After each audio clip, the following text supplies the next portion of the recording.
The number of times I find a theory that he said in gobbledygook, but it's true. For the past few years, Ricky Gervais, Stephen Merchant, and Karl Pilkington have been meeting regularly for a series of pointless conversations. This is one of them. Testing. Is that all right? Hello and welcome to the Ricky Gervais Show with me, Ricky Gervais, Stephen Merchant. Hello. And the little round-headed buffoon that is Karl Pilkington. All right.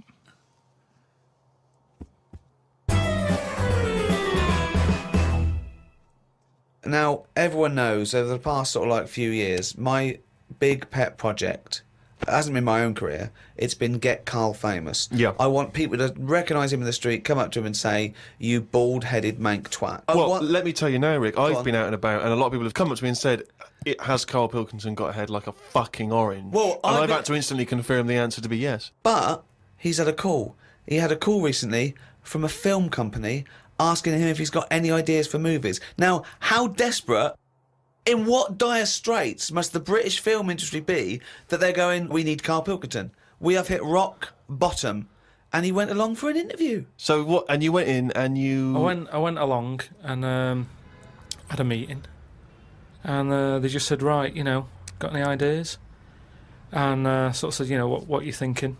What sort of thing are you after? Are you after action, thriller, whatever?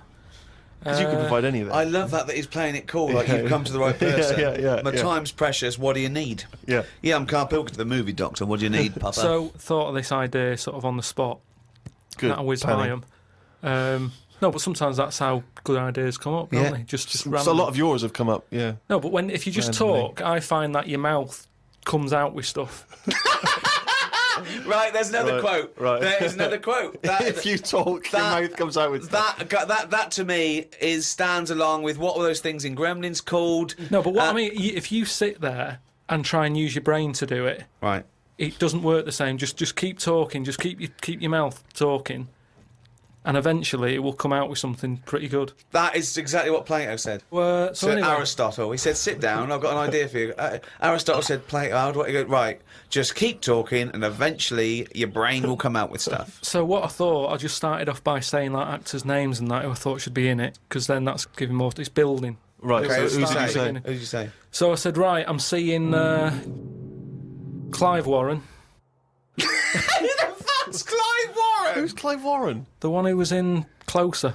Clive Owen. Clive Owen. Right, all right. Did they look at you like you're a fucking idiot?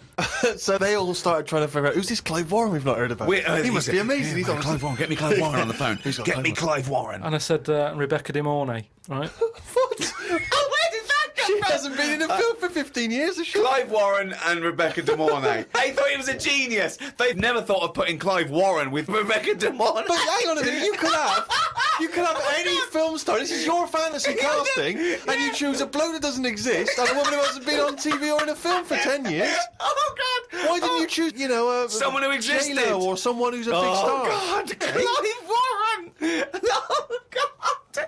Oh, So God. anyway, starts off, and the people, you're seeing into their lives from like the morning. Yeah. So it's like a nice sunny day. Yeah. Radio's on. They're going about the day. They're having the breakfast. They're saying, "Oh, what we're doing tonight?" And you're thinking, "Oh, they've got a nice life." Mm. She's like, "Love you" and all that. Yeah. He walks out the house, gets hit by a bus. Oh, So Clive Warren's dead.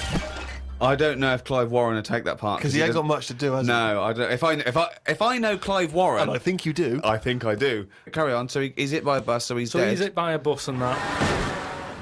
The titles come up. Oh, It's got you, right? She's Starring devastated. She's Warren. fed up. She's devastated and that.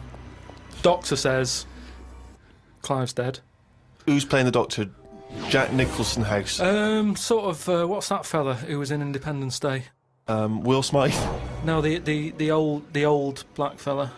Morgan Freeman. Yeah. Get him in. He's Morgan a Freeman, doctor. yeah. He says, "Your husband's dead." She's like, "Oh God." What happens then is he says, "But listen, what we can do now, we can take the brain out." Right. Right.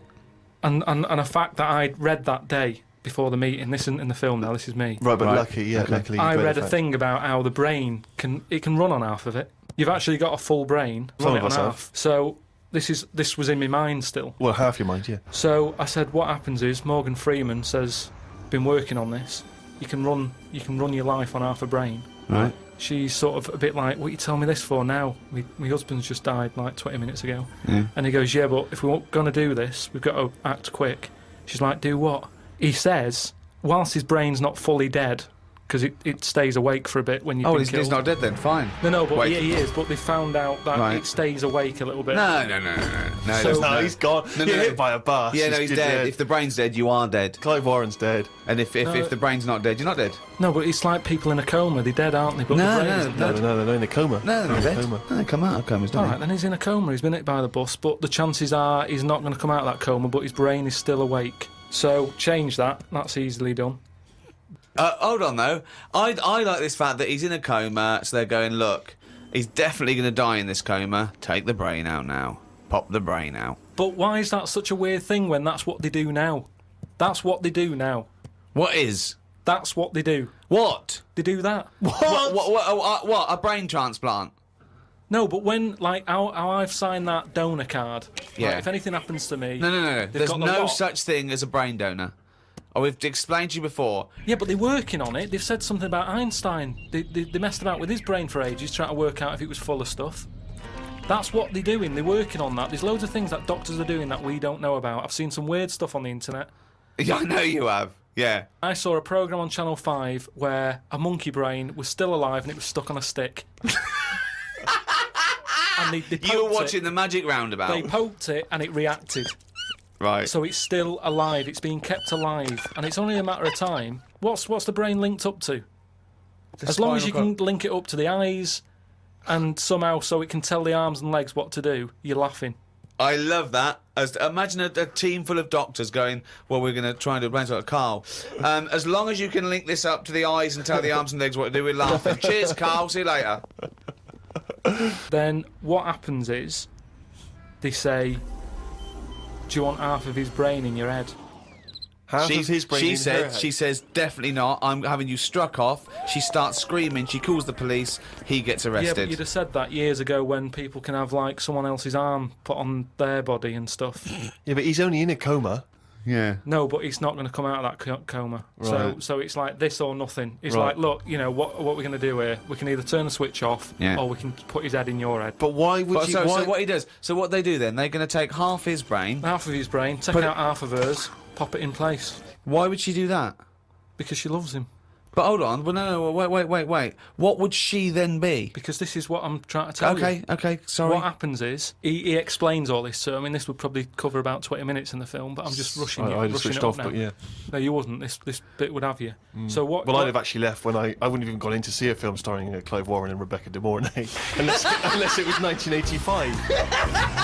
So the thing is, she's the same as you. She says the same thing. She goes, why would I do that, doctor? And he goes, well, what will happen is he's gone, but you'll have his thoughts.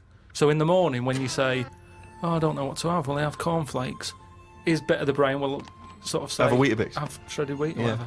And she's like, oh yeah, good idea. Sorry. So the point of this film is that the dead man can remind her what breakfast cereal she likes. Yeah.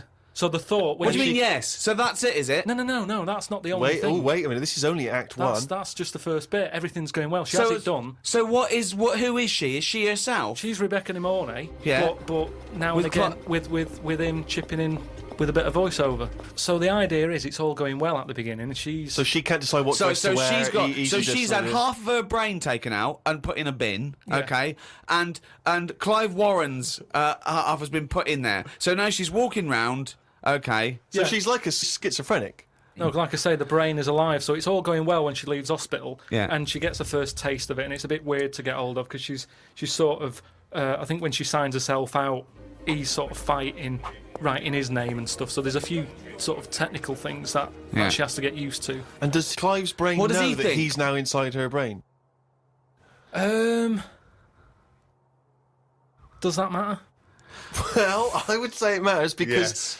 otherwise... Yes, it does matter, Carl. What's he thinking? What's the point of this? Why has she gone along with this? Because she really loves him. But what's in it for him? What does she think? Well, say if I died, Yeah. and Suzanne said, "Go on, I'll have half of Carl's," right? She would wake up in the morning to a thought of me sort of going, "Oh, you never guess what I've just thought about," or whatever. I'd still be there. The rest of your body is sort of waste, isn't it?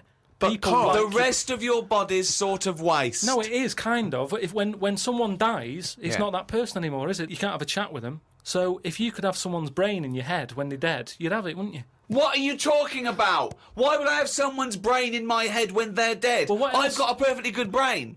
So you're telling me you wouldn't have it done then?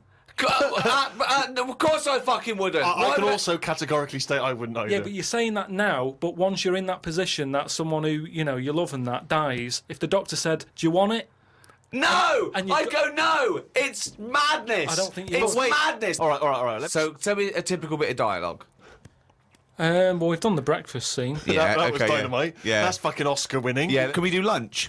There may be like at the funeral, because even though the brain's still alive, they still have the funeral, and you can have like a funny bit where they stood around the grave, and like there's some relation there who he doesn't like, and she can start laughing, and the family are looking at her going, "Why is she laughing?" Yeah. And she's sort of laughing, and he's saying something a bit rude, going, "Look at her head." Do you know what I mean? Yeah. Looks like a Stuff on the fucking family. Yeah. Little cameo for you. Yeah. And so you have all that, and people are sort of liking the film, thinking, "Oh, it's quite funny, this." Yeah. And then you hit them hard. It's the most ludicrous idea for film I've ever heard. It's the maddest. Honestly, it really is the ramblings of a mental case. I have to say though, I am hooked now. I want to know what's going to happen next in the story. Then what happens is, she hears the voice go, "Leslie, where are you?" Something. Right? Her name's not Leslie. No. No. So she's thinking, "Who's Leslie?" Yeah. So in her mind, she's going, "Who's Leslie?" He's going, "Oh, So he's thought, hang on, I've let something slip. I've here. let something slip." So she's going, "Answer me." Oh. He goes quiet on her. Oh! So He was having an affair. this is the thing. So she's trying to hunt down Leslie. Leslie. And he's got to stop her thinking it. Then what happens is, Where your backs? So he's got to hunt down Leslie. So she's got to hunt down Leslie. It's a woman, is it? Another Leslie, or It's is it a another bloke? woman. Right. But what happens is, without ruining the end for everyone, what would sort of happen is... Oh yeah, because we don't want to ruin it for them, because this will be filling the multiplexes in no time. No, it's the greatest love story ever told, set in a head. But listen, let's just get to hang the on a end. sec though, Carl. I don't. Yeah, you've got to tell us the end. I don't think you can let people No, come on. listening Come on, what's hanging the on end? waiting for the film. Just let your mouth talk. Right, so what I said was, maybe what happens is, his brain is more powerful than hers. Right. How is there power? Why is there no power involved? What I mean is, her brain was running the rest of her body. Now he's His taking brain, over. that gets more powerful and overrules her body. Okay. Yeah. She then fancies Leslie. So it's a lesbian hold on, film. this is building up to a lesbian love. So what the? Well, it's what? trendy, isn't it, that? So just have a bit of that at the end. And So hold on. So he overpowers her, so she is now a lesbian. What's Leslie getting out of this? Why does Leslie think, hold on, why is my Because- dead lover's wife coming on to me? because this is what I'm saying to you, it's relationships. It's the love of two brains. Right, okay. Again, can anyone a out there, can we strapline. make that into it? That's a quote. The relationships is a love of two brains. Well, it's- now, he's got something there. He's got something there. But my point is this. Why is Leslie suddenly turned lesbian? Because she loves the brain. But does she know this is Clive Warren? Rebecca will say something now and again, like, "Oh, I like me Minge. I like my food done like this or whatever," and it's all about Dave I love likes my it. food cooked. Oh my! Wait a minute, Clive Warren on this food cooked. Yeah, I'm in two minds about this bacon. Yeah, What I'm I going mean to turn is into a lesbian. People Shredded wheat. people like what they like, and it's the same way, like I've said to you before, with someone who's been going out with a woman, and then is found out that she's got a twin sister, and they divorce that first twin and go out with the other twin. It's all the same. You're after the same thing, aren't you? Yes, but that. When a cat dies, you buy another one.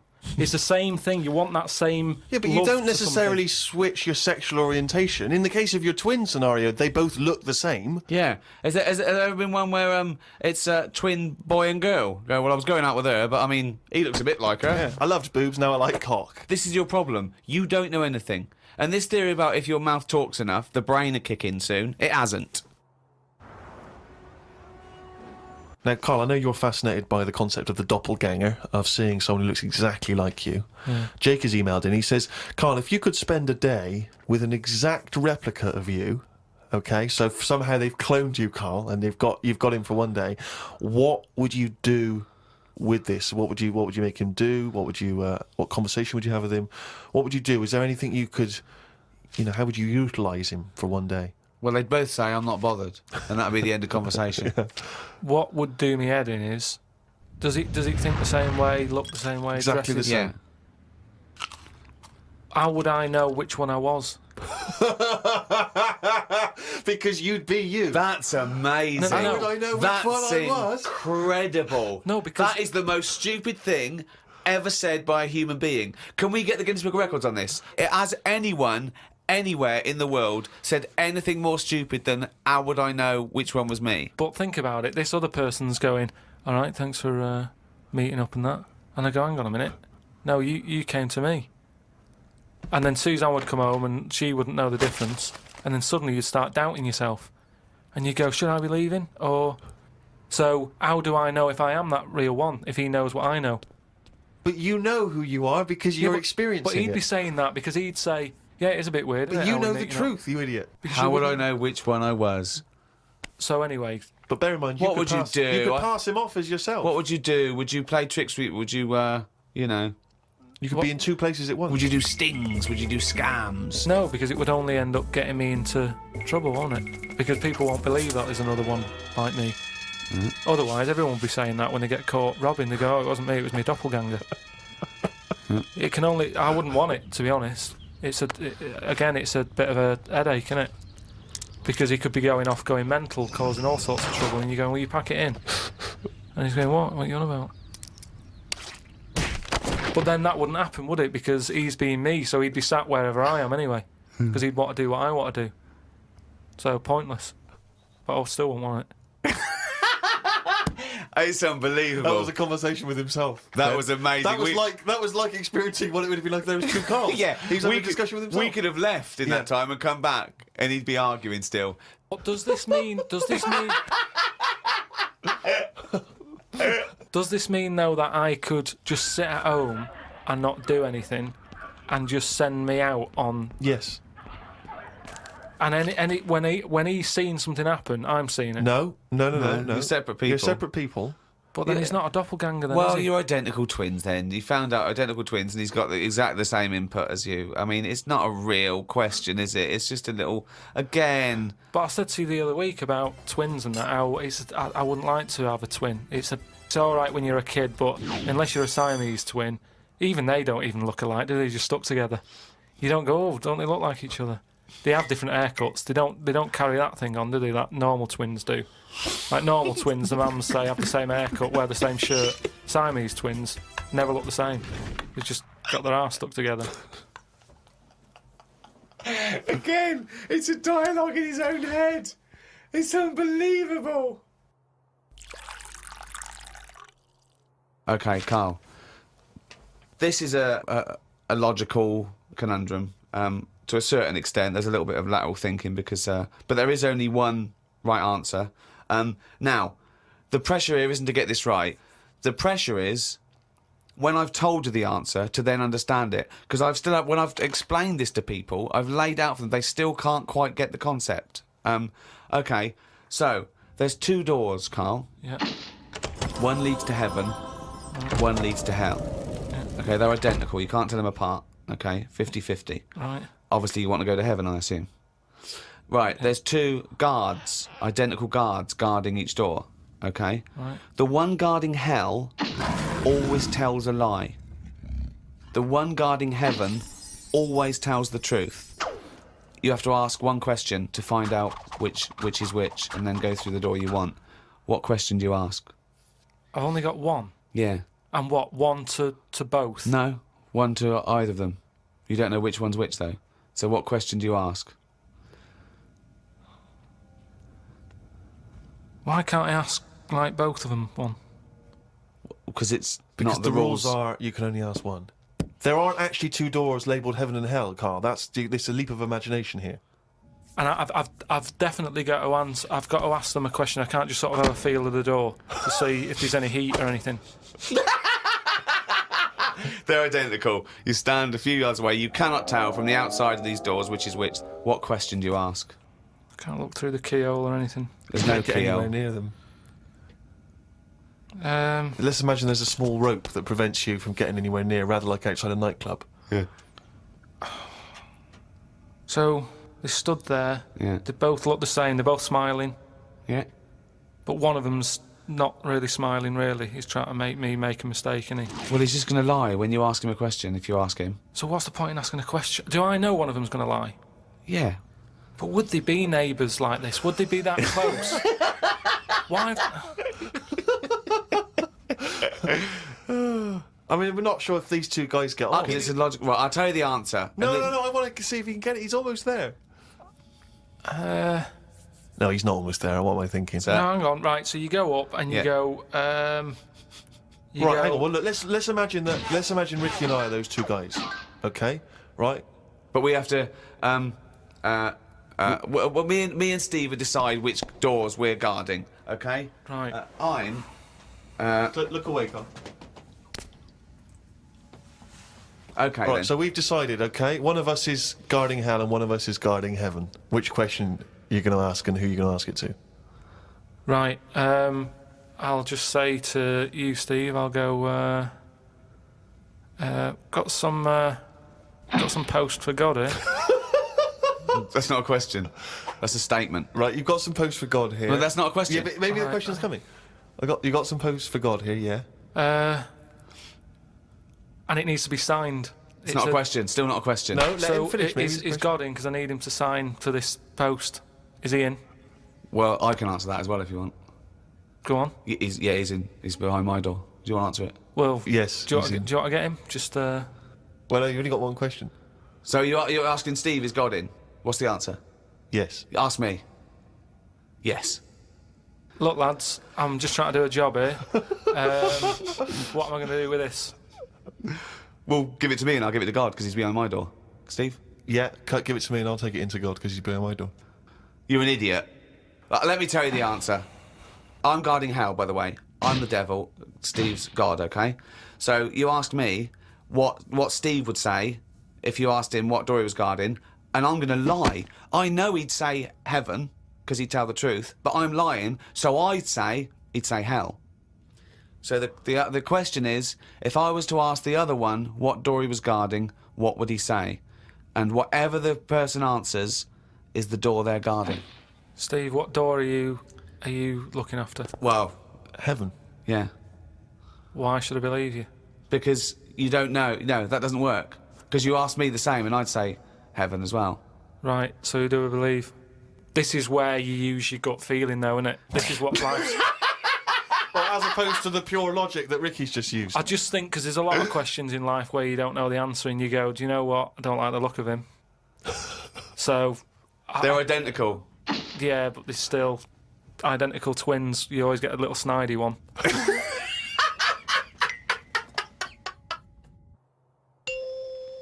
Well, Rick, you're not the only one who's been away. I know you've been off working, but Yeah. I, at long last, have taken a bit of leisure time. Go on. And you've probably heard of the Rio de Janeiro Carnival, only one of the hottest events in the world calendar. yeah. Imagine me down there. Oh, Rio, you can imagine, did not know what hit it. Oh, God almighty. Imagine, were you like Paul the Party Animal Parker? He would not have been able to keep up if he was with me. God, what did you do? What did you get up to? Oh, let me tell you right now. Day one, I almost drowned. Day two, I got a foot infection and spent the day in the hospital. And the rest of the time, I had diarrhea. So that was a hell of a time. Carnival. Yeah. I did. I was able to watch some of the carnival on TV, and it looked brilliant. It looked Did it? amazing. I didn't actually. It was difficult to make out because the TV wasn't actually in my room. Because in an effort to save money, I wasn't staying in a hotel. I was staying with a bunch of other people in some kind of like someone's flat that they'd let out, and so I had to watch the TV like from my window, watching a neighbour's TV. And of course, when they changed the channel, you know, often during the juicy bits, I couldn't see anything. And but it looked really good. I'm bunged up at the moment just so I can get through the show. But I've just been on a 12-hour flight, and it is terrifying being on a flight when you know that any moment you could go. Because you know how the problem is sometimes the toilet's free, and sometimes you've got to queue up. And the worst bit is that sort of half an hour just before you land, when they say the toilets are out of bounds now. I'd say I went twice before that in quick succession. The woman sat next to the toilet. She didn't know what was going on, the noises and stuff in there. And I was really panicky. Oh, Christ. And so of course then on the whole flight, as we're landing, I'm really petrified because I'm thinking this could. I packed a pair of underpants and jeans in the bag in the holdall. Just in case it all went. And I was really, because I hate flying anyway, and I hate landing because it's the most terrifying moment of the journey. Then it really was rumbling, and I was thinking, I've got to get out of here. Of course, you know when you're in a hurry, suddenly everything makes you angry. The little old lady in front of me who's just hobbling along off the gangplank. Go away!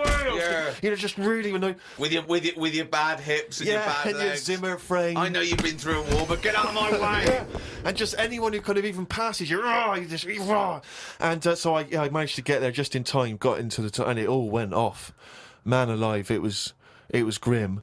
But that was not anything compared with the first couple of days. Because the first day I went for a walk. Ipanema Beach is famous for just the beautiful, beautiful people that gather there. There's so many beautiful women in Rio. It made me angry.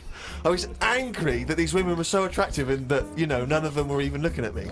So, but anyway, I'm on the beach because I was shopping and I needed a wee. Right, and we went for a quick impromptu swim, and I thought, oh, wee in the sea. Just think of him on this beach, right, with diarrhea. Well, I'm wearing great big long shorts because I'm not going to try and compete with these boys because they And you are, could I say this, the whitest man I've ever met in my life. Yeah. I mean, with his shirt off, you can see his heart like a newborn fish. Well, this is the thing. As I went into the sea to have a wee, there was a discussion about this. As I went into the sea to have a wee in a litter tray. See, there was a discussion about this because I'm very much of the opinion that you should take your trunks down, and some people, some of my friends are saying, just do it in your trunks and let the sea just wash it away. What a hell of a carnival! And I think I'm against that. I've always been against that in swimming pools, everything, you know. I'm against pissing in swimming pools. Full stop. It doesn't matter whether you take your trunks down or don't piss in a what about swimming in the pool. sea?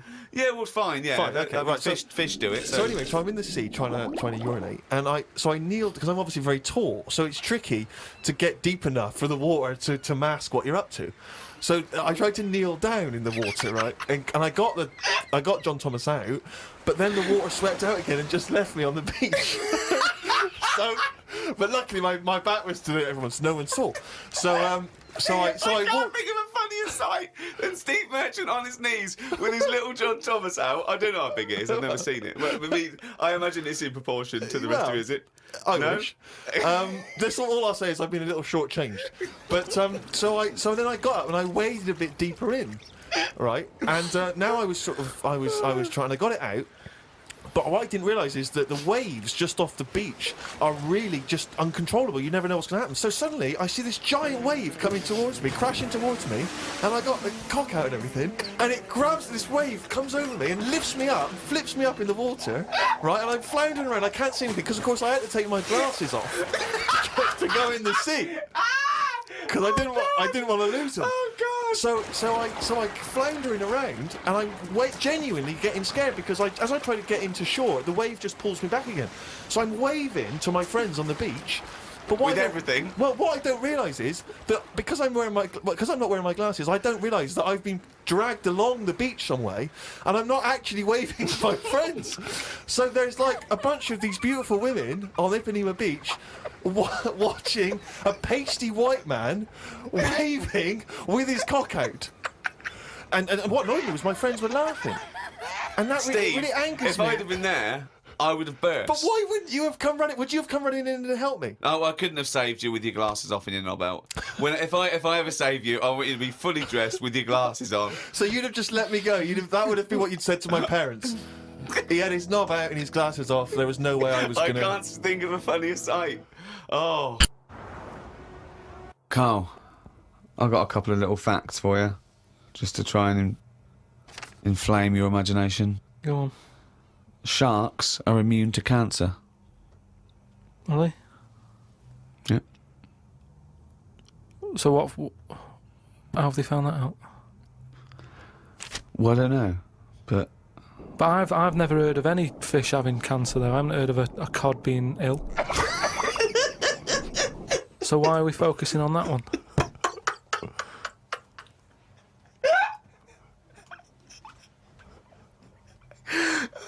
good point. Okay. Stroking a spider can cause its hair to fall out.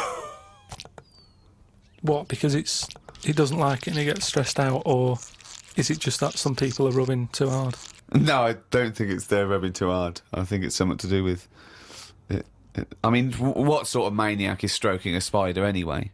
My mum did it once. Really? Yeah, not to a spider. Right. It was just a little bee. She'd been out, sunny day and that. Got the washing off the washing line. She was bringing it in. Little bee sat on the top of like the bed sheet or whatever it was. Yeah. And she's in the kitchen with it, and she goes, "Look at that little bee there." She started sort of stroking its head. It loved it. How did it make it clear that it loved it? Well, it wasn't struggling. It was just sat there like, because it must have been like a bit dozy. They get a bit dozy, don't they, in the heat and that. Mm. And it just stayed there on the sheet, and she sort of stroked its head for a bit, and she had to put it out. It didn't go out. It didn't try and escape. It was like, "You've had enough now." That was that. She sent it out. She loved all that. She loved little flies and stuff. And we had Harry the housefly. What? Harry the housefly. What do you mean? It's just a fly that always seems to knock about in one corner of the room. Right, it's the same fly, was it? Yeah, it was the same fly. Yeah. How do you know it was the same fly? So whenever she saw a fly, she went, "Oh, look, it's back." Well, we weren't letting him in. It's just that it stayed in.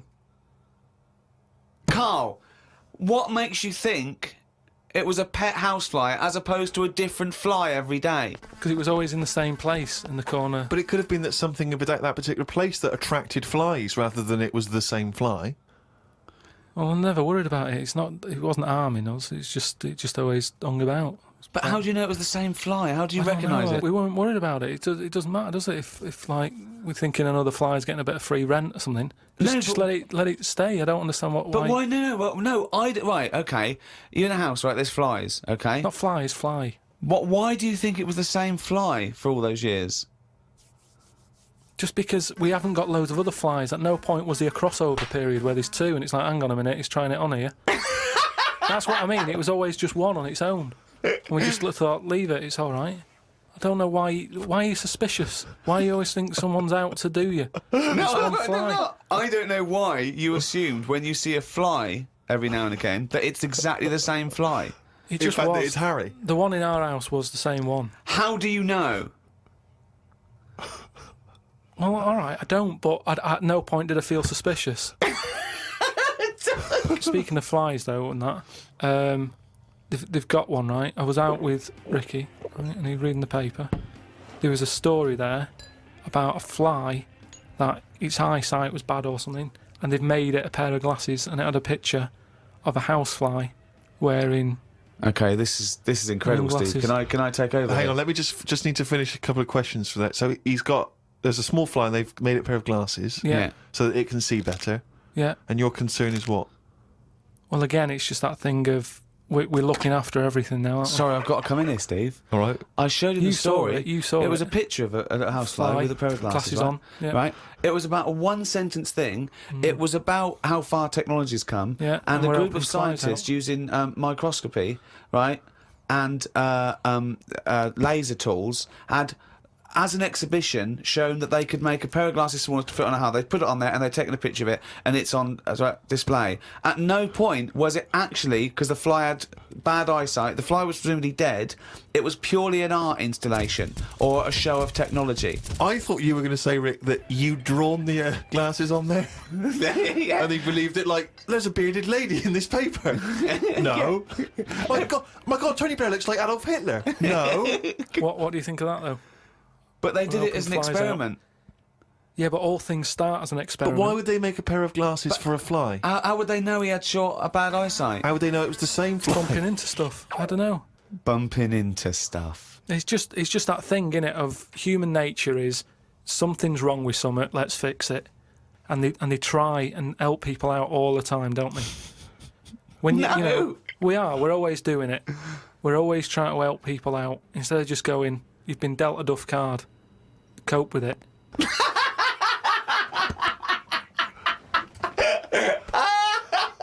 Came up with a good idea. We'll be the judge of that. I'll do it now. It's not a good idea. Okay. Okay. I'm sticking my neck out here. I think this isn't going to be a good idea. Okay. Thoughts? Well, I'm going to agree with you. I'm going to second that motion. Okay, let's see. Let's see if we're both right. See-through skin. High five, Rick.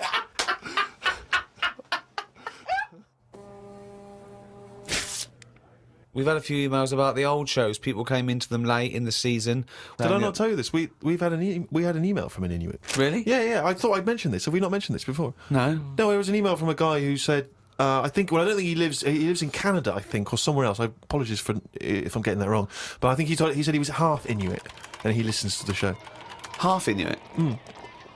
See, that's interesting because I think it was so remote. I know I'm probably wrong now, but I think that those are so remote that I can't think where they're meeting people who aren't That are also Inuit, yeah. Oh, and who's going, other societies are going, I'll tell you what, I'm fed up, there's no action here, I'm going to the frozen tundra, I'm bound to meet someone there. Yeah. Where do they meet? Do they do online dating? What Probably a lot of online stuff. do you put as hobbies? Fishing? Yeah. Skinning stuff. Skinning stuff, yeah. What stuff to skin? Seals. Seals, yeah, sure. That's about it, isn't it? Why are they hanging about round there? Why aren't seals going, do you know what, it's cold, I'm sick of it here.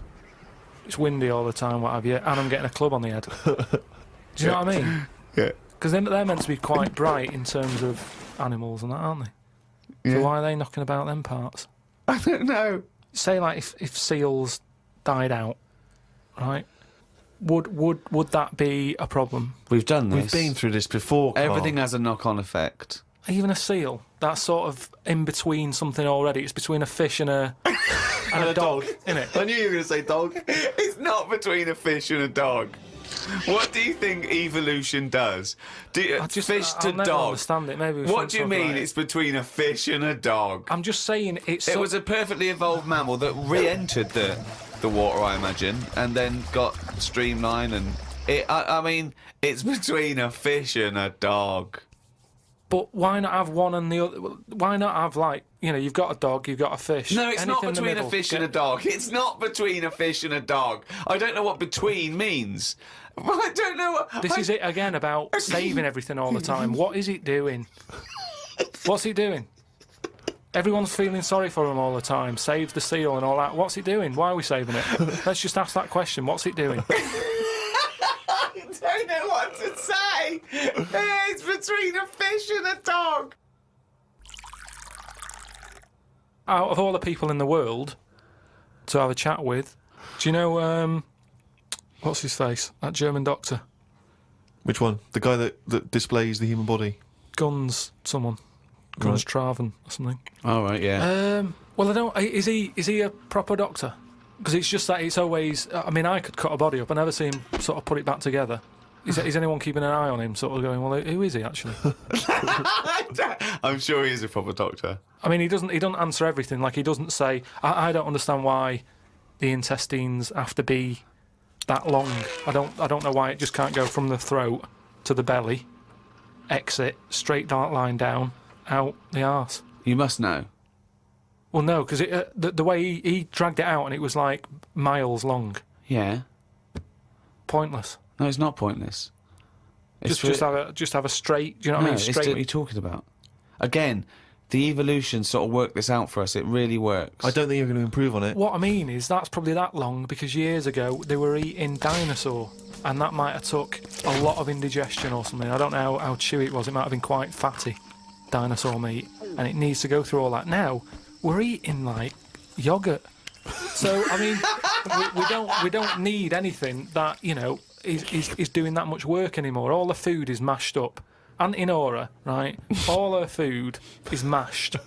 Right? She doesn't have to chew anymore. She's got teeth, but she doesn't need them. And that's how She's got teeth, but she don't need them. No, but that's how we're she could moving have her on. intestines removed then. Well, no, but this is that what would I'm sort saying. our other problem, wouldn't it? We're changing everything all the time, aren't we? I mean, there's some fella who was looking at on the internet, identical twins, right? They were sort of sick of looking like each other, so they were like, "What can we do?" Right? And one of the twins said, you have my arm, right? And he had his arm taken off and stuck on his twin, so his twin's got like 3 arms. No, it's not true. It's on the website. No, it's not true. What, for a laugh? They were born So so they didn't have no, a but laugh. just like- what doctor's doing this then? Well, they're old enough to sort of say this is what we want, and No. Doctors don't go, well, if he wants another arm and I'll take they don't. Doctors don't do that. What sort of practice is this doctor going around and go, Dr. Jekyll. I mean, Carl, think of what you're saying. but where would he have stopped? Can you put his head on my knee? It's up to you. No, Sign this. If you sign this, you give my consent. but we, it isn't. What do you think these doctors are doing? Just to do as they're told. They don't do as they're told. They do if someone wants it, and twins sort of it can get you down, can't it? Being a twin, because it's like. Sorry, what would this solve though? I thought you said he gave one of them a bigger nose or a beard or 2 front teeth to make them look different, right? Not. I'll tell you what we could do. Go on. Would you like 1 arm?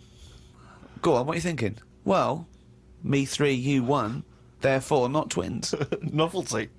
I mean, you are a mental man. But they can do it now, can't they? There's no sort of there's no line drawn anymore. They don't go, "You're crazy. We're not going to do that." Yeah, in Saw 2, not in the real world. No, they but- don't do things like All this. right, there's another bloke, right? I don't know the sort of full ins and outs of it, Go on, you surprised me. but what he asked for, something happened to his tackle, right? It's penis. Yeah, right. So he was at the doctor's, and they were like, "Oh, what can you do for me? It's a bit embarrassing. I've got nothing down there." Right. So they were like looking at it, going, "Yeah." Doctor, I don't know if he started like rubbing his chin with his finger or something. Looked down. He's thinking, "Got an idea. You've got a lot of fingers. How many of them do you use?" The patient's like, "Yeah, I see what you're thinking."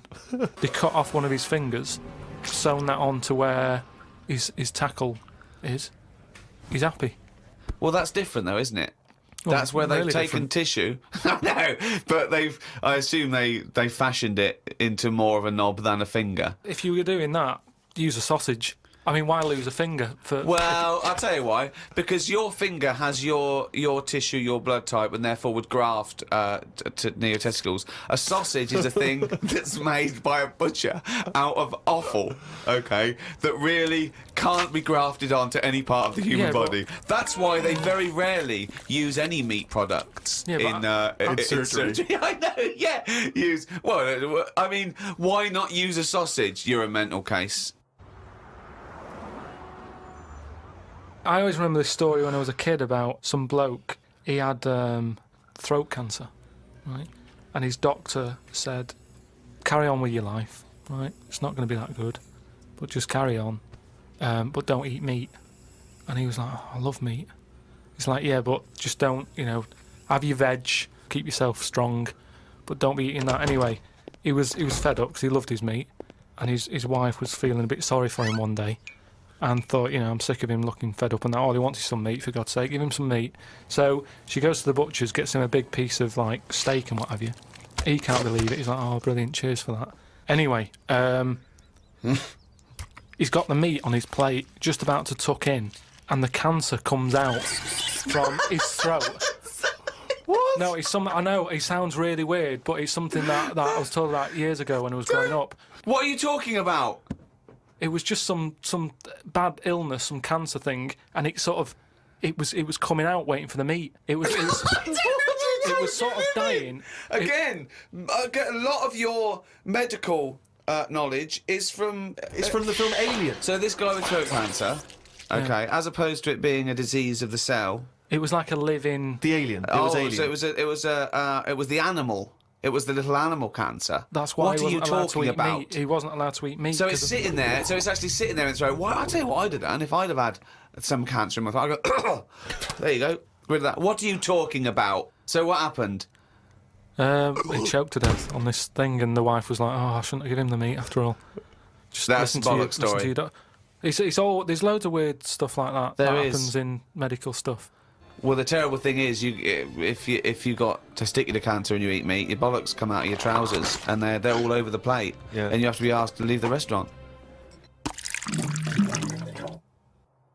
Okay, then listen. Right, I've found some things that I think will interest you, and I want your first thoughts on these. Okay. Now these are facts that I've sourced.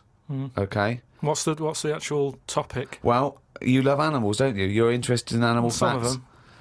I don't love them. Some of them fascinate me and stuff, but a lot of them also get on my nerves. I don't know how an animal can get on your nerves. They just do. Okay, then here you Right. go. There's a frog, Carl. Just a little frog, a poison arrow frog, that contains enough poison to kill over 1,000 human beings. Why is it that annoyed? It's not annoyed. Well, why is it going about killing 1,000 people? No, it has the potential to. It has enough poison, it has enough toxin in it that could kill 1,000 human beings. But does it need that? Whereabouts is this? Where's it living? Rainforest, I think. And does it need that sort of power? Is it in that much? Is it getting threatened a lot? Is what I mean. Well, no, because it's saying, don't come near me, and it shows it with its colours. It's got the colours that say it doesn't want to be eaten. It doesn't want people to chew a bit, right, and go, oh, I'm an idiot. It's saying, look at my colours, don't eat me. You don't want to come near me. But then why give it bright colours? Because now it's standing out. Yeah, and it's going, don't eat me. Yeah, but make it a colour that fits in, like camouflage. Why make it orange? Of course it's going to stand out, and then they'll attack it. And then it'll turn around and bite and kill 1,000 men or whatever. No, it doesn't bite. It's the fact that if you were to eat it, you would die. Yeah, but who's going to eat it? Well, things that eat frogs. The French. And they go, sacre bleu! You have killed me and 999 of my friends. But why is everything, like, surviving like this, though? I thought it was all about survival of the fittest, not the one who looks the hardest. Well, but survival of the fittest is whether you're chosen or not by nature. No, but I'd survive if I could go about killing 1,000 men at one bite. It's not fair. It doesn't bite. It's Well, whatever, if it licks you or whatever. But no, look, it doesn't not seem- if it licks you. If you lick it. Well, I'm not going to lick it. It's not going to happen. I will not be licking a frog. So it's of no danger to me. So I could still kill it, and there's no chance, at no point am I going to lick a little frog's head. Not when it's alive or when it's dead. I love the fact it's all about you. It's all about how it relates to you. And he's annoyed that they're getting away with something. He doesn't like any sly animals. He doesn't like animals hiding. Then he wants them hide. He doesn't want animals killing things. Then he wants them to kill things. He doesn't know what he wants. When they say survival of the fittest, they don't mean that, say, lions have been working out in a gym. It Do you means the understand? fittest. It means the fittest gene pool, and the fittest gene pool is a gene pool that's still around. That's all it is. You think that everything, slugs, cats, are all somehow their ambition is to be like us, or to have the attributes like us, that they can speak, they can talk, they can probably think, they can act. I only think that because when you see people with these pets, lizards, cats, whatever, they treat them like the humans. So I think if you do that enough times, they're going to start getting familiar with Again, certain... Planet of the Apes. No, He's I'm thinking talking, of Planet say of the like Apes. Say like you with your cat, the way you talk to it, you give it a little cheeky massage and that when it's stressed out. No, It's a cat. you made that up that it It's was a stressed cat. out. I'm just playing with my cat, right? If anything, the cat is to de-stress me. So you're talking to your cat, Rick. Is it answering back much? How are the conversation's going with your cat? Well, I have more intelligent conversations with my cat than I do with him. Yeah, here's one, right? When my gran died, right, she had this rubbish dog, right, and that's all we got left. It was called Fluffy, and like my gran looked after it in a way that it was treated like a human. Do you know what I mean? Had a little coat on when it went out and all that. Anyway, so she died. We get left it. My dad's like, oh, bloody hell, right? Before you know it, it was a wreck. Because we weren't sort of bathing it the way she bathed it. We let it out if it wanted to go out. It got covered in oil. It used to go under the car and everything. So it went from looking like this fluffy, poodle to just being a bit of a wreck. It got hit by a car, it ran sideways like a crab and all that.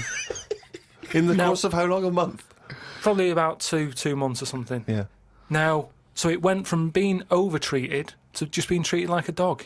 Yeah, but a dog isn't, is not a indigenous species anywhere. We sort of bred those from, But change jackals it. All I'm and saying wolves. is change it. Take away the dog thing.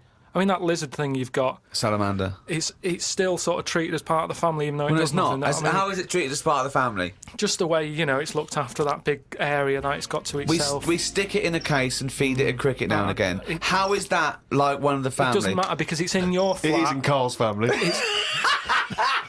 It's in your flat, innit? And it's sat in that corner. I just mean, as time goes on, Yeah. things get educated as they get older. How old's that lizard? You don't. How old is it? About 15 years old. Right. Now, it knows more now than it did when you got it because it's been in those surroundings. It's had its eye on things. It's 15, so presumably it listens to a lot of Linkin Park, goes on the internet a lot. No, but do you know what I mean? You've already proved your point. It's like that fella who kept hitting the dog on the head with a stick. Right. I think- Pavlov, at no point did he hit a dog on the head with a stick. But he kept doing it, and eventually the dog went, I'm sick of this, and wandered off, didn't it? Yeah, brilliant. Do you know what I'd like to do? A programme where you paraphrase someone's theory. So Pavlov's first. We could do Freud. Give us. What do you know about Sigmund Freud, the father of psychoanalysis? Right, come on in. I don't know anything on him. Here's an interesting fact. If the frog annoyed you, this might annoy you. A blind chameleon will still change colour to match its surroundings. You're aware that the chameleon can... Yeah, whatever it sits on. Yeah. But then what happens when you put one of them on a mirror? No, does it get stressed out, or what? What's it copying?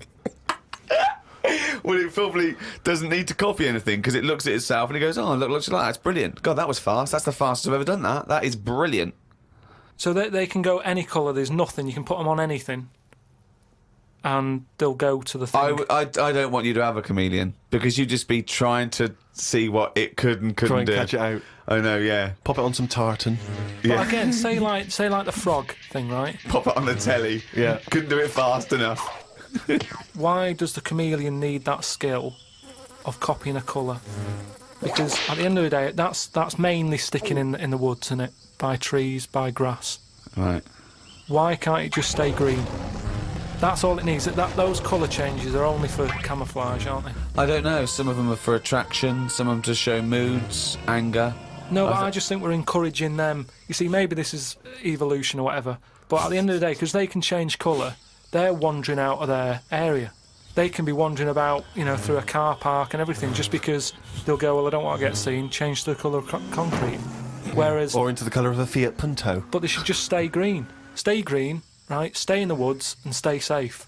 I love this public information for chameleons. Words of advice for chameleons. Oh, God. Stay green, stay in the woods, stay safe, good night. Oh, God. Right. The only time a turkey whistles is when it panics. Christmas time then. Yeah. What do you think of that, Carl? It goes from one extreme to another, doesn't it? You've got a frog who's going mental, It's not going mental. killing thousands of people. No, that's not. That's got that sort of power. Then you've got a turkey who's whistling for help. You think that you should redress the balance a little bit? You want to give... What would you do? Give the frog the ability to kill 500 and the turkey 500? I don't think it should be killing... I reckon 10. 10, because... You've made your point with 10, haven't you? Do you think that he's got 1,000 in his lifetime, like he's got 1,000 to kill? I don't think you understand. I just He think... doesn't really kill 1,000 people. It doesn't mean someone goes, Frog, you have the power to kill 1,000 people in your lifetime. Choose them wisely. But I just think if it needs that sort of power... It should be fighting evil. Well, it's not... it's knocking about the wrong area, isn't it? If it's under that much danger, move.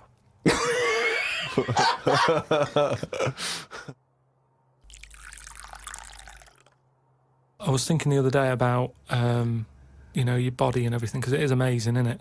How it works. Oh, yeah, yeah. Does the brain control you, or are you controlling the brain? I don't know if I'm in charge of mine. Nor do I, There's a surprise. Nor do I, No, do you know what I mean, though, by that? Does the brain control you, or do Well, you when control the brain? like, don't you ever sort of think sometimes? Say if you're making, But 'cause you I are was the making, brain. No, but I was making a shopping list, right?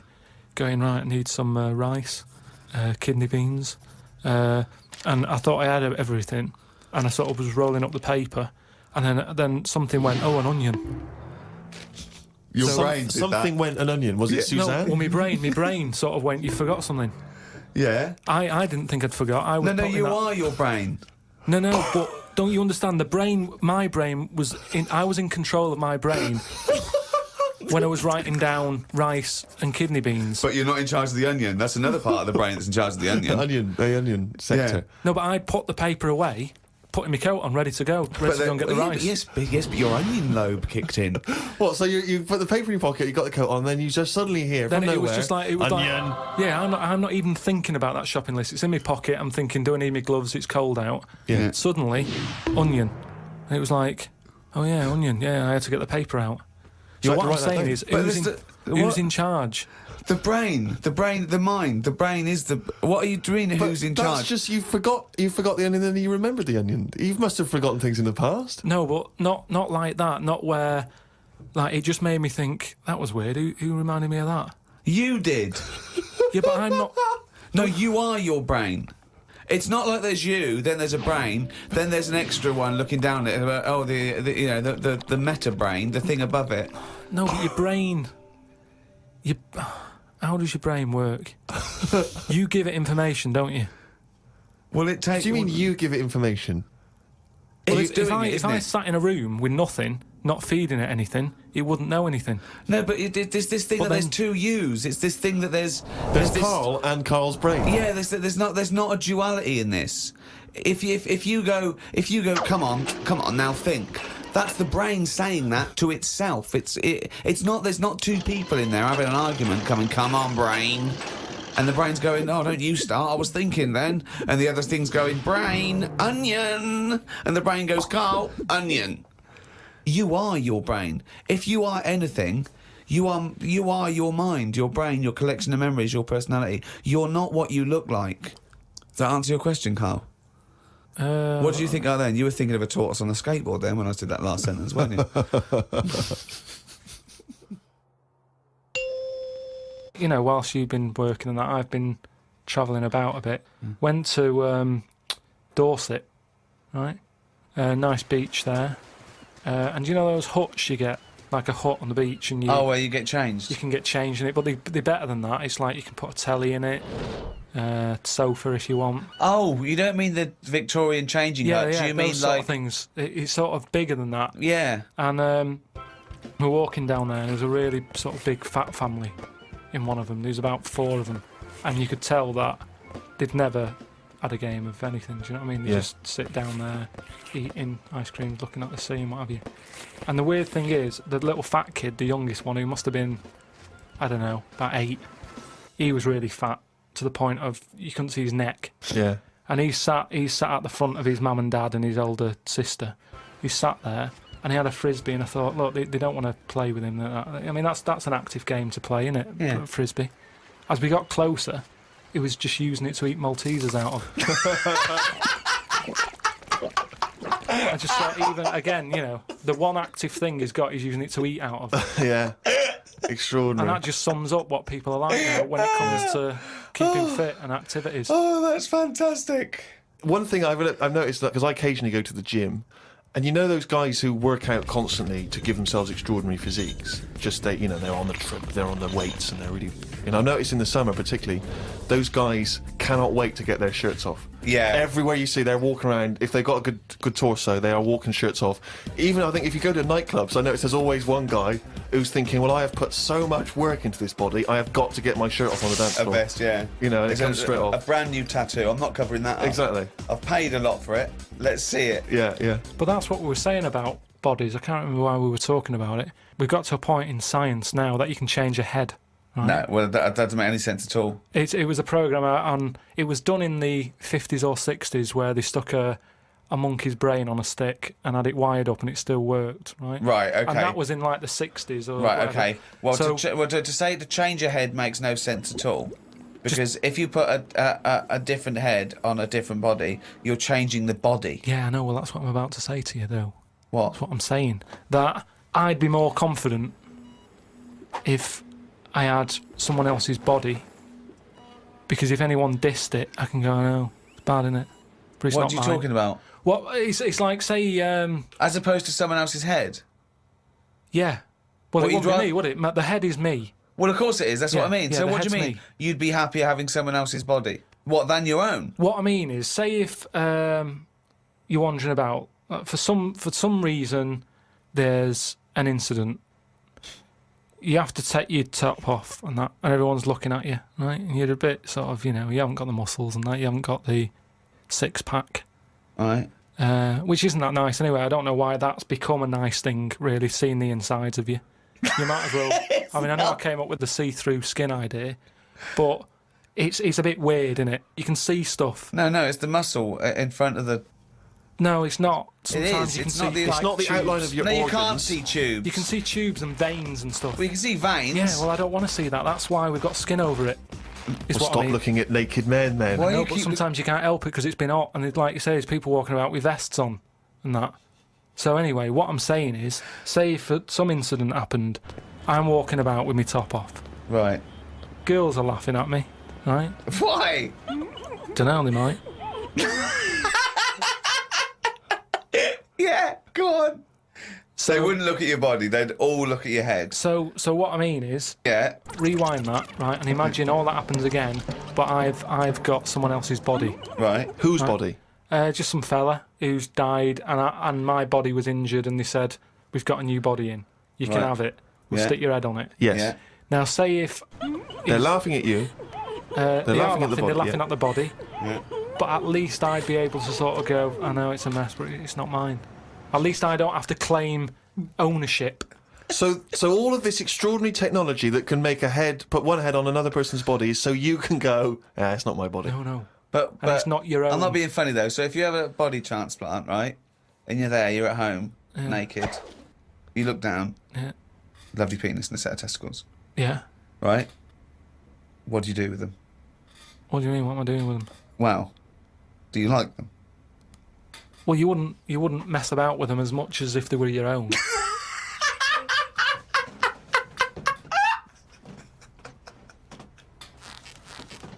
But if you did mess about with them, would you feel guilty that you were messing about with another man's testicles and penis? And it's the full body. Yeah. No, because they're not my hands either.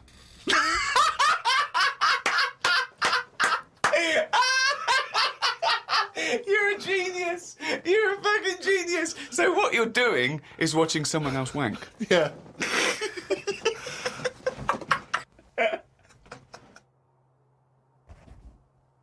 We've been away filming in a sweltering London. We've had a heat wave here in the capital city, haven't we, Carl? It's been all right. Been up to 100 degrees, record-breaking temperatures. Yeah. What have you been doing, though? Getting to see the place, having loads of walks. And that, I like to have walks. Watching what Like a people are dog. Yeah! When he jumps off the couch and starts Exactly. scratching against the door. Suzanne thinks it's time. doing. It's just good thinking time, though, isn't it? As well, having a walk. You've got no other clutter going on around you. And you just think about a lot of stuff. And, like say, with the weather being hot and stuff, a lot of insects knocking about. Right. So I've just been watching them. so while we've been filming, you've been watching insects. Yeah, just seeing, because everybody knows insects are out there, but no one's keeping an eye on them. What are they up to? What are you worried about? Loads of Steve, you wouldn't be laughing like that if you'd watch them, because they do some weird stuff and that is what I mean. What sort of stuff? Any examples? I saw a bee have a heart attack. You saw a bee have a heart attack. Yeah. How were you sure it was a heart attack? Because what happened? I'd been. Did in, it clutch its chest with all 6 legs? No, Were there some other little bee paramedics? No, I'd just been out in the park anyway, just looking at caterpillars knocking about, butterflies and stuff. So I was sort of aware. So when Suzanne goes to work, she goes, Carl, don't you waste the day. I want you to do some constructive stuff. But the thing is, so I'd been in the park and I was aware of the insects that are around us more than like most of the time. And I come out of the park, just crossing like a sort of a busy road and what have you, and I saw this bee to the right of me, sort of in the air, and it was a big one, and I was a bit like, oh, let's watch that. And it just fell. It fell from the air in front of me, and it was on the pavement. I thought, oh, what's going on here? And I looked at it for a bit, and it was really still. Gave it a little kick, just to see if there was any movement. Nothing. Stone sort of, what's the saying? Stone cold dead. Stone cold bee dead. So Yeah. that I was, like the fact that this bee suddenly saw Carl and had a heart attack. Yeah. It'd never seen anything that round before. Yeah. It just thought it had approached him because he thought it was a sunflower. My God, it's a giant walking orange. Every dream has come true. no, but it just summed up life for me. I thought that's like us, isn't it? At the end of the day, they have heart attacks, stress. You put it down to stress, do you? Well, it's in London, isn't it? You know, everything has stresses from living here. And they are bald, aren't they? They've got fur all over, but they lose the... And always overweight. It was a fat, bald bee. Oh. So what did you? It fell to the floor, and you instantly just kicked it. You didn't attempt No, I to waited revive a second and just looked at it to see if there was any, leg movement or wing, and there was nothing. And then when I sort of kicked it, it was sort of hard. It had hardened already. It's just Rigor mortis had set in. Did it put you in a bad mood for the day? Because I know things like that can just send you over the edge for the day. Death and that does a bit. Suzanne doesn't like me talking about death. What riveting conversations do you come up with? No, just things like one of our mates has had a baby recently, and I just was saying, oh, when that's sort of our age, we'll nearly be dead. Think of that. That's the first thing he says. There's a new life brought into the world. I know. But when he's our age, we'll be dead. Yeah. No, it's Maybe weird. they'll let you do the speech at the christening. Well, yeah, I've been watching loads of stuff. I've been watching Ants. You mentioned Ants. I've had a lot of moths in the house. They're sort of sad. I mean, you say it like it was a garden party. Yeah, well, but all I'm saying is I look at more about what its life is like. Because if you watch something long enough, is what I'm saying, you can see that it's a bit clueless. It's the same way about ants. Or, they're hard workers and all that. I watch one. It's going back and forth all the time.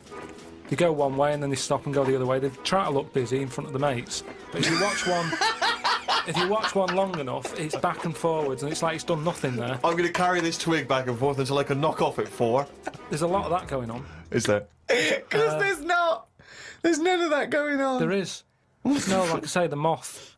Depressing little sort of thing. Why is it depressing? It hasn't got eyes, has it?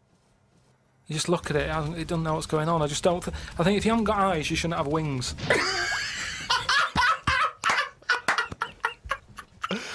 That's a rule. If we could put that into practice, please. That's a great rule. That's a fantastic rule, isn't it? Yeah. If you haven't got eyes, you shouldn't have wings.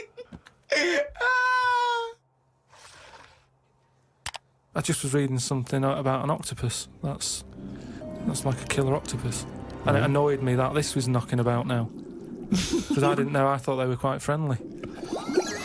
Whenever you see them in cartoons and that, they're always happy, aren't they?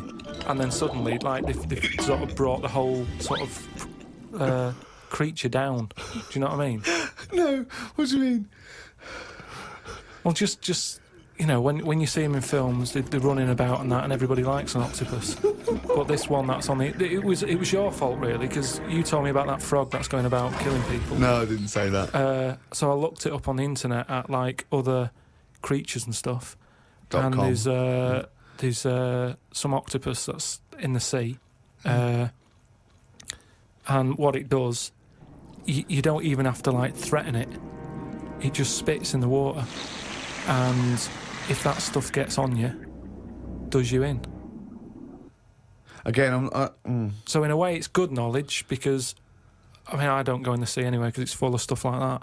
But that's just reassured me that I'm doing the right thing.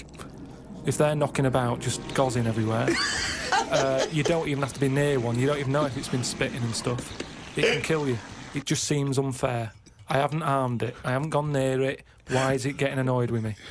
Doesn't seem right. So that's where a knowledge has not helped that octopus out. Because now, when you eat them, I just think, yeah, have another one. Do you know what I mean? Get rid of them. another conversation with himself. Another conversation with himself. Okay, Carl, I'm just going to throw an animal at you. Tell me how weird it is, what bits annoy you, how you change it, okay? A crab. How would I change it? Yeah. Does it annoy you? Do you think it's weird? They are weird, but they're at that size where they can get away with it. Yeah, it suits them. Okay, good. Would I change anything? in a way, you know, what you're saying about things not working, he can't walk forwards. So But- why hasn't something happened? Why haven't they said, do you know what, these arms are too clumsy? We need to have them so they can slot away easier and we can pull them out when we need them instead of clumping around with them. Because they do struggle. You see them struggling with their arms. Yet they're still here, they're still doing that, they're still designed that way. What's the weirdest animal? So you think the octopus is the weirdest animal on Earth? Yeah. Why is it any weirder than a dog? Because it couldn't be further away from us. A dog has got human eyes. If a jellyfish had a pair of eyes like ours, I probably wouldn't worry about him that much. But like I said to you, it's that way that they haven't got eyes, they're floating about. I can handle some fish. They look like us. They've got eyes. You can make eye-to-eye contact with them. A jellyfish, what are you looking at? It's a snidey thing, like I've said to you. You can see a lot in eyes. Do you know what I mean? They say, don't trust him. Why? It's his eyes. Jellyfish haven't even got any, and I don't trust them. In terms of design and everything, and if you lined everything up, say if I'd come from another planet and everything was lined up in a row, and they said, right, we're going to give you a crash course in what's knocking about on this planet. Yeah. And you go, right, go on then. And you go, this is man, here's a woman, here's a dog, here's a cat, here's an octopus, here's a... I go, hang on a minute, what is this?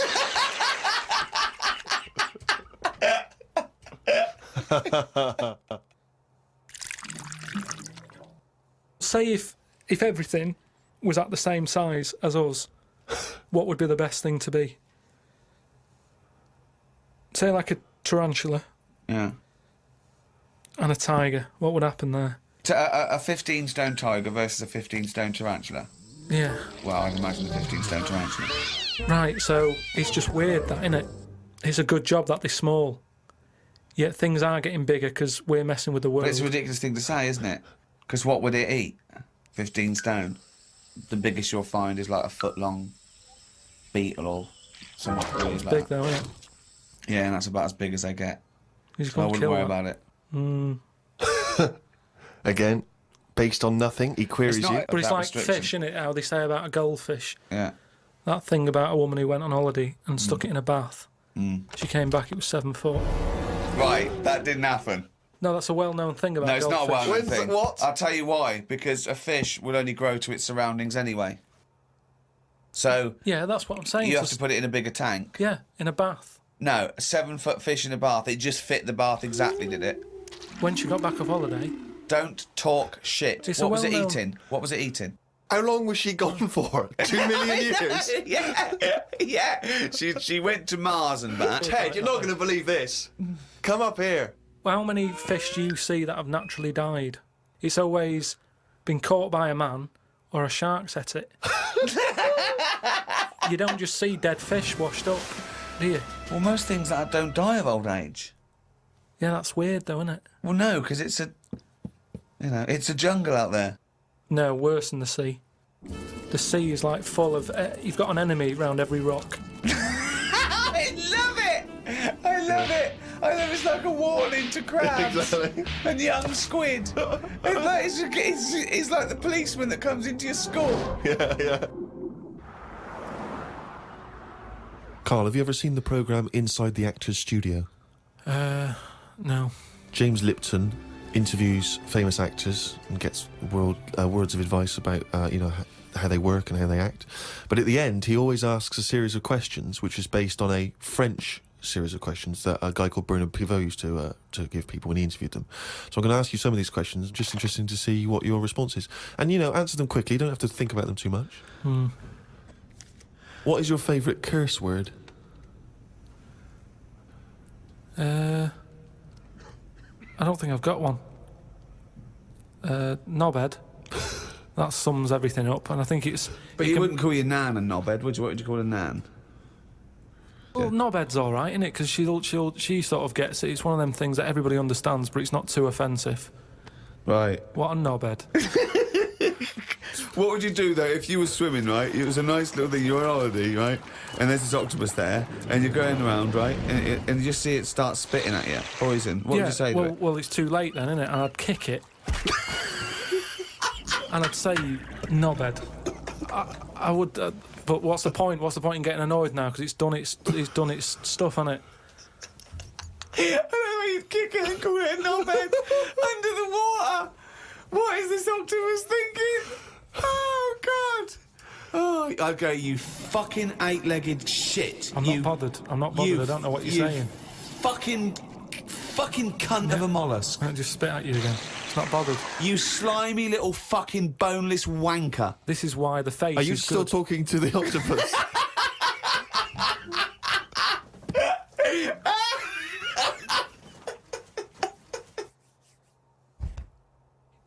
What's been going on? What's been going on? I've been to hospital. I was rushed to hospital, like emergency and that. Had a tube put on my knob. You had a tube put up your knob? Yeah. What's the story? Kidney stones. Ooh. So, shouldn't really be here, to be honest, doing this. He said rest and that. Climbing them stairs on the way in. Is To be just- quite honest, it doesn't look like you're expending a lot of energy at the moment. It's like at Zookeeper going, oh, that sloth move today. Calm down. Yeah, but I had to get here. It's been raining. I Yeah, had to come up the stairs. I had to carry the computer. yeah. Well, that's not entirely true because your girlfriend was carrying it. I saw her outside. Yeah, but I'm just saying. And then you handed it to me and said, Steve, God carry this. So almighty. Yeah, I know. that's already a lie. Christ almighty. Whinging. Not whinging. I'm in show business. I know loads of people that wake up every day with a sore knob, feeling like they've had their kidneys probed, and they will say they're unconscious. So they don't whinge about it. They get straight back onto it. They, a lot of them are on TV now. Yeah, straight back to hosting game shows.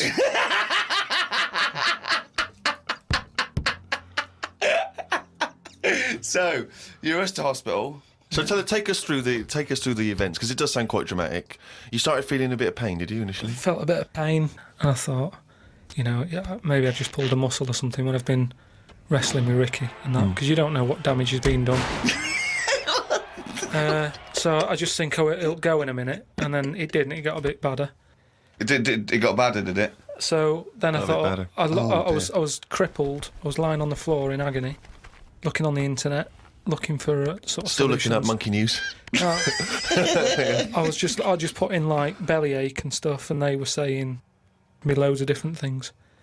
And what I used to do when I was a kid, I used to always just get a cold ashtray and put that on my belly, and the coldness used to get rid of the badness. Amazing. The coldness got me. It's like a witch doctor. Yeah. This is like A witch doctor happens to work in a pub. it's like some sort of 5th century remedy Yeah. written in mud. Yeah. Coldness doth get away with the badness. Why specifically an ashtray? Just because they sort of old cold. They're old cold. I don't know what this is. I love this idea that he had the operation and he comes round and they're talking to him and his girlfriend gets a phone call and they say, Mr. Pilkington's maybe complications. He's just talking rubbish. She goes, oh, good. Yeah, he's back to his old self. What? Why specifically an ashtray? Sorry, because it's old cold. I understand it's old cold. Yeah, we understand. Everyone who's done a medical degree understands old cold, but old cold belly badness. If you want to buy that book, Old Cold Belly Badness, it's the history of abdominal surgery by Karl Pilkington. No, it just, But do you put it in the freezer or something you first? can do if you want, but they're normally cold anyway. It's sort of thick glass and that, it holds the cold. But we don't smoke in our house, so I had to use a plate. Oh, well, that's madness. A plate's not going to work. Famously, a plate doesn't work. No! Oh, So you put a plate on your belly, but that didn't do any good. That didn't work. So called Suzanne and said, I'm in agony here. She said, go to the doctors then. Good advice. So A lot of people have done that straight away, as opposed to going through the plate ashtray. So he went to hospital and he said, have you got an ashtray? They went, no, especially an ashtray. This is no smoking. So anyway, then we get in a cab and whatever, you go there. I have an X-ray, His voice is even more boring than usual, Extraordinary, isn't it? Yeah. Fuck me. and they put me on a drip and everything. Give me some morphine and stuff. And found out that I had kidney stones. So that's why I was in hospital. And they get them out by... I don't know what's gone on, to be honest. I've Come on. got some tube inside me. from my kidney to my bladder. That's helping me stuff get about. And so there's a little tube up the end of your knob into your... Yeah, it's not there now. It's high up. Right. So it's high up between my kidney and my bladder. But why didn't you have the thing where they go in the side? You had the choice to... Because I said to the doctor, I said, I'm not a doctor. I said, what do you He think? went, stop putting yourself down, Carl. He said, We need you in the operating theatre now. he just said, I said to him, what should I have done? Because he said, if you want, go home and we'll get you in again or something. Something like that. And I said, no, I might as well have it done properly. Have it done now whilst I'm here. Sorry, the choice was have it done properly or go home. It was something like that. He said there's something you can do, and I said, oh, Flush it out. no, because it's too big. It's something like 7mm. And it's basically because you don't drink enough water. Yeah. So anyway, I said, what do you think I should have done? And he said, tube up the knob. And I said, not my favourite one of the choice, but if that's what you think. So he said, yeah, have that. He did me little diagrams, which didn't help. He was like showing... How big did he draw your knob? Sort of normal size. Yeah? Was it? It was all right. You weren't offended by them? But he wasn't into detail. It's just, more the tube and stuff in your bladder and your kidney. What was your ball bag like? Did he draw that? He didn't do that bit. He left that bit out. Okay, right. But he said, we'll just pop that up there. And then that's when Ricky turned up to visit. He came in laughing at me because we sat there in like me underpants and stockings. In stockings? Yeah. Why were you He was there. No, he wasn't in bed. He was sort of out of bed with his little drip, right? He had his little boxer shorts on, just sat there, right, in his pants, right, and he had stockings on. Yeah, because they stop clots or something. They put them on your legs. It's like, when people have got big veins and they go on a plane. Right, yeah. You said you're not a doctor. No, but I've seen it because Suzanne's mum did it, and she put them on ridiculously early, like 3 days before we were going away, and she'd never been away before, and everything was like over the top. Do you know what I mean? She's like, I best put them on.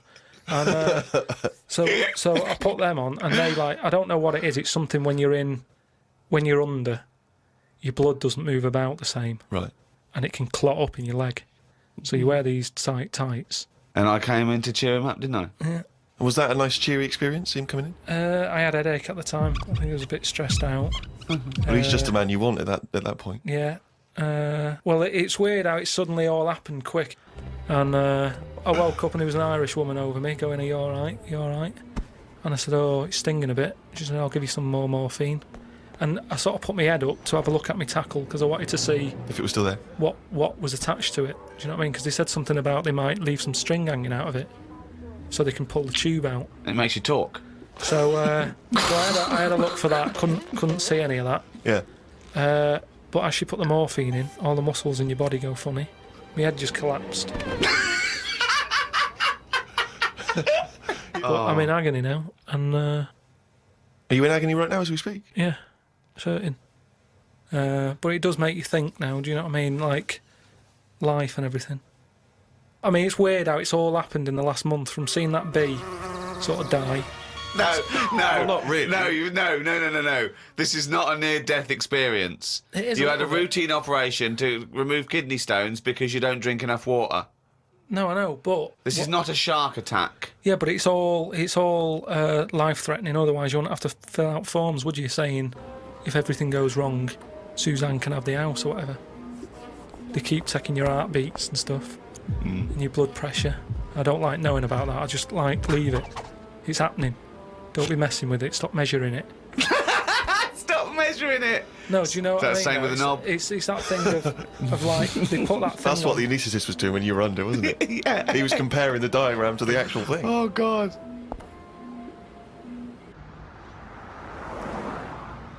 What is the closest thing sort of living that's nothing? I don't know what you mean. What? What's like the closest, like, do you know at some point something's gone from nothing to something? Hasn't it? No, I don't know. I don't understand what you mean. Do you mean what is the first and lowest and most primitive and most simple form of life? No, He's right here in this room, Rick. say like when you look at a stick insect, Right. you go, right, there's a slight crossover there from a stick to a living thing. No, it's not. It didn't used to be a stick. No, it's not. There's no biological relationship between it and a stick. But there isn't much difference between the two, is what I mean. Of course there is. It's a huge There isn't. difference. They just sit there looking like a stick. That's their skill. Yes, but there's nothing to do with being a stick. It's like camouflage. That's like saying when a soldier puts on combat gear, you're saying he's a cross between a human and a shrub. What I'm saying is, have you seen them weird things that just look like... They sort of look like a leaf. Yeah, they're insects that have evolved to look like a leaf. At some point, something has had it away with a leaf. No! What? At no point has something had it away with a leaf. No, to make it look that much like a No. leaf. At no point did a beetle shag a leaf. It's superficial. It's the way it looks. That's all it. That's like saying chameleons must have mated with green once. They are green. No, but it what- looks like a leaf. But then how does it meet... How does it have relationships? It will be going around sort of having it away with a leaf. No, it won't, because it doesn't know what it looks like. It doesn't matter. It's not like they, a stick insect will be talking to a stick for ages and go, "Oh, I've wasted my time here. This club's dead." Rude. I was chatting to her. She was foxy, but she was giving me nothing. But Dave, that's not a stick insect. That's a stick. What are you talking about? That's a stick. You've been talking to a stick all night. I thought. I can't believe it. I just thought she had a great, slim figure. No, it's actually a real stick. Well, I've been watching birds more than insects recently. Oh, In okay, the you last, moved on from in the insects. last week, just because I've sort of looked at the ant and the bee and that. And what I've found with pigeons is they've got wings, yet they walk a lot. I'd love that to be a thesis where he got like a £500,000 grant from a university, and I said, "Well, Pilkington seems to. He's done ants and he's done bees. He's followed ants. Apparently, they're not doing anything. Some of them are lazy. We are granting him another £500,000. He's been working on it for a year. Please welcome Karl Pilkington." Carl, what have you found? Well, even though pigeons have wings, they walk a lot.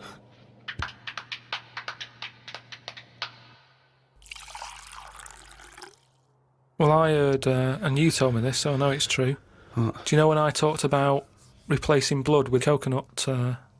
What was it? Well, one, it said coconut milk can be used as plasma, but I haven't had that verified because it's off one of those websites where there are spurious facts. But what do you think of that, Steve? I mean, I've sort of touched on it. But I've just got to echo what Ricky said. I can't have an opinion unless it's been verified. But why aren't you just being open-minded enough to go, well... Well, no. But That's it's not not a being question of being open-minded. Open-minded isn't believing everything you hear. You don't believe everything you read, do you? a lot of stuff you kind of go, well, that's interesting. But what we talked about this. What about Noah's Ark? What about it? Well, you said you believed it because it's in book form, but according to that, didn't he get 2 of every species on a big boat? But we know that's impossible, don't we? Depends where he was. If he was above a zoo, there would have been a lot of different stuff knocking about. That's my only problem. What I'm saying is, where was he floating where he could get an elephant, a giraffe, a cat, a dog, a gerbil? Where were all these things floating about? Well, exactly. Right, That's these my Old only Testament downfall. zoos, they were quite Yeah, but big, exactly. really. But you're right. You're questioning it. How is it possible? But I've just said, a zoo. There's no zoo that has got 1% of all animal species. Well, I don't know where he got them from then. There's a couple of million species of animal. And how did he round these animals up? Because they were drowning, so they were looking for any boat. So they were actively seeking out an ark. Well, they would have just been looking for anything to get hold of. Yeah, and where did he keep them all? How did he keep them all separate? How did he... At that point... Oh, no, the lions ate the otter. No, because at that point, it's that thing, innit, of how you all pull together in a Don't bad situation. Talk shit. You all chip in, they're all like, oh, God, let's be nice to our neighbours. Right. So there's spiders talking to flies and... Well, they would have just gone elsewhere, wouldn't they? They would What do you have been mean? on another bit of the boat. The spiders don't have to knock about the lions just because they're all in it together. They get their own little area, don't they? Well, I don't know. How big is this boat? It's big, it's a big boat. How long, what was the warning he got from God to make it? I don't know. It's a couple of weeks. Yeah. 2 of every species, Carl. how big would this boat have to be? Yeah, it's big. You can't just keep saying it's big, because I know in your mind you're imagining this ark. There's a boat with Noah up the front with his wife, 2 giraffes behind him, their necks there, 2 elephants, and it just and it's just like elephant, giraffe, hippo, dog, cat, weasel, couple of frogs, and a spider talking to a fly going, let's get on. But when we're off here, you're dead. But what would you have done then? Are you saying that you wouldn't get on there because it's too noisy? It's not a question of what It didn't you've happen. done. It didn't happen. To be honest, I'm not bothered. And they got through it, didn't they?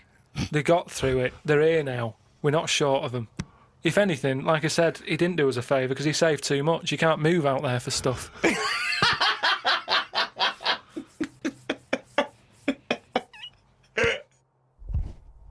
I was swimming recently. I do a lot of swimming, and I've never quite mastered my front crawl. Just never quite nailed the breathing because it's quite tricky, isn't it? You know, you've got to breathe at the right moment. And so I'm in the swimming pool in the local gym, and there's a guy bombing up and down, really doing a great forward stroke. So I waited till he came up and sort of went, excuse me, mate. I was just watching you when you were doing your front crawl. I was really impressed. Could you just watch me when I do mine and tell me if I'm going Why right? would you go to a man? I know, and that was what that was the problem. Is only as I was saying it did I realise what it sounded like. I've just been watching you swimming up and down. I was really impressed. And you're both in speedos. Both in speedos. You know, I'm got the goggles on, prescription goggles, so that I can see when I'm swimming. But why do you need them? There's nothing in a pool to look at. It's not like you're scuba diving. There's nothing. Hold on. Clearly there is something to look at in a pool. Well, no, I wasn't checking. Well, I was checking him out, but I was checking him out for swimming tips. And he just looked at me when I asked him, "Can you just watch me and offer me any tips?" And he just looked at me like I was just mental. That is such a strange thing to say. Can you just watch? I don't know how you had the nerve to do that. Well, it was innocently motivated. Well, I know it's innocent, but what a strange thing to go up to someone and... But what civilization are we living in where we can't just ask our fellow man to help us out with our forward crawl? But we're in a society where we can't. But you know that. It's a strange thing to say. But sometimes it's nice to just think, no, do you know what? I'm not going to fall into the trap of thinking he's immediately going to think I'm gay or that I'm chatting him up. I'm just going to ask him to do me a favour. There's nothing wrong with that. What if he said, yeah, it's just good, yeah. Do you mind coming and help me with my plastering? But it's not the same. He's in the swimming pool. He's there in the pool. He's swimming up and down. He's, it's not no skin off his nose to just offer a bit of kindly advice. If your car's broken down in the middle of nowhere and someone drives by, it's a generous thing to do. Just stop and maybe look under the bonnet and help them out. I agree. But I don't see how that's any different. And in the end, he did, and all he asked was that I wake him off.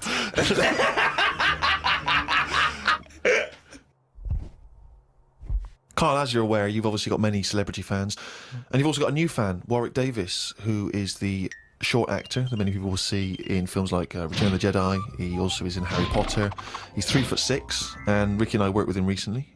And far from asking us about the many celebrity names that we've worked with, the only person he was interested in talking about, of course, Mr. K. Pilkington. He wanted to meet you, Carl. Yeah. Well, is he all right to get on with? Why wouldn't he be? Just because sometimes when people aren't normal, it's just... Sorry? No, I just mean when someone... Like, I've met a few little people in my time. The one that I met a little fella once, and he was all right. He got drunk really quick. But he was all right, but it took me by surprise. Only because, like I've said about when I met Steve for the first time, it's only that same thing. And then if I lived with the little fella, I'm sure we'd get on a storm. What do you mean when you met There's Steve? a TV show waiting to happen. Things wear off. That's like the world, isn't it? And it's the same with the little fella you're talking about. First time I see him, I'd be a little bit like, oh, what do you say? Whereas once you get to know him, I'm sure he'd be a lovely little fella. I don't know where to start, Steve. But Warwick asks, really, what are your thoughts on short people, particularly in entertainment? Because, of course, they've, throughout the ages, made an appearance, particularly in fiction. Tom Thumb, of course, the Oompa Loompas. What do I think of them? He's just wondering, I suppose, what your take is. They're all right. I mean, when I was on jury duty, every day I'd sort of see one pop in, and he'd be sort of struggling getting on the chair. And he'd sort of, he wasn't struggling in a way that he felt uncomfortable. He'd obviously climbed a lot of chairs in his time, and this was just another one. And Watching him, it just makes you think. You go, I should appreciate that I don't have that problem every time I have to sit down and what have you.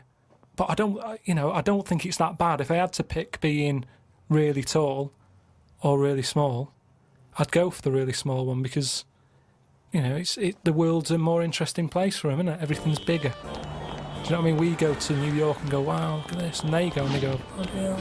Do you know what I mean? Everything's a lot bigger. Everything's more amazing. Food portions, everything's a bonus. So out of the two, I'd be small, and maybe that's what I'd chat to Warwick about for a bit, just to get to know him. Brilliant. It's a shame in a way that he's not been able to pop in. I'd like to hear that conversation. But I've got, speaking of like weird stuff and that, I've got a new. Well, we weren't, but go on. No, got a new book. Do you know I had that Freaks book, Top 50 Freaks? Got a new one sent to me. Really? Yeah, and do you know like everything normally has a name. So, like, if it's the two-headed fella, they're all nicknames like that, aren't they? They've got two nicknames, I imagine. But this new book I've got, right, on the cover of this one, it's got, like, a woman with 3 breasts, right? And she's called the three-breasted woman, as you'd expect. The one face. Why is she posing nude, though? That's what I want to know. Tart. Well, she looked happy. And there was a fella with, like, one face but 2 bodies. Doing one face but 2 bodies. One face, 2 bodies. What do you mean one face, 2 bodies? Surely you one head, 2 bodies. Ed as well, but it was mainly the face. That was weird because he looked fed up. What are you talking about? How What can are you have talking a face about? without a head? How can you have... What do you mean? How did it join to the neck? No, it did. It did have a head, but the fact is, it was weird that it had one face to me. What do you mean? Well, if you've of got course one he had- head, you'll have one face. Yeah, I know, but it was the fact that he had one face and 2 bodies that I didn't think. But one why do head- you keep saying one face and 2 bodies as Why opposed to not one one head head and 2 bodies? We're all the man with one face. Yeah, but now I've got one body. Yeah, well, surely he's the man with 2 bodies then. Again, the description. Roll up, see the man with one face. Yeah, I know, yeah. So it's full of stuff like that, right? And what I'm saying is that fella, the one-faced man, the 3-breasted woman. He wouldn't be known as the one-faced man, is what I'm saying. Well, they all- that isn't the peculiar thing about him. No, well, they all had names like that. But Right. there was one thing in it that didn't even have a nickname. It was so weird. What do you mean? It just said unidentified. What does it look like? Sort of testicles for eyes. That's. It just reminded me when you What talk do you about mean strange. testicles for eyes? And what is it? Did he have a normal body? I didn't even look at that. Oh, No, so that's what I'm saying though. You're attracted to the oddness of the thing, and that's what I was saying about Warren when he walks in. Warwick. It'll be odd for a minute, and then I'm sure For him it will be, yeah. He'll get used to you. I've got my head round it a bit more, and the way that there's loads of people in the world, and yet you don't see people with like dangly eyes more often. It amazes me. I love the fact that he's amazed by not seeing freaks. Yeah. It's incredible. He's walking down the street going, oh, everyone's got one head. That's weird. Suzanne, see any dangly eyes today? No, me neither. It's weird, isn't it? What's going on in the world? Oh. Went out the other night with the lads.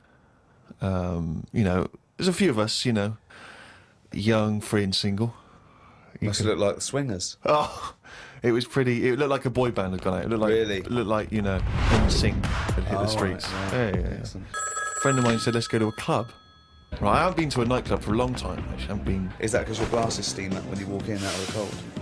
That is a problem in the winter. It's very difficult to make a good impression when as you walk in, your glasses steam up straight away, and you've got to take them off and clean them and stuff, and then you get a bit On dirty. your white fronts, you pull your white fronts up Yeah. through the jeans, Yeah. clean them on that. or the back of a girl's dress. But we cruised down to the club. It's one of those big sort of London super clubs, and it's a bit of a queue. I think it's a bit of a chore. But we're queuing up, we're in good spirits, we're looking at it, it sounds pretty funky, we can hear the music coming out. Been in the queue for quite a while, 20, 25 minutes. Forget it. 25 minutes. Well, yeah, we were pretty excited by this point. The doorman says, hello lads. I said, yeah, we're coming please. He went, no you're not.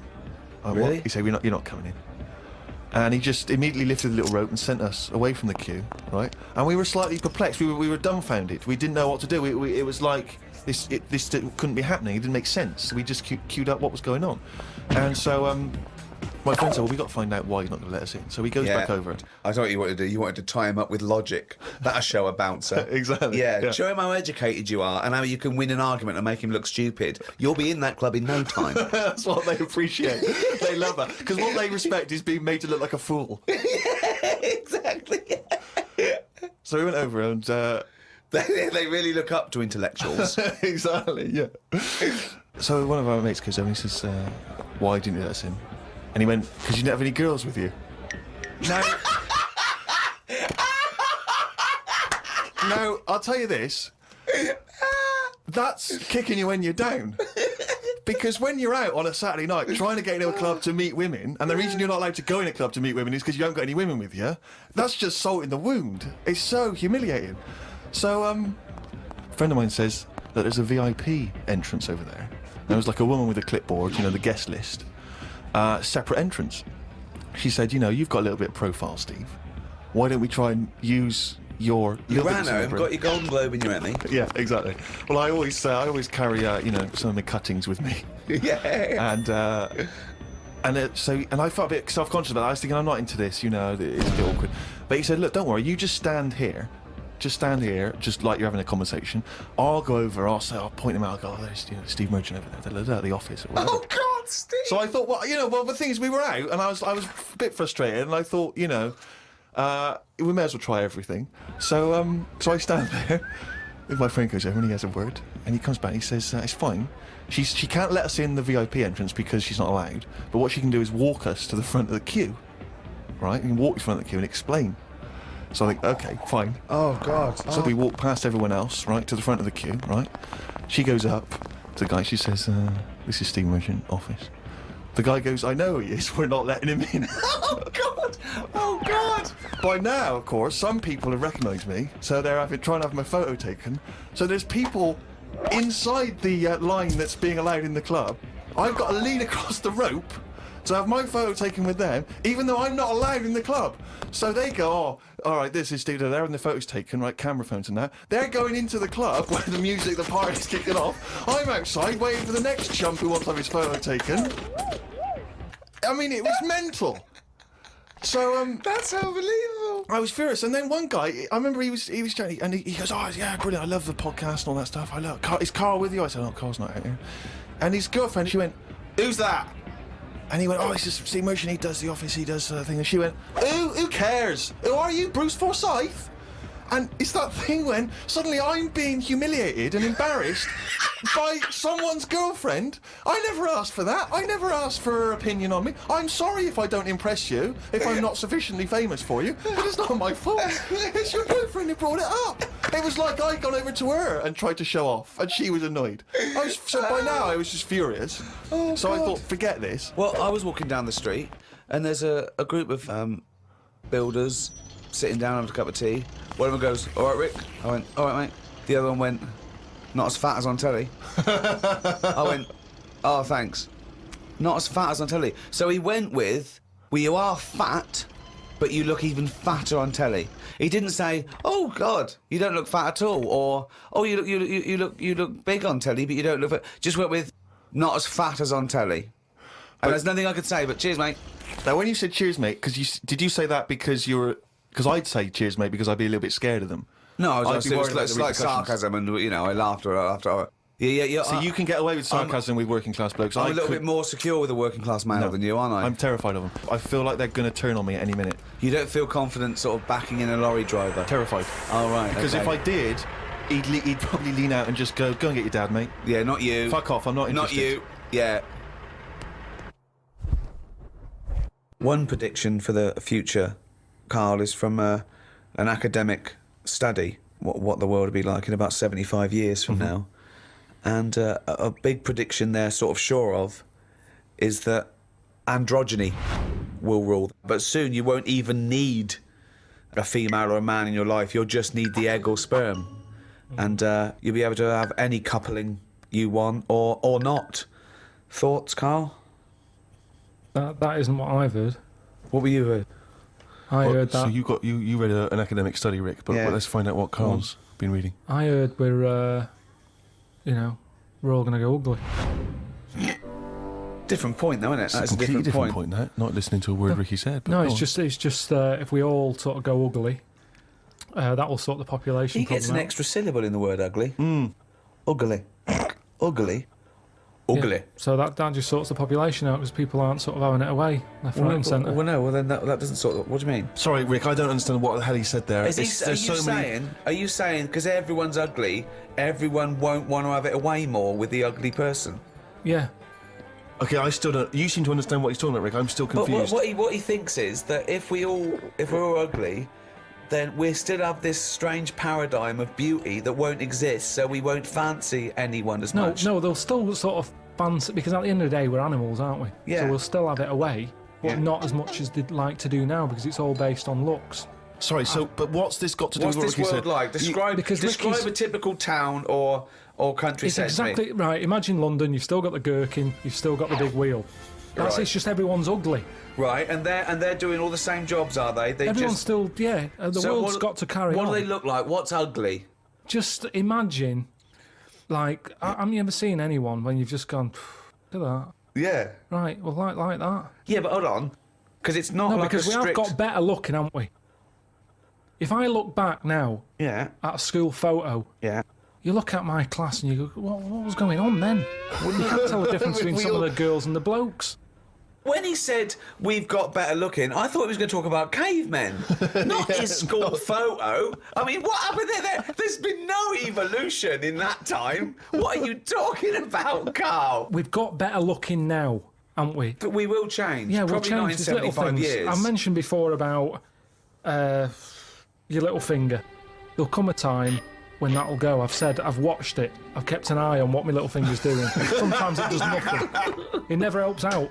All the others are grabbing all the stuff. That one just sort of sits there watching.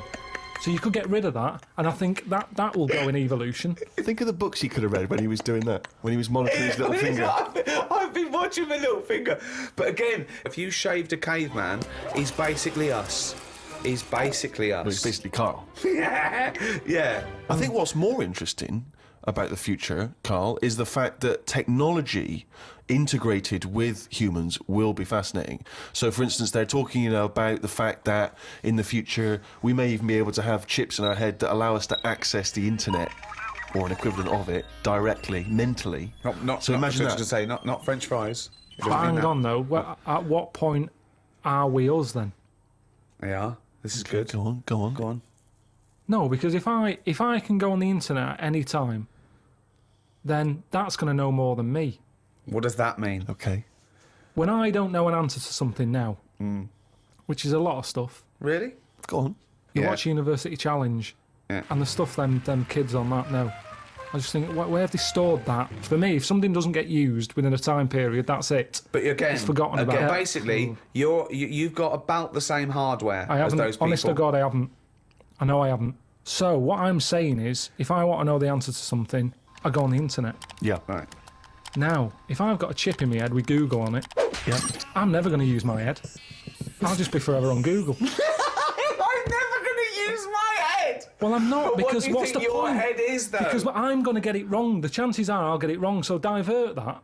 It's like saying... No, you can't bypass the brain straight to Google. When you're having a chat socially, it's not like they're going, all right, Carl, how are you? And you're not there. You're asleep and Google's talking. I think you'll find that. No, only... Want to see naked ladies? Come this way. No, only for questions, though, that I don't know. But what I'm saying is, because I don't know a lot of the answers, I'll just say, forget it, leave it connected to Google. No. So then I'm not me anymore. Well, what are you doing? Where's you gone? I'm looking at Google.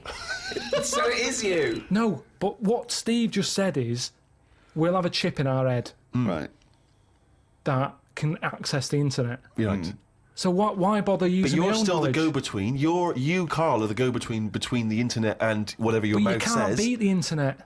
Yes, You but can't, you're it the knows everything. Where does Google get the information from in the first place? Someone on one of them bright people on University Challenge has put it on. Yeah, a human being. So, but I'm going to get lazier. I don't watch University Challenge and go, I want to be like them. I'm going to start reading books. I've accepted I'm never going to be like them. I can't play along. All I tend to do is I say to Suzanne, right, so every question now, I'm going to have egg as the answer. And I'm hoping that one day... What an amazing game! What an amazing intellectual pursuit that is! What a lucky lady. What does Suzanne say to that? Well, she just sees if it works. She just plays along, and then I'm saying, oh, it might be this one or whatever. I love that, because I remember once, it was about 5 years ago, Carl and Suzanne were around near Christmas, and me and Jane were there. We were playing different parlour games, like charades and that. And then one game, you have to do that thing where you have to beat, and you have to do animals, and you have to go... first one is A, then B. So you say aardvark, next one goes beaver, next one goes cat. It came to Carl, he panicked, and he went egg. And he was on F. So you're sat there watching University Challenge, and on a good night, it's, you know, well-known jeweller Fabergé is well known for his jewel-encrusted egg. Humpty Dumpty is commonly pictured as a living egg. Sometimes it's getting extraordinary. If you keep saying the same thing, eventually, it's like a broken watch. Carl Pilkington's head looks like a... Yeah. I've just got more chance of getting it right. Sure. But also, he told me when he plays University Challenge, he says he's given up ever trying to get an answer. So now he tries to guess who's going to answer the question. Another great game! Suzanne's roped in on! Unbelievable! How'd you do with that? That's not... I'm normally all right on that. Normally all right. There's got to be something else. There's another evolution thing though. When you watch brainy people on that, or wearing glasses, Yeah. what does that tell you? We are reading too much. We're wearing the eyes out, and that you can't argue with that because the evidence is there. Can. Okay, one more go. What do you mean? The chip in the brain isn't part of filling your head with stuff. The journey of filling it with that stuff. What do you mean? Whereas if say if you had a baby, the baby pops out, it cries a bit. You go, right, we've got. What do you want your baby to be interested in? And you say, I want it to be a plumber. You go, right, when it's 2, we're going to stick a plumber chip in its head. Right. Yeah. It's not right, is it? No. I don't know why you chose plumber either. Well, we still need plumbing. Yeah, I do we? know we do, but... It's odd that they would have chosen plumber. They've got such kind of small ambitions for their It's what his babies. granddad did, and they want the sort of the thing to go through the business. They own a plumbing business. They want the baby to carry on the business of the plumbing. They want the baby to be able to plumb. Well, what about this chip in the head? But you've made this up. You've made the scenario They're up. not putting chips in babies' heads. I thought you said they were. No, When did I say that? I never said that. I think Steve's right, and I don't know, I haven't read it, but I imagine he's saying it's the next step in convenience with technology and an interface between a human and a research tool or fun. You know, computers went from being the size of a room to a thing you can wear on your watch. So the next step may be, you won't forget your palm top, you won't forget your iPod, you won't forget your laptop. It's in there, it's an interface. I know, but it makes us lazy. Carl, it's not a question of. It's not that Google is now Carl. It looks like Carl, but it's just spouting, little pop-ups about offers you can buy and cheap holidays here and there. He's not the man I'm added. Right, look at it like this. Jesus. Look, I see it all the time now. Go on. You go, where are you going to someone? And they go, I'm going to Dorset. Aye. Oh, aye. What road are you taking? Don't know. Just pop on the sat nav. Now, that's a start, isn't it? Okay. Let's act that out with me, okay?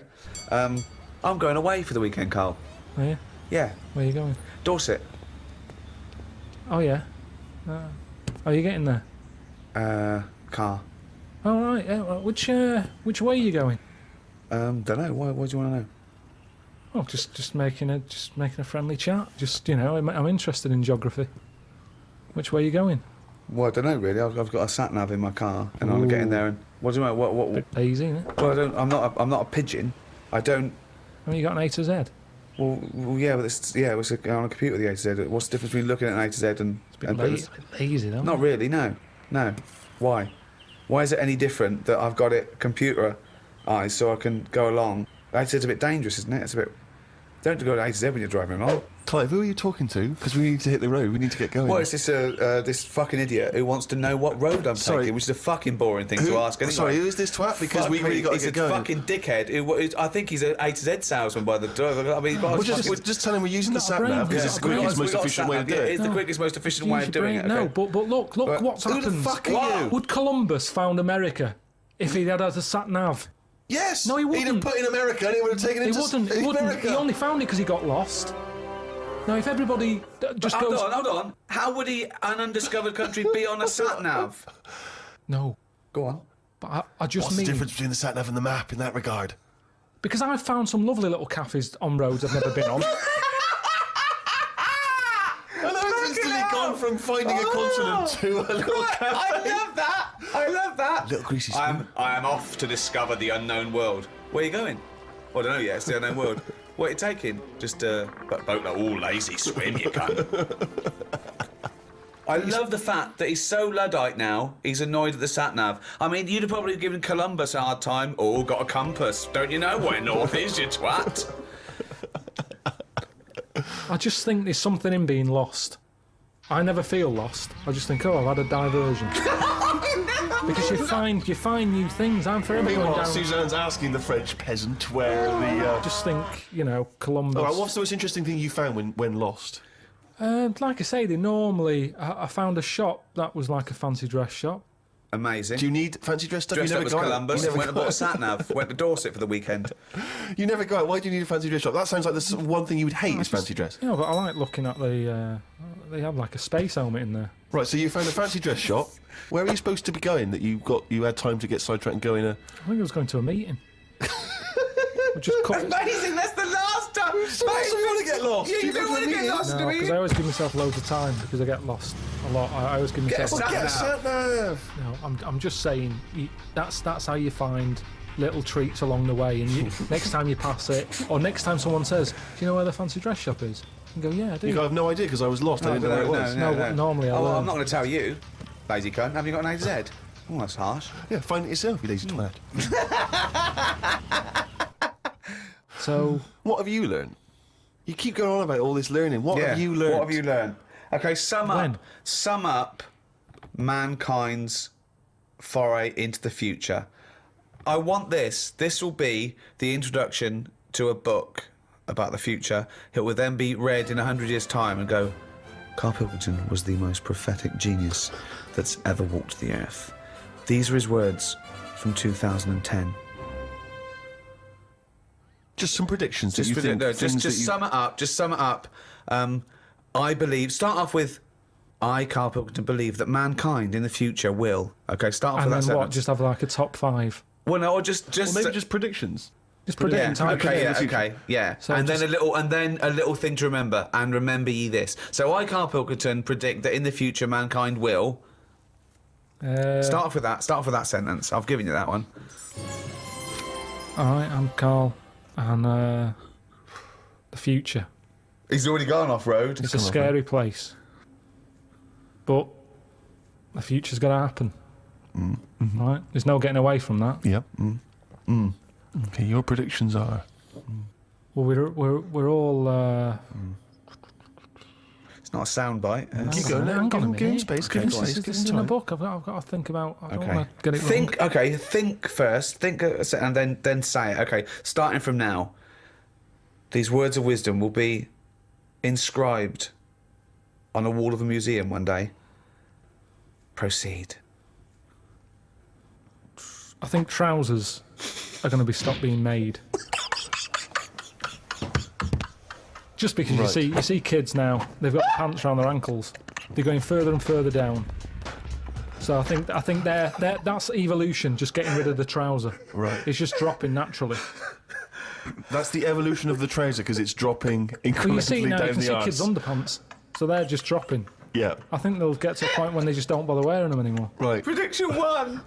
Okay, That's an amazing one. They'll stop making trousers in the future. Good. Okay. We're going to get weaker. That's already happened. They used to say, an apple a day keeps the doctor away. Now they're saying eat 5 fruits.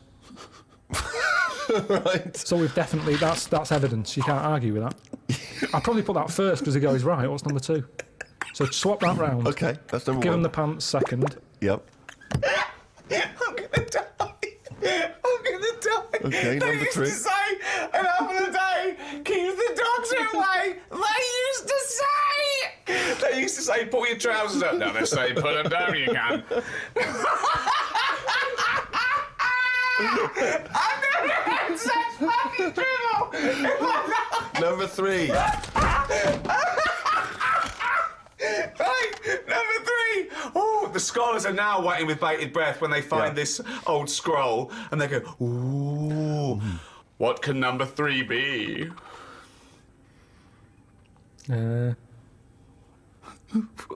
I reckon we'll blend all our food. Oh, God! No, because I honestly thought he was going to make a point about race. But he said, I never thought it would be, we'll blend all our food. like they do for babies, you mean? I just think when you think about all the stuff we eat now, cavemen chewing on big lumps of meat. Yeah. We had wisdom teeth. Yep. Now they say, "Well, take them out. You're not using them." Yeah. Why not using them? Because your food's soft. Yep. Sorbet. Yep. Soups. Yeah. Everything's softer, Just isn't it? When you those get an two, yeah. avocado, they say, "Is it soft?" Everyone's squeezing the food before they buy it. Yeah. No one wants anything tough. Yeah. So I think chewing is a sort of It's a thing of the thing of the past. We haven't got the time to chew. Everyone's like, "Hurry up, eat that." You don't have to go out for dinner with Ricky. He's like, "Hurry up." Like, I'm still eating Well, he it. does blend his food, I think. Okay, so blending food. Great. I reckon.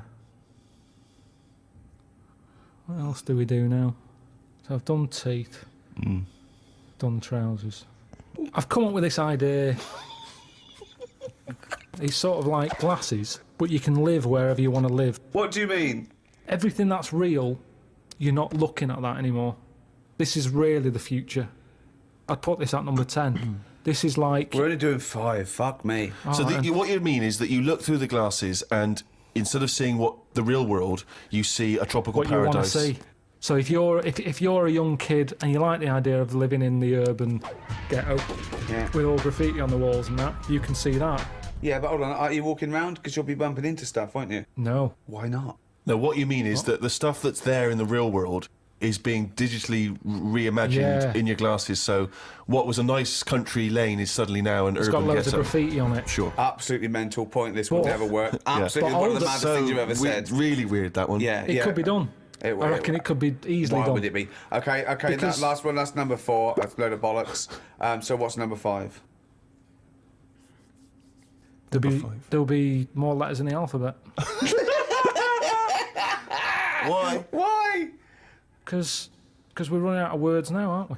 No, we're not running out of No, we words are. now. We are definitely running out Just of words. using, just using the letters we've already got and yeah. making new words. Yeah, we're making, yeah. No, but we haven't got enough now. Of course we have. Have you any idea? You could have a word with 9 L's Yes. before you run out. Yeah, and they do in Wales and what have you. That's because their alphabet is shorter than ours. They've only got something like 24 letters over there. Right. They go mental with the L. now, what we do is we've got 26 letters, but we are now struggling. We're not struggling at all. We are. We're not. I mean, it's a stupid... Boswallocks in shampoo. Now, there's a word where they've gone, well, we've invented something here. We've got something we're putting in shampoo. Boswallocks? Boswallocks. Have you just made that up? No, it's not. They go, I knew with Boswallots and ceramide R. Yeah, but that's a new word because they have to. They come up with a new word. But it's a terrible word. Why? Boswallocks. It's another word. Is that real? You've made that up, No, is it? I haven't. It's a real word. Boswallocks, yeah. Now, this is what I'm saying. So years ago, when they came up with all the sensible ingredients, Go on. sodium. That sounds. Sodium. That sounds all right. He likes sodium. He doesn't happy like with that. Boswallots. Because it sounds like something in it, like an ingredient. Well, yeah, but that's because you're used to it. Is this a load of Boswallocks? Are you winding me up, No, the two it's of you? real. It's real, and that's because 26 letters. We've wasted them. Years ago, we went mental with the, pneumonia, sticking a P on it. And there's loads of words where you go, what's that letter doing in there? Whereas now, they can't do that. They've gone, whoa, pull that back. Why is that letter there? And now you've got stuff like abbreviations and stuff. Yeah. Let's not waste letters. Let's just control it a little bit. Cars are called things like, GTI or something, because they're going, well, I can't think of the word to call this. So they're giving them letters. Think of a word now. Think of a word that hasn't been made up. What do you mean? Well, tell me a word that hasn't been made up. All words have been made up. No, one that hasn't. That could be used. Say if I invent something now to put in shampoo, what can I call it? Quick. Cranberry. No, it's too close to that. No, we can't get that past the advertising person. Scrimpton. Scrimpton. Yeah. It took Ricky 2 goes and you accepted his second one. Well, I think we've sorted out the future.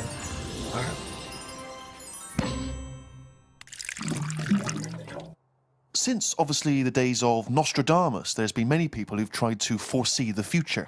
Carl, I'm not sure if you're familiar, but there's endless, predictions. Apparently there are other planets that may collide with ours. There's some scientific basis on this. But if you knew with certainty that today was the end of the world, how would you spend that final day? So, for instance, I've always wanted to smash up a bar.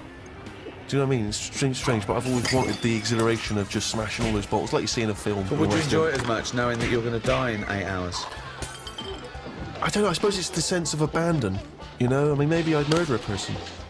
Wow. Just see, I don't know, but I think I'd probably go mental. Because I've always been a very reserved person, I've never got into a fight, never caused a rumpus. Yeah, but that's a worrying thought, because we don't have to have the end of the world for it to be the end of your world, because a lot of people know that they're terminally ill, so they don't go around smashing up bars and killing people. But I suppose I know there'll be no repercussions ultimately, because the next day everyone's gone, so there's not going to be mourning families. But then how dare you deprive that person of his last 8 hours or 10 hours of life? I don't care, because it's the last day on Earth. What would you do? I've always wanted to kick a duck up the arse.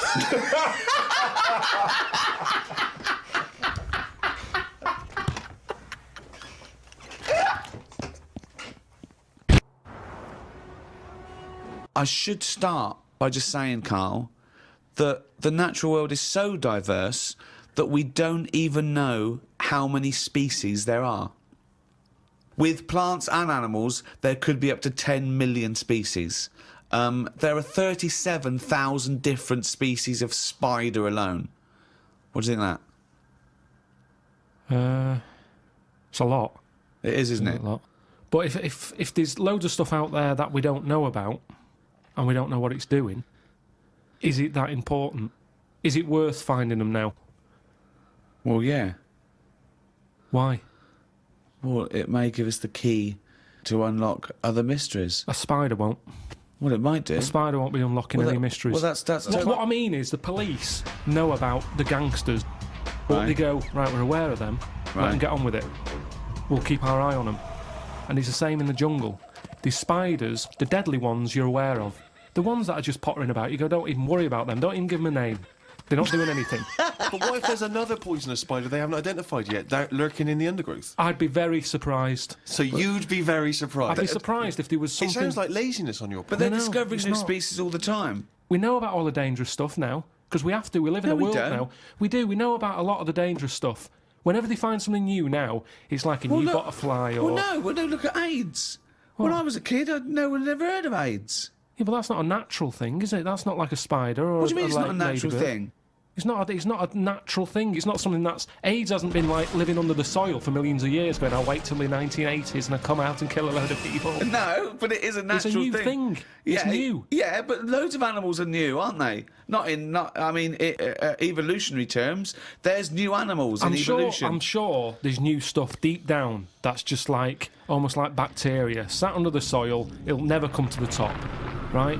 It's like having an old woman who's a neighbour. She never goes out, she doesn't bother you. Let her be.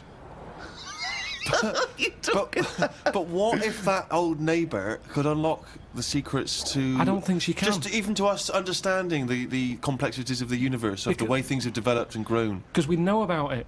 Well, why would we know about it? Because I never understand, why is it you want to stop researching and studying now? Why is it that you're happy to just draw a line under everything else? What if people had said this back in the 19th century? We've done this. I think someone in the 1900s had said everything that's going to be invented has been invented, and then look what happened in that century. Yeah, and I've said to you, look at the stuff that is being invented now.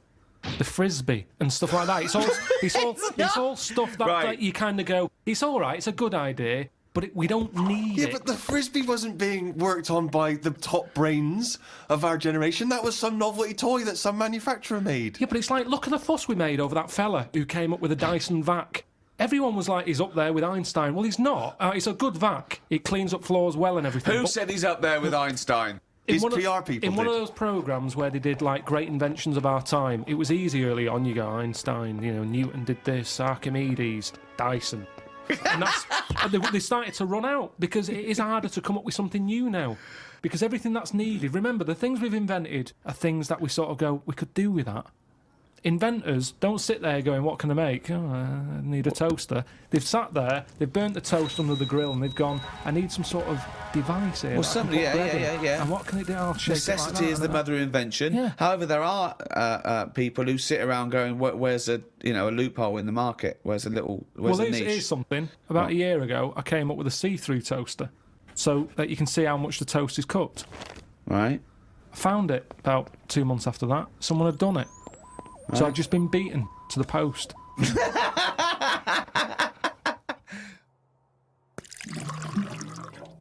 I met a bloke on a conference once who sent a drawing to Blue Peter. It was their designer car of the future, and he sent them a drawing that was a car, and the only innovation was that you can have a shit while driving. And then he put shit goes down pipe, which becomes fuel. They must have looked at that and gone, what a maniac. I think that's a brilliant... I mean, I've driven a long way. I drove to Cornwall recently, and I would have loved... But I think a he did it when he was lavatory about built into the 9, seat. and he must have thought, oh, I'm being driven to school. Oh, I need the toilet. Wouldn't it be good? But if why this- hasn't that been done? What? Well, like Steve says, I've been in the same situation when you're driving and you go, oh, where's the service station? You see a sign saying 36 miles. So what would You're in agony. so you suggest pull your trousers down and shit down in the seat that's a toilet? Yeah, well, what's wrong with that? Well, you got your nan in your back. She's got one as well. So you are going to Cornwall all shitting. Well, not all the time, but it's more useful to me than a lighter. So also, at Where what do you point wash do your you hands? wash your hands or Yeah. wipe your arse? At what point does that occur? Oh, At the that's end of the journey. Oh, God! So you get in, you have a shit at Deptford, and you wipe your arse at Polperro. Yeah, but like I've said to you, this isn't like just people going, oh, I think I'll have one. Do you need one? Not really, but it's something to do, innit? I'm sick of playing I Spy, I'm having a shit. You have it when you really need one. When you have to pull off a motorway, it's a lot of messing about. It's probably going to be a queue at the toilet. No more queues at toilets. 10-minute break that takes, doesn't it? 10 know, minutes yeah. to 10 pull off, have minutes. a quick shit. Driving along, it's just going on. It's just going on. Don't even know about it. Radio's on, everyone's happy. Doesn't matter. I don't know. I mean, we all do it as well. That's the thing. Anything else you'd come up with? There's so many things. Chocolate fountain, anything like that. I just go, what are these? Who's invented these? Who's okayed this idea? And yet I can't have a shit on the motorway. Think of computers. Yeah, computers are a good thing, and it baffles me as to how they came about. When you think a computer chip is just made out of sand. Now, for someone to come up with that, you go, there must have been some sort of alien involved here. What do you mean? Why do you think that? So I love it. So the frisbee, rubbish. Anything too clever? Well, it wasn't an invention, it was an alien. So there's nothing between frisbee and computer chip. What I'm saying is, it's not even an idea, is it? What do you mean? A computer chip, where's that come from? Oh, it's amazing. Well, it's astounding, yeah. So you think it was an alien? What are you talking about? Great. Because I can't believe that someone would go, right, I want to make something that will hold information and be able to do... I know, let's use some sand, we've got loads of that. You'd go, what, you don't... Well, that's what genius is, though, But isn't Carl, it? there's no alien involved. No, but when I say alien, I don't mean an alien came down here and said, you know, oh, do you want to buy this? There could have been a spaceship crash, right? Right, yeah. And there's all them rumours, isn't there, in that hangar. They've got the spaceship, they take it apart, They go, yeah, wheels, we've got them. Yeah, steering wheel. And then they go, hang on, what's this here? And they find the chips, and they break it down, and they find Carl, it's sand. but the fact that sand makes computer chips is not the interesting thing. The interesting thing is how the human being discovered that, what am I talking about, sand makes computer chips, that silicon can have information put on it. But we're made out of oxygen, nitrogen, carbon, do you know what I mean? And hydrogen. But that's nature. You see, nature is amazing. You can't beat nature. Right? No. It comes up with some amazing things. Yeah, but man is nature. Don't forget that we're an animal. We're a brilliant ape. We're actually 98.6% genetically identical to a chimpanzee, Carl. Think of that. We only differ on 1.4% of our genetic makeup. That must be the arse.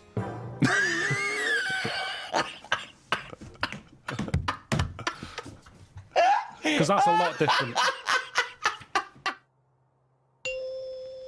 When I was about 13, 14, I once tried to improve the animal kingdom by making the hardest animal ever, the most perfect animal. Now, just to clarify, you didn't, in sort of Frankenstein style, try and bolt various bits of animals together? It was a drawing that I sent to Blue Peter. There was no competition going on. You just thought they would be appreciative? I thought they'd look at that and they'd go, well, he's a genius. Yeah. This is like Da Vinci. Sure. And this is the animal. This is what I thought, the perfect animal. I mean, when I say perfect, I meant the hardest animal. This animal, it could take anything. It was just the strongest, hardest, fastest, right? Yeah. So, I started with the head of a lion. Of course, that makes Do you know what I mean? perfect sense. It looks good. Bite you, right? Okay. I popped that on the body of a rhinoceros. Okay, so it's got the toughness, the armour, if you like. It's full strength. Head of a lion. Think of that. So you've got this picture. Head of a lion, body of a rhino. Perfect. Okay? Hold on, though. Pop some arms on it. The front arms were the arms of a gorilla. The arms of a gorilla. So it okay. could punch, grip, it could make stuff. The lion, I mean, that's where the lion falls down, because it can't make stuff. Sure. It can't climb, you know. So, okay then, wait a minute. You think that's got enough weaponry? Sounds like it. No. Pop on the tail of a giant scorpion. A giant scorpion? Yeah, yeah. So a scorpion that's the size of a rhinoceros? Exactly, so the tail was as long as that rhino. So now this is a scary animal. Yeah. And this is where the animal fell down. I thought, right, legs. Well, the fastest animal is the cheetah. Cheetah. Popped on 4 cheetah legs. 4 cheetah legs. It would have collapsed. Crushed under It the would have weight of the collapsed rhinoceros. immediately. So, Yeah. yeah. And you drew this, did you? Drew it, yeah. Did you show it to anyone Yeah, other my than mates went, that's brilliant. Right. They said, that's brilliant. And then just sent straight to Blue Peter. Yeah. Any reply? No reply at all. Really? No reply at all. Surprised. What do you think of that, Carl? If you wanted to make the ultimate fighting animal, what would you come up with?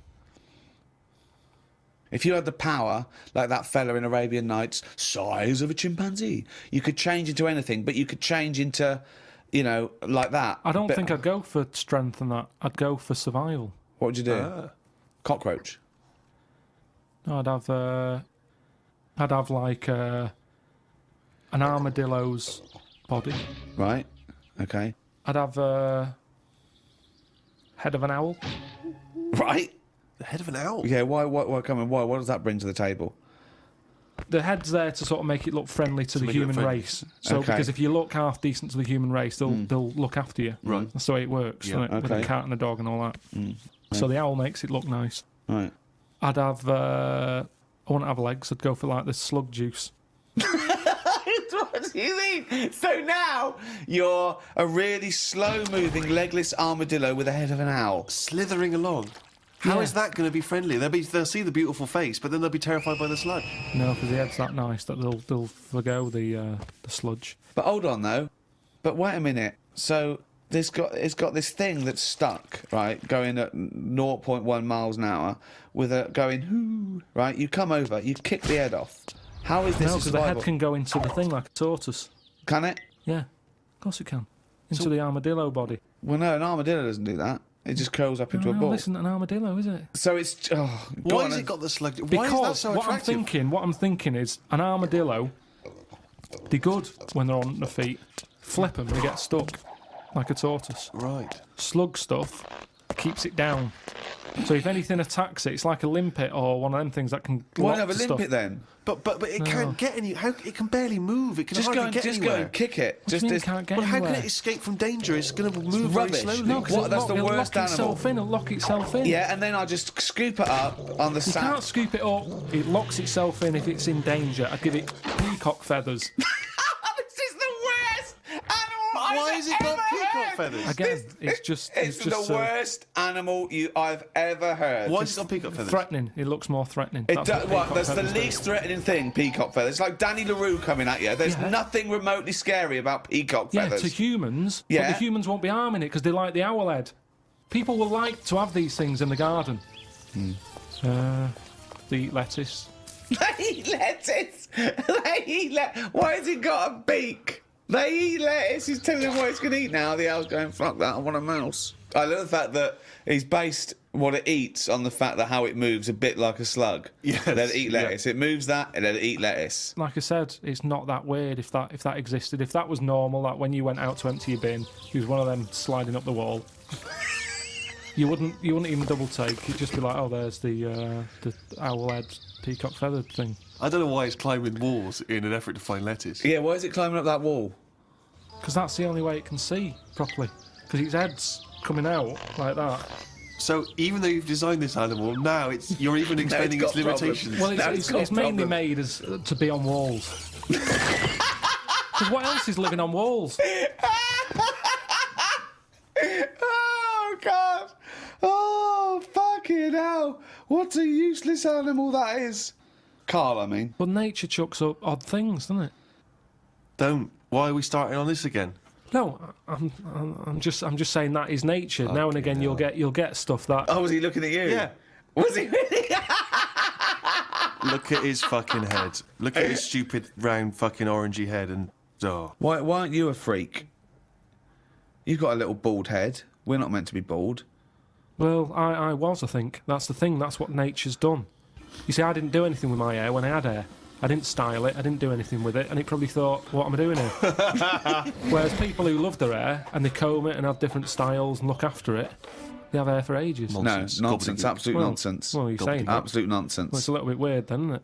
And that's what happens with old people once they lose their, will to live. Once they lose the job, they get old. What's my purpose? What am I doing here? And it's like nature goes, you're not needed, and they die. Maybe that's what happened with the dodo. What's it doing? Can't fly. Its wings are useless. Eat it. Tastes horrible. Kill it. No, they did eat Nature. it. I think they did eat Yeah, it. but it wasn't very nice, was it? I think they over-farmed it. I think that's why it was extinct. Because they did eat it. No, but they did eat it, but they didn't like it. Everybody, you never saw like a fully eaten carcass of a dodo. You're It'd always making this be up half again. eaten. All conjecture. No, but they didn't eat it all. Everybody would probably try it and go, "It's not for me." That. But you don't know No this. idea, You you're don't just know making this. it up. What's this based on? I've That just- people... And also, why would that kid it out? Because I'll tell you why. Why? Because if it's not nice, people don't get another one in. And they die out. The reason we've got loads of chickens and loads of cows is because we eat them. If we ate polar bears, we wouldn't be short of them. Because you'd farm it, you'd take more care. But what's a polar bear doing? Sat on a block of ice floating about. It's no use to us, is it? It sounds harsh. Once but it's again, no got use. his information from a Glacier Mint No, advert. but it's no use to us. We know they're there, and it's all very sad when you see them on the news sort of struggling and all that. Yeah. But it's going to make them stronger.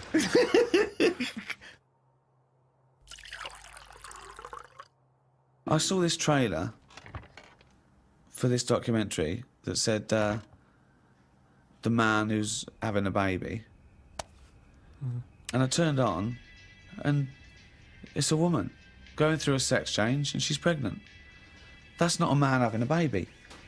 That's a woman having a beard. Having a breakdown. Why is that? What?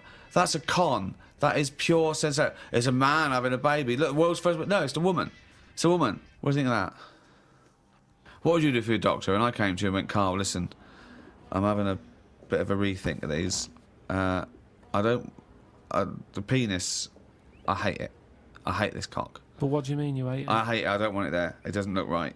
It doesn't look right. It just sits there resting on these fucking awful testicles that I'm going to get rid of.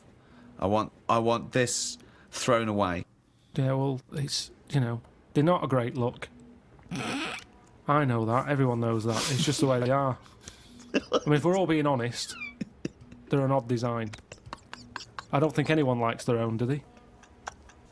That's why we cover them. They're not a great thing, are they? What's this not why we cover them, though, is It's it? part of it, I think. I think deep down, I mean, even if, like, I know you hate the Adam and Eve thing, but even if back then he was like, good God, cover them up. Even he had a leaf on. No, but listen. Right. So, are you thinking fundamentally then that aesthetically the testicles and the penis isn't as good as it could be? What would you have there instead? Well, it's designed that way because that's the way it's got to be designed. It's more about function than... Yeah.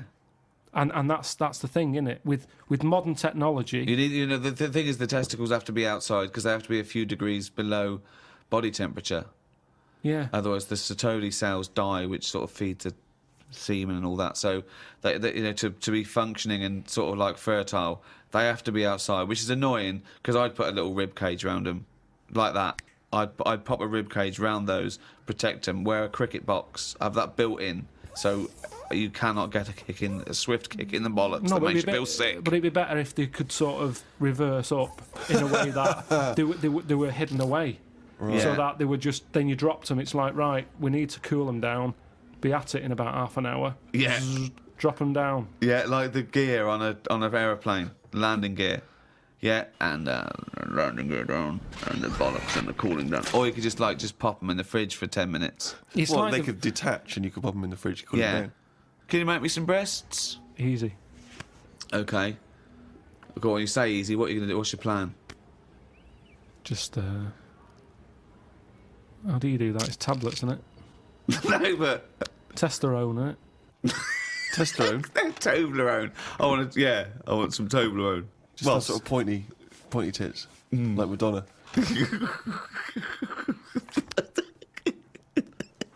Where do you stop, though? Supposing I came to you and said, Doctor, listen, I like the bollocks, I like the penis, but I don't like them where they are. I want them in the middle of my chest. I want breasticles. Yeah? The arse, I don't like it round the back. I can't see what's going on. Pop that on the front where the bollocks were. I want my arse where I can look down and see what's going on. Can you do it? I think it's just easier to move the head, isn't it?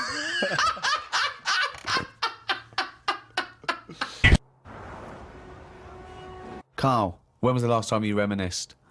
Well, my mum and dad have been round, haven't they? So been reminiscing a lot. Yeah.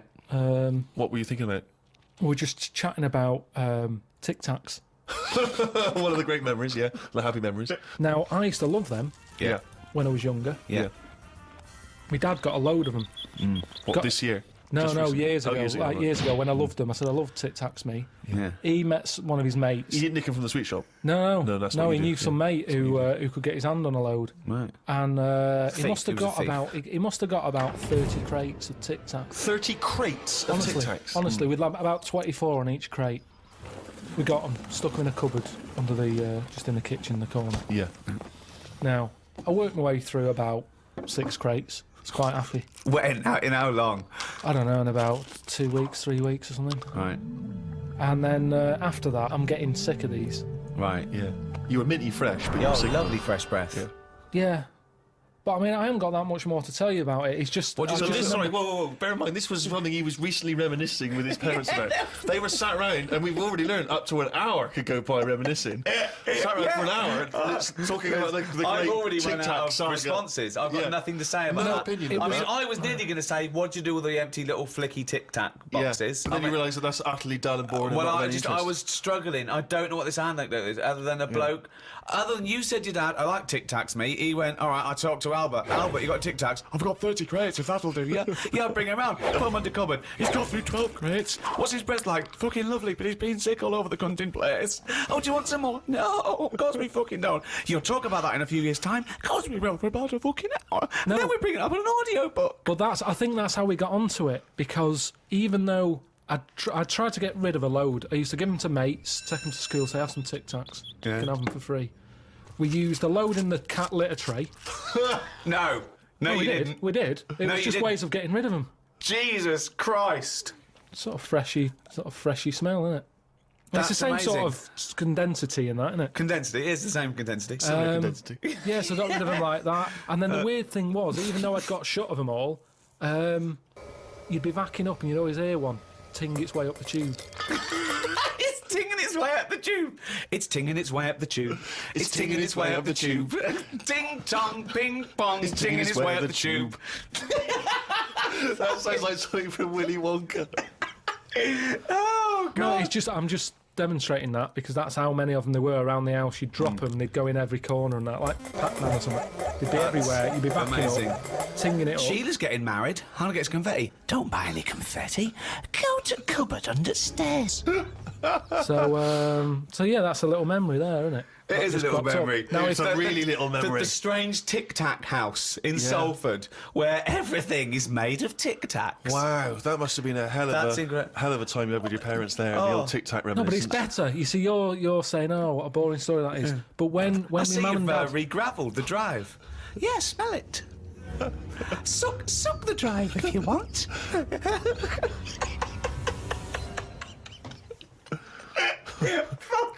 no, but it's different. When my mum and dad are there and they can remember that, and they're going, "Oh yeah, the Tic Tac incidents and stuff."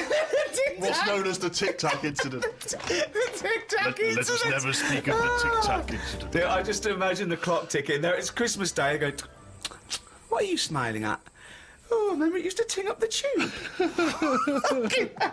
You should think about selling this to Hollywood. Listen, what do you remember then? What do I you remember? That's Wow. an amazing thing to That's say. a difficult question to answer. Yeah, I don't. Nothing at all. Carl, I know you like to be kept abreast of all the latest breaking science news. Did you read recently about the blind mice that they have been able to make see again? And hopefully they're whatever they did, which allowed these mice to be able to see again, they're hoping to be able to do with humans in maybe about 10 years' time, or at least begin tests. Extraordinary, isn't it, to be able to cure blindness would be a remarkable achievement in science. It is, but it's just that thing how they say they've done it on mice and what have you. Yeah. If I was blind and I went in for the meeting with the doctor, Yeah. and they said, "Do you want yours doing?" And then they said, like, "I've done it on mice," that wouldn't be good enough for me. I'd say, look, when the blind fella gets in, don't say we've done it on mice, just say we've done this on eyes. Because if he goes, what eyes? Just say just a pair of eyes. Yeah. As soon as you say mouse's eyes, it's like, well, it's not the same. And it would make me go, I'll leave it. Yeah. And then you wake up and you can see, but you've got very tiny eyes right in the you've put in mice eyes. I'm scared of cats. It's just eyes. I think I just don't like having my eyes messed with, and even if I was blind, I wouldn't like it. No. And I think mine are more active than most, my eyes. What do you mean?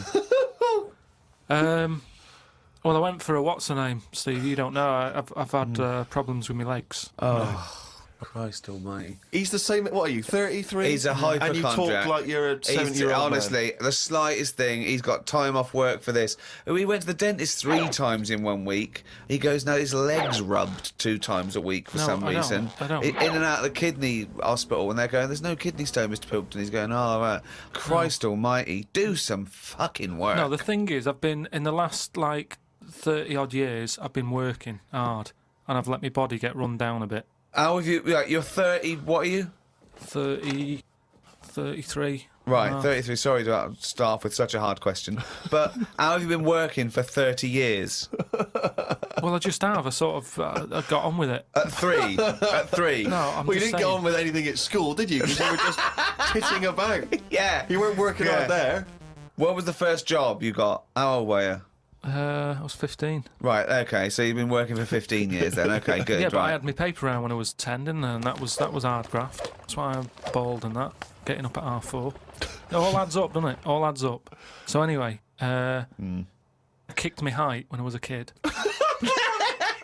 He always says this, like it's a classic story that everyone should know. Everyone and knows, also right? the phrase "kicking my own height." Yeah. Explain what you mean. Just kicked my height when I was a Kick kid. no one understands. You kicked your leg up to the kicked height me that you were at that time. Yeah. Yeah. So I if you kicked were, my height. It's not a well-known phrase. You can't just go, "I kicked my height." so you're 4.5 foot, and you've put your toe up into the air 4.5 feet by kicking. Yeah, but I landed on my back. Right, okay. Imagine seeing that in the playground. They go, get Karl Pilkington to kick his eye. I bet he falls over like a It fucking wasn't penguin. in the playground. My dad got me to do it in the garden. Brilliant. But why did They you fall sold over? tickets, the neighbours were cracking up. Yeah. Why did you fall over? Did you hit I yourself just in the didn't head? have to kick the eye. I mean, my leg got eye up, but I was that chuffed that I got that eye. I didn't think of putting my leg down again. What did it look like? What the fuck did that look like? He's got to think it all through. I thought it was automatic.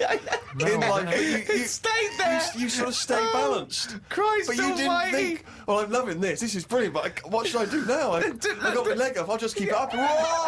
It looked like a Hitler salute with his leg. What were you doing? So anyway, I landed on my back, Yeah. and I did some damage, I think. And it's because Definitely. of that. You sure you didn't land on your head? And it's because of that, like all them years and what have you. I've had like a trapped nerve in my leg. Right. So I thought, right, now's the time to have it done. Because when you get older, I mean, it was the kidney stone thing. Once you've sort of looked at, death and what have you, it just makes you think, got to start looking after Do you your think you body. could die of the slightly bad leg that you've had for 15 years? Well, it Do you just, think that'll eventually kill you? well, it could do if I can't run away from danger quick enough. Right. Again, you're thinking of Jurassic Park coming true. Well, whatever then. I'm just saying, you've got Yeah. to look after yourself. If there's anyone listening could out always there hop. who's got a problem, get it sorted. I'll tell you That's what, all I'm though, saying. if you have to fight off danger and you kick them, put the leg back down immediately after. So anyway, I went to see this fella, to like a professional leg rubber. Professional leg rubber. Yeah.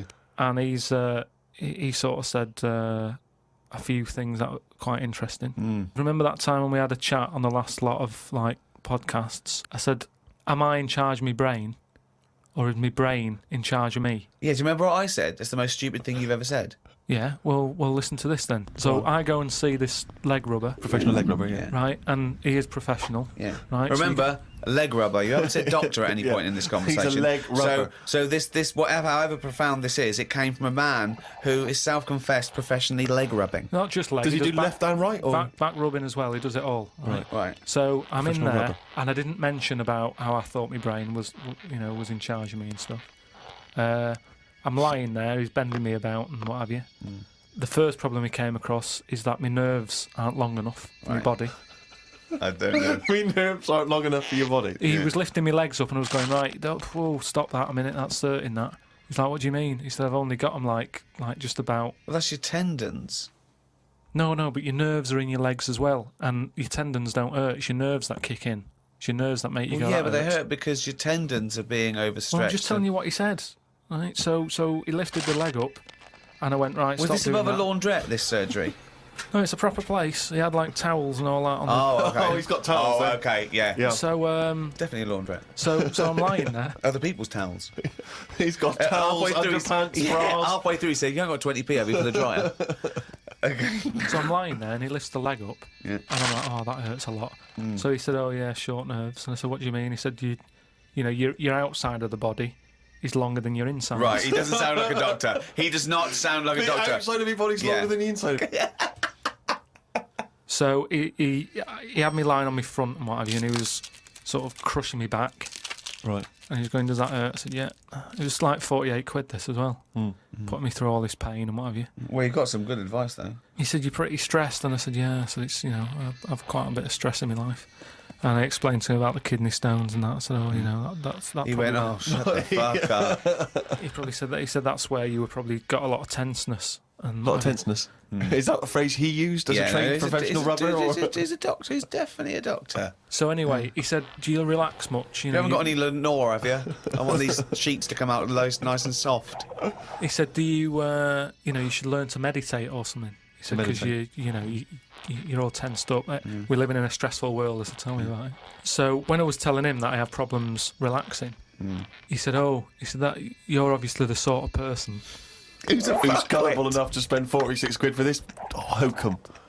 He said, you're the sort of person whose brain is in charge of them rather than them being in charge of the brain. So all you did was you met a person as stupid as you. Yeah. No, but I thought it's interesting that this is what he does for a living. Yeah. And he picked up, that was the first visit. That's the first, I'd only been there about 22 minutes. Yeah. You get half an hour for 48 quid. Right. But he picked up on that Yeah. within like 15, No, he saw a 20 right minutes. fucking sucker coming. No, he did pick up on that, yeah. But Okay, anyway, don't go to him again. The reason, well, I am doing, I've got locked into it. I've got to go at least another 3 times. Why? I'm trying What to do get you out mean? of it. I don't know. I didn't realise that you have to have a minimum amount of things. So what I'm saying I can't is, wait. What's the wisdom he's going to come up with next week? That'd be brilliant. I kind of, yeah. No, but what I'm saying Your is, blood's paranoid. we were talking. You've got jealous bones.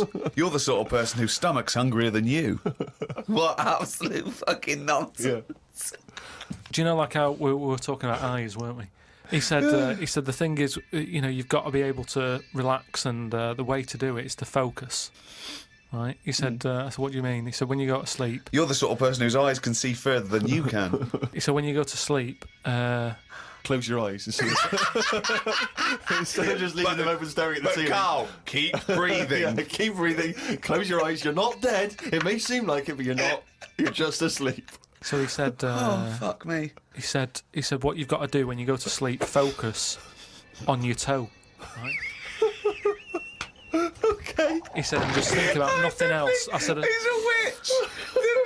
Did he say to put a toad under the bed? no, he just said, focus on the toe and see how you go on and what have you. Next time you come in, let me know. Anyway, I gave this a go, focusing on the toe.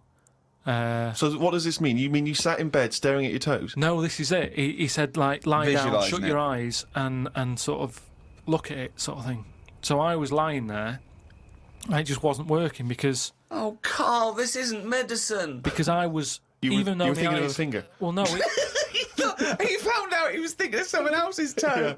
Next day, doesn't someone work. called up and said, Carl, my toe's better. no, the problem was I was still using my eyes even though I had them shut.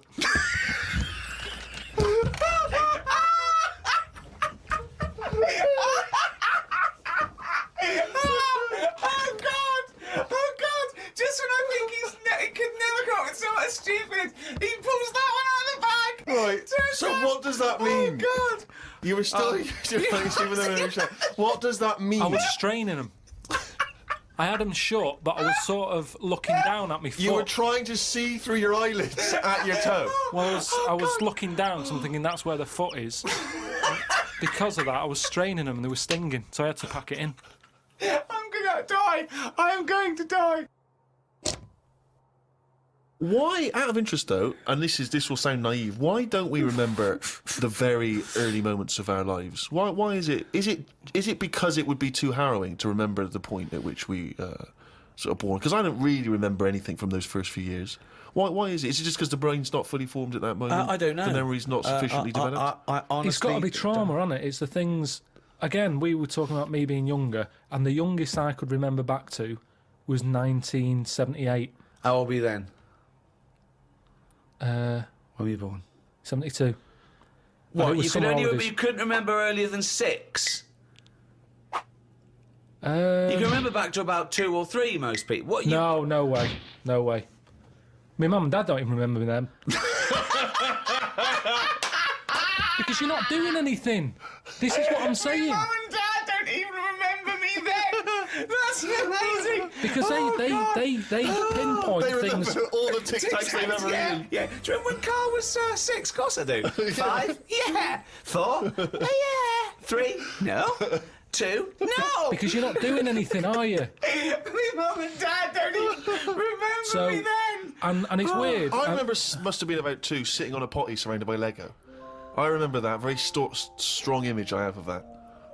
No, I don't remember that. No, you No, wouldn't remember that, were you? no, Would you No, weren't there, weren't were there. you? What do you mean? What, you don't remember Steve sitting on a potty surrounded by Lego? No, I mean, I can't remember having a potty. I remember having Well, one of I'm them. not suggesting you have the You same used to memory. go in a fucking litter tray. Now I know why, to eat a Tic Tac while you're having a shit. But okay, so what is your very first memory?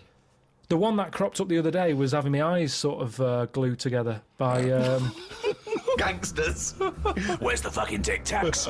No, I was, Lost our truck for you, yeah. when I was on holiday and I slept near the window and the window was open and I used to wake up in the morning with my eyes shut. My mum and dad thought I was having a lovely lie in. I just couldn't open my eyes. But whoa, I don't understand. Why were they? I'm gonna burst. Whoa. What do you mean? Why were they glued? Why were they? What do you mean they were glued? Wait, but why didn't you say, Mum, Dad, I'm not asleep. My eyes are glued together. It's just that you get a build-up on Yeah. the eyelashes. Yeah. And it all... But when they came in and you could sense them looking I didn't know at they you. were there.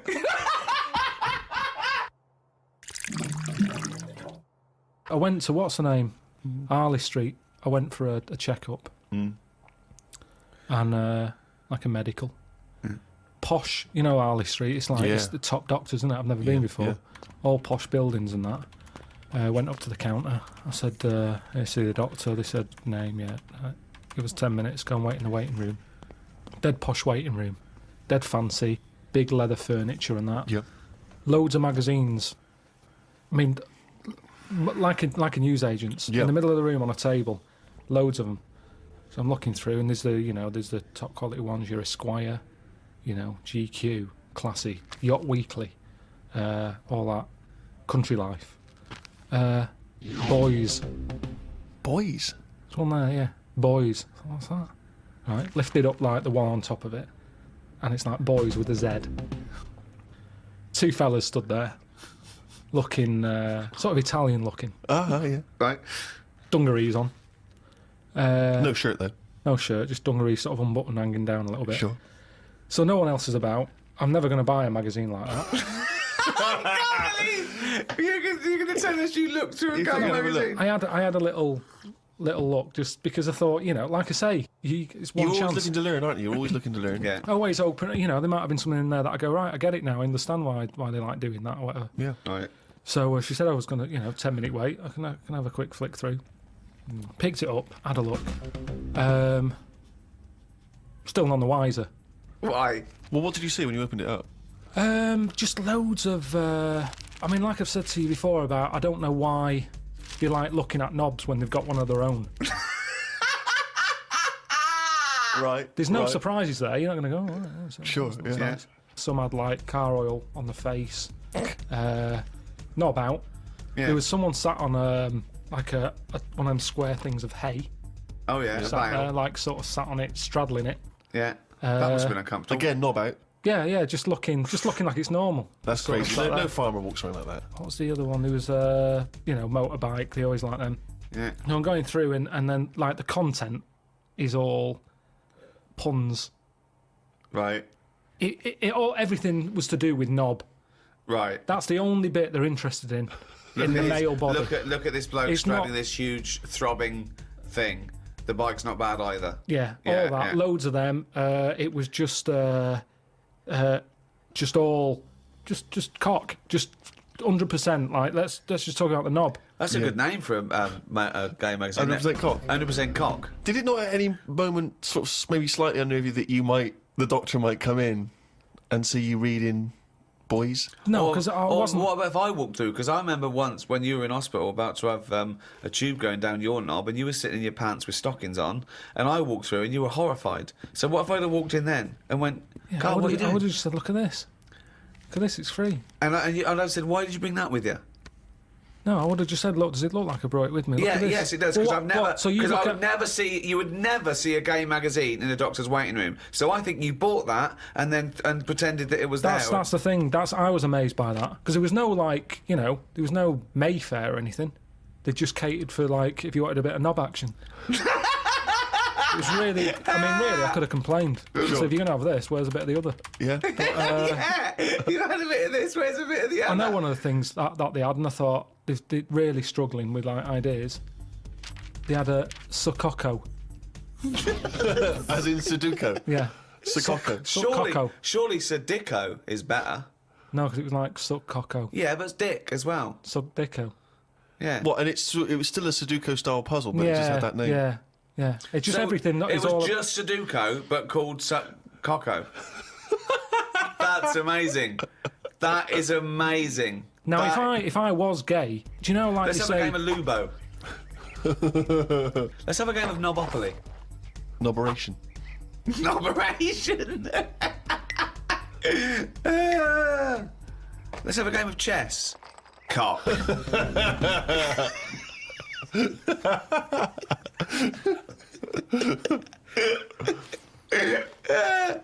Let's have a game of fuckaroo. Well, that works for either sex. Yeah, that's true. That's how we spend our Okay then, Christmases. fuck a poo. Oh, God.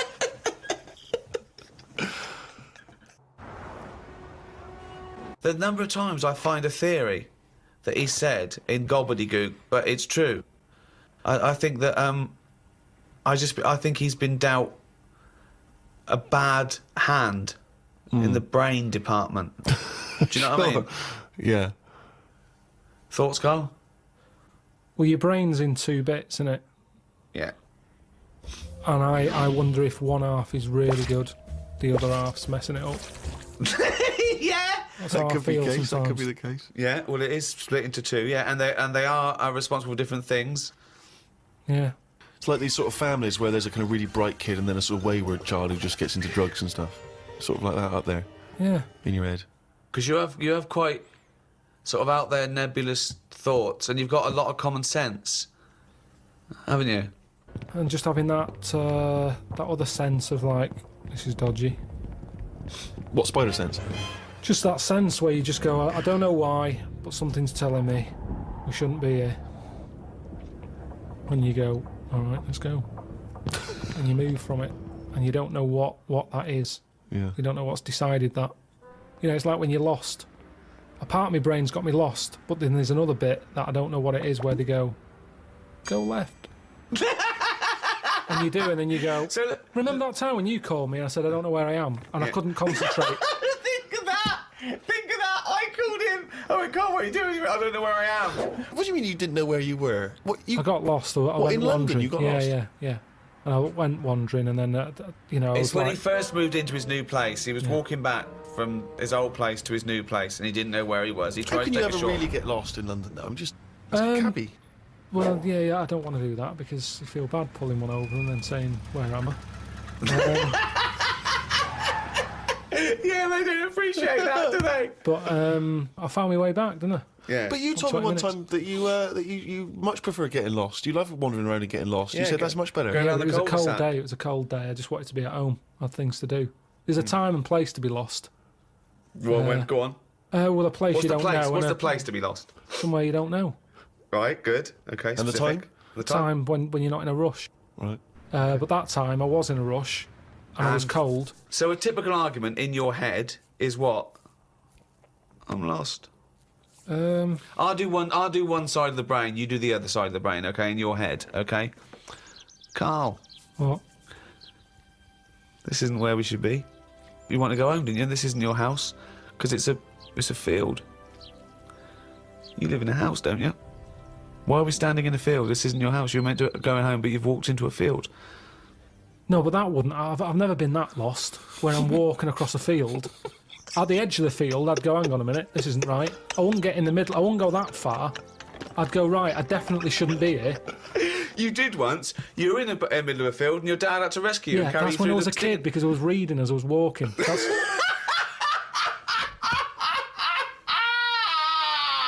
And he never read again. but there's another sense. I was in the middle of nettles there. Yeah. I'd walked. It was at my brother's wedding in Cornwall, and I was walking near a cliff edge. Reading a book. And okay, so okay. Fucking Carl, I know you're enjoying this book. Can I have a word with you? Just look past the book a minute. There's a big drop. Yeah. Well, that's what happened, and then Right. that's when my other senses went, hang on a minute, I'm being stung. Load of nettles and stuff. And I just had to wait there for ages until my dad sort of thought, where's Carl? I was there for about an hour and a half. You showed a book.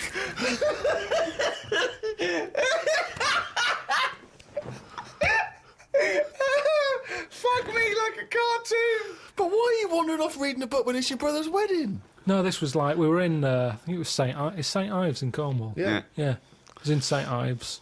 And just, you know, it was a nice day and that. There was no telly in the place. It was a horrible house. It was haunted, actually. No, honestly. No, not honestly. It wasn't haunted. There's no such thing as ghosts. So, It's the so you saying honestly it was haunted means fuck all. It's the weirdest place and weirdest sensation I've ever had. I spoke to a woman called Mrs. Battersby, Right. who sat on my bed keeping me up all night. My mum came up, she said, you look shattered. I said, yeah, I haven't had a kip all night. She said, why? I said, I've been talking to Mrs. Battersby. She said, who's that? I said, no, some old woman. Now, I can't remember it now, but that's what I did then. And then, Sorry. So Mrs. Battersby didn't exist. Is that what you're saying? She was the ghost. yeah. Wasn't the landlady. No, there's no landlady. It's a big house, Right. about 12 bedrooms in it. Right. Dead cheap to stay there because it was a wreck. My Were mum you and dad ill? went Were out you one ill? night. Did you have flu at the No, I time? had nothing like that. I just... So you were sitting up, and you were awake, and you were having a conversation with Mrs. Battersby.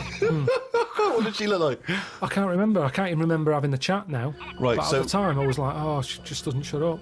Chatting all night. So you don't remember this happening? Or you do remember it happening? No, I remember that, like, if I see my mum now and I mention St. Ives, she'll go, oh, yeah, Mrs. Battersby. She remembers coming in, because she was older than me, wasn't she? So to Who? her, my mum. Was she? How old was Mrs. Battersby? She was older than both She of you. was old because I'm calling her Mrs. Battersby. If she was my age, I'd probably say, oh, it's Susan or whatever. Right, sure, You Miss call older Miss people Battersby. by the surname, don't you? Yeah. Anyway, so she kept me How up old were all you? night. I know, I'm thinking of pictures at the wedding. Why do you have to go through other things to just have a memory? How old do you reckon you were? I don't understand why you haven't got direct access to your memories. How old do you reckon you were?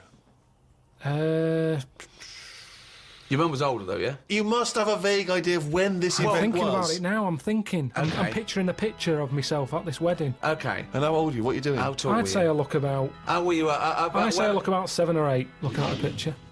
Right, okay.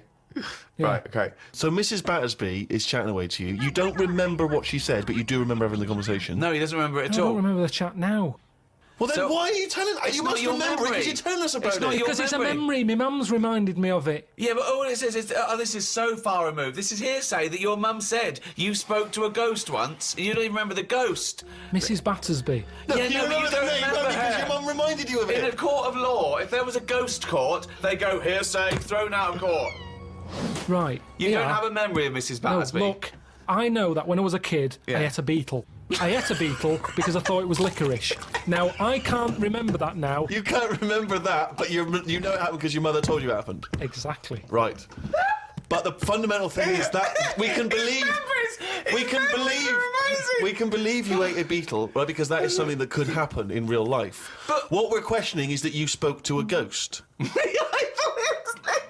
sort of beetle was it? Just one of them standard beetles, just the black shiny one. Thing is, right, a couple of years ago, we were in the Ivy, and the food came, and there's a big blob of wasabi, right? It was like called an Oriental hors d'oeuvre, right?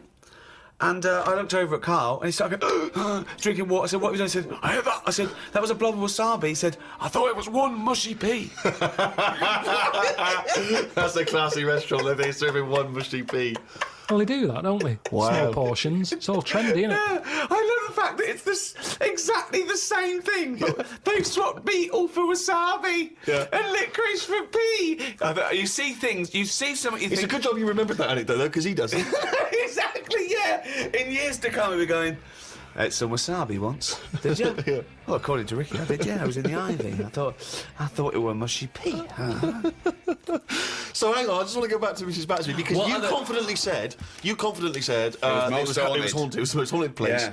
but you've got no real evidence for it because even you claim you had this encounter, you don't even remember it. But you don't remember everything in life, But you do you? supposedly had a conversation with a ghost. I know, but I didn't know. When I was younger, I But you didn't think remember that the was a specifics ghost. of an ant walking around. Yeah, so you thought, so I see. If you'd have had the memory, it would just be a nice old lady on the end of your bed all night. Right. And then... Then when I mentioned it, my mum was saying, what do you mean, Mrs. Battersby? Who's Mrs. Battersby? Right? When you're a kid, you're not terrified, are you? No. Nothing scares I mean, you. I'm beginning to think who the fuck is Mrs. Battersby, I must admit. But So, yeah, that was... but it was a weird place. I mean, there was no telly. All they had for sort of company was a calculator. Carl, you are the strangest little man That's that's ever extraordinary. lived. Company, had a company. No. There goes Carl with his friend. What's his friend? Oh, it's a little... It's a Sanyo 4197G. I love that. That's amazing. Oh, calculator, do that boobs thing again. My mum and dad used to go out. I stayed in there. Just shots of him with his calculator on the beach. My only friend was a calculator. Oh, God. Just imagine the shots of him in Vietnam just carrying Tommy. When the batteries died, they had to have a funeral for him. His barrels roll over the floor. Oh, fucking hell. My only company was a calculator. Before I used to knock around with a brick. Oh, fuck me. We have to face facts here. Go on. The world is old. Hold on. Right, okay. The world's old. The world is That old. is a fact. Yep. That is a fact. It's the same as if you've got a gran who's 70. Yeah. There's not much you can do for her. You can say you're warm, but at the end of the day, she's still going to be shitting her pants. She's still going to be, forgetting things Right. and all the rest of it. And you might be taking care of her, but at the end of the day, the good days are gone. Right. Yeah. So, in a way, like the world, it's got to a point that it's old. And yeah, we can say turn the tap off, turn the lights off, close the windows, stop letting heat out. The earth, metaphorically, is shitting its pants. We are not the same as the first man that nature made. No. No, we're not, no. And that's where we went wrong. And if we didn't interfere at that point, we might have been more suited to the conditions now. Auntie Nora, Right. I'm cold. She doesn't want double glazing. Why not? Just because she's worried that when people come round and sort of knock on the door, she won't hear them because it's all sort of double glazed. But they're knocking on the door. No, but she said that she didn't like a bell. It makes her jump too much. Well, That's how do they get in now? Well, it's the thin door and thin glass. You hear it. It's not like soundproof like double glazing is. What? So they have to knock. They on knock the... like that on the door, and she can hear that because But it's why like are a they going wooden to double door. glaze the door? Is it a glass door? No, they want to put that PVC door in with Hang the on, thicker so glass. she's scared by... You don't want a doorbell because that alarms her, but the knocking is fine. The knocking's fine because you Why get don't- to know knocks. Why don't they have a bell that when you press it, it makes that noise? Because they haven't done that yet. well, Maybe yeah, that's an you idea. could do a sample of a like that. So when they press the doorbell, she hears. That's easy. That's done. You could sort that out for her. Well, I don't want to start getting dragged into it because Why don't you make Auntie Nora a bell that knocks? well, it could be done. But the fact of the matter is, it isn't, and that's why she didn't want double glazing. But why don't you tell her, say, Auntie Nora, have double glazing, be warm, be safe. Hear the knock. Hear the knock of the bell on the doubly door. Auntie Nora, hear the knock of the bell on the doubly door. She could fart until she's blue in the face. No one will be able to hear. But look, No one will be able to smell it. But this No is double it. glazing. This It's is tremendous. it. This is it, though, isn't it? She wouldn't be around now if it wasn't for people interfering, coming up with tablets, making weak people live longer. Right. You're annoyed at that. You're I annoyed. love it. He's such a fascist, isn't he? Auntie Yeah. Nora, a weak person who has been allowed Yeah. to live. Yeah. No, but Eugenics is where you'd be happier. but don't you see what I'm saying, though? The way the world we've changed more than the world has. We can't handle anything now, can we? Look at it. Like I say, a bit of snow, a bit of cold, everything comes to a standstill. Yeah. Oh, I can't go out. It's dangerous. You'll slip over. People having time off work. Yeah. What would you do, right? If you run a business, right? Your business could go under, right? It snows a bit. You got 10 employees. You're paying them well, and they go, "I can't come in today, Carl. It's a bit icy." I'll do it. Okay. Right. They're snowed in, right? You're running the business. What are you running? It's a let's not. Don't- I'm not don't going to you- big myself up. It's just it's a don't you run it- factory. but It's doesn't it make U-bends. bells that knock? Doesn't it? U-bends. Yeah. U-bends for Toilet. So yeah. you run a. Okay. Right. Okay. It's a plumbing So type. plumbing. You pay them all right, don't you? I'd say most of them are on above average. So you're there. What time do you get in? About 8:45. 8:45, waiting for them to come in at 9, yeah? Yeah. Okay, right, it's snowing. It's a bit snowy, you got there. It took you a bit, what, you'd set off early, did you? Or? Gave myself a bit more time because I had to put the heating on the car. Okay, ring, ring, ring, ring. Hello, KP Plumbing. Oh, is that Miss Pilkington? Yeah, it is. Yeah, who's that? Oh, it's Sheila. Listen. Sheila, shouldn't you be here by now? Yeah, no, I was going to set off. We'll set off now. Stop wasting time. We've got a big order on. No, I know. We're all but on a bonus here if we get this done. I'll see you in 10 minutes, shall I? I can't make it. What? I can't make it. Why not? The car won't start and it's slippy on the drive. I just can't get out. Get the transport. I'll see you in. I'll give you 20 minutes. All right? Don't worry about it. Thanks for calling. I'll see you in a bit. I'm also scared of the ice. I'm scared of the ice. I'm not gonna come in today. It's dangerous. So what are you going to do? Well, I'm gonna wait until the ice and snow goes away, and then I'm gonna come But in. they're predicting it's going to be about 2 weeks before they Yeah, clear all this. I can't really travel in this. It's a bit dangerous. Well, I'll tell you what. You stay at home. I'll replace you because I need someone to come in. What, We've are got a you big firing order. me because I can't get into work with this? Well, I got think- into work, Sheila. Yeah, I know, but I mean, you don't live with me, do you? If you did live with me, then No, but you it probably was see bad. how. It was bad where I was as well. Yeah, I'm here. but do you know how bad it is here? When you come round and have a look how bad it is here, no, you drive I'm my. not coming Tell you round what, here. you come round and drive my fucking car because I'm snowed in. You fucking calling me a cunt, and I'll tell you, if you fire me, I'll tell you to drive uni, you bald-headed wanker. Right, you're fired anyway for that. You're in fucking trouble then. Right then, see ya. Right, and then Right. she's done with. She's weak anyway. Ring, ring. Ring, ring. KP Plumbing. Hiya, is that, Miss Pilkington? Yeah, it is, yeah. Hi, it's Bob here. Bob. Yeah, bit of trouble. In my area, it's absolutely snowing. It's impossible. No one's getting out. I live near Sheila. Bob, by the way. listen, Sheila's just been on. She's saying she can't get in either. She can't. I've just seen her out there trying to dig her car out, and she's hurt her back. She's really tried hard to get to work, but she can't do it because she's not very rich and her car doesn't work. She hasn't got the right tyres, and there's no public transport. They've cancelled those. Wrong snow on this country. I'm not going to make it in today, son. So I'll see you tomorrow, right, boy? Well, no, you're saying you'll see me tomorrow. Yeah. But you'll probably call up tomorrow with the same thing. Well, only if it's snowing still. Now It listen, might not have well, I can't run a business like this, Bob. Yeah, it's not my fault, is it really? So go round to Sheila's and like slag me off if you want. But I tell you I'm not what, slagging you're you not off, coming just- back here. Fuck off. One chance. Give them one chance.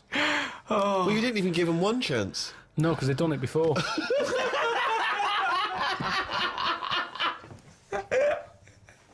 Oh, fucking hell. Just annoys me. What is art? It's a very broad term. It's a very difficult one as well. Well, let me throw that question over to Karl Pilkington. What do you want to know? Well, we were just trying to clarify what art is. It's just something for your eyes to look at. Right. It's just a change from the norm, innit? I mean, that's why I think most people have it. But then the problem is, I'd never buy a piece of art. I don't see the point in buying something because I know that my eyes will get bored of it eventually. Right. Have you got much art in your house? Yes. Yeah. Because it gives me pleasure, and I don't get tired of it. I don't get bored Do you of look it. at it every day? Well, it's there, isn't it? It just adds Yeah, but other things a are pleasure there. to Dust it. is there, but Surprisingly, I've not compared I think art I've to dust as often as I perhaps should. But the thing about, and this I think may be intriguing to you, Damien Hirst, of course, is more of a conceptual artist like Tracy Emin, and a lot of what contemporary art does is followed on from a guy called Marcel Duchamp, who I'm sure you're familiar with. Now, he famously took a gentleman's white urinal like you'd find in a pub toilet, and he put it on its side, and he signed it with a fake name, and he put it in an art gallery. Now, he did that in about 1917, perhaps a bit later. it just annoys me because there'll be snobby people who haven't got a clue.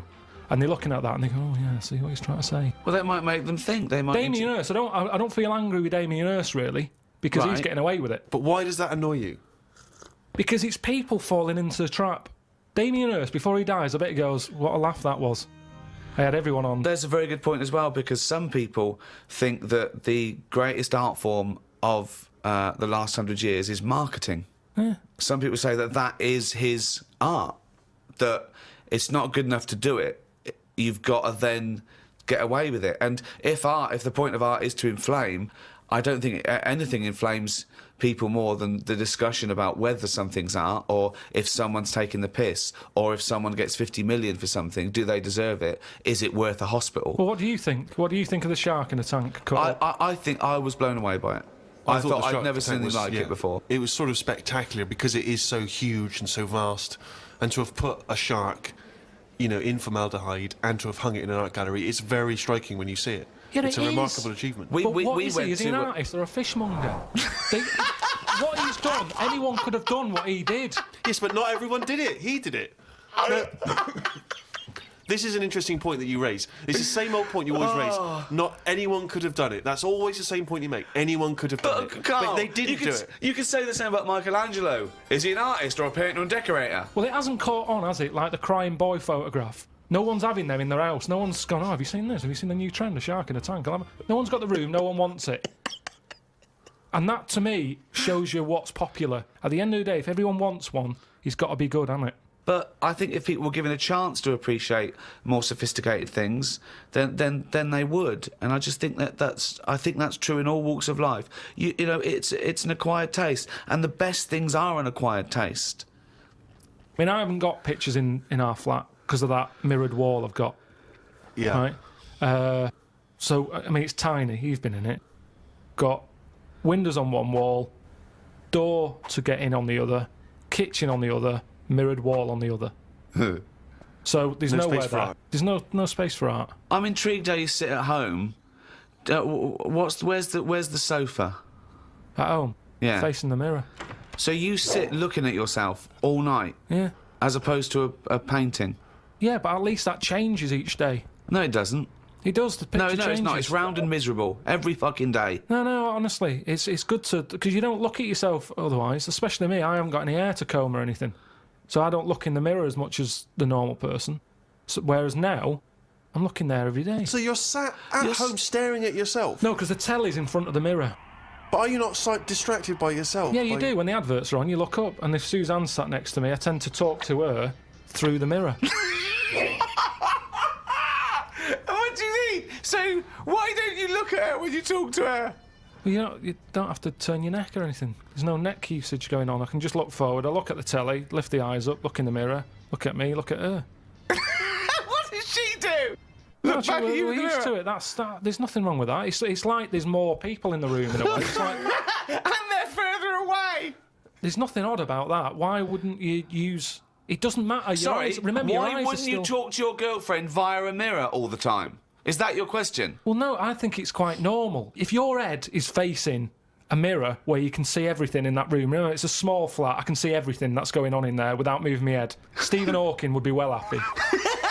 So I can look forward, she's sat next to me. If I'm watching the telly, I can say something. Now, she's getting the sound from me still because she's sat close. Yeah.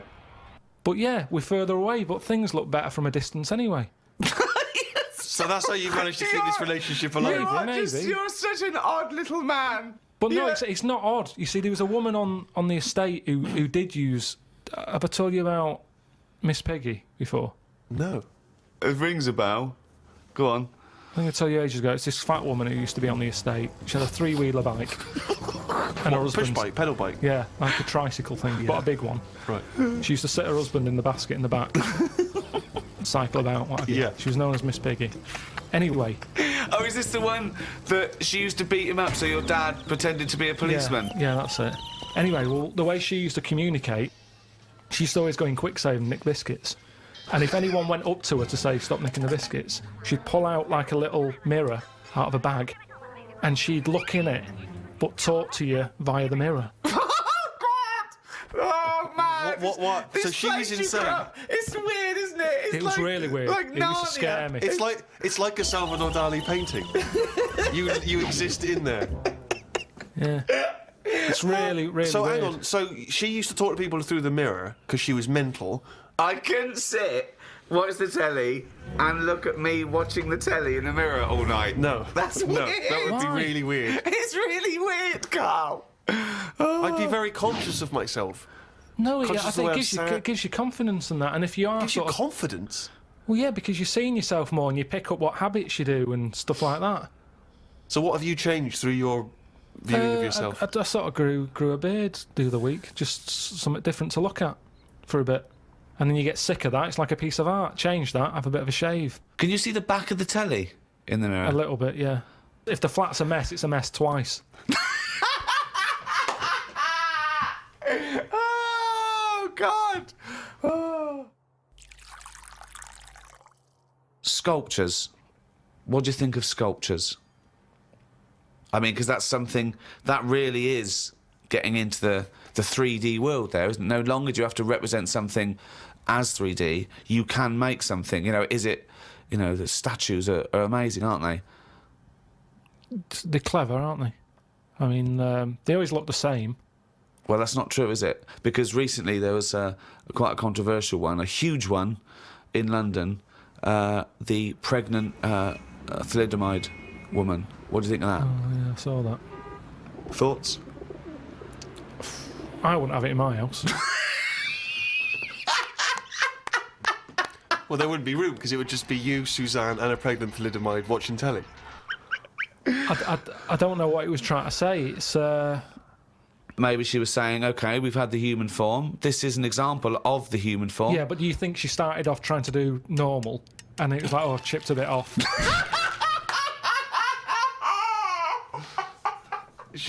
One of the arms got chipped Well, off. it makes you wonder, doesn't it? And why? You see that square, Trafalgar Square. You got that. Nelson's column. He's got one arm and a leg missing or something, and a patch over his eye. Then you've got the thalidomide. Why can't they just do a full person?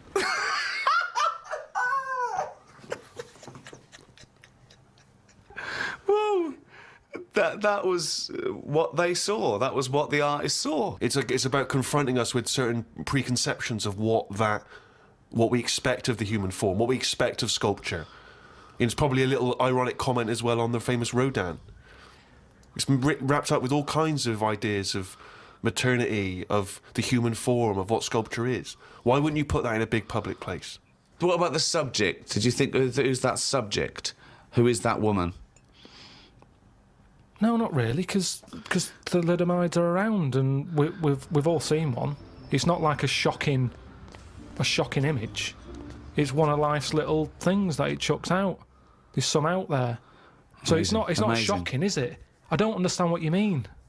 I think what I thought is it just goes to show we're sort of running out of ideas. What do you think of people who are so angry at art they try and censor it or they try and destroy it? Do you think art should ever be censored? It's where you put it. If it's in a gallery, then it doesn't have to be censored. If it's in Trafalgar Square, where everyone's wandering around having a nice time, you don't want a 12-foot cock. So it's all about where you put it. I think some art looks better because of where it is. Angel in the North, that's a bit of art, but it's a bit of a surprise, isn't it? You're driving along a miserable motorway. Yeah. Oh, what's that over there? Gives you something for your eyes to look at again. Motorways are the most boring place to drive. But you go, oh, look, there's a bit of art over there. Yeah, but Stick that then Angel again, in should the you be North. looking at art when you're going at 70 miles an hour along a motorway? Well, yeah, because it's really big. You can keep your eye on it and Look in the mirror. It's not a problem. Wait till you go past it and look in the mirror like normal. So you like the Angel of the North? Because it's something in the middle of nothing. Right, but if you put it somewhere else... Stick it in Trafalgar Square, you'd go, oh, more clutter.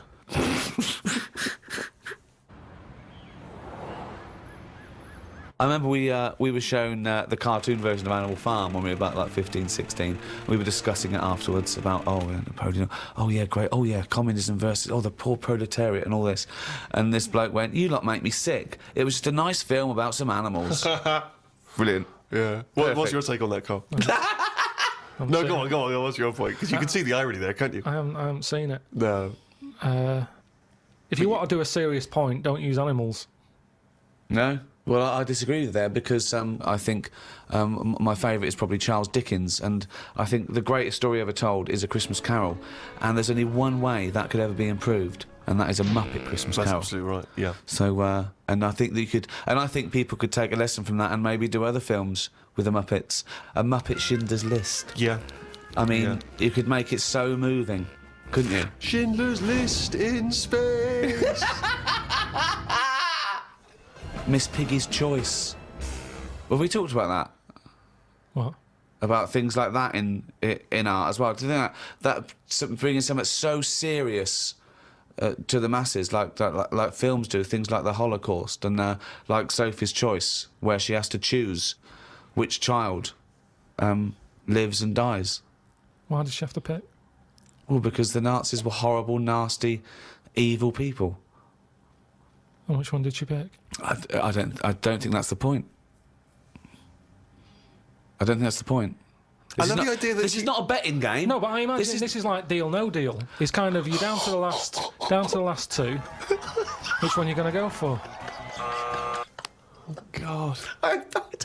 But why did you ask which one did she choose? Because even if he'd said the names, Robert and Alison, what difference would it make?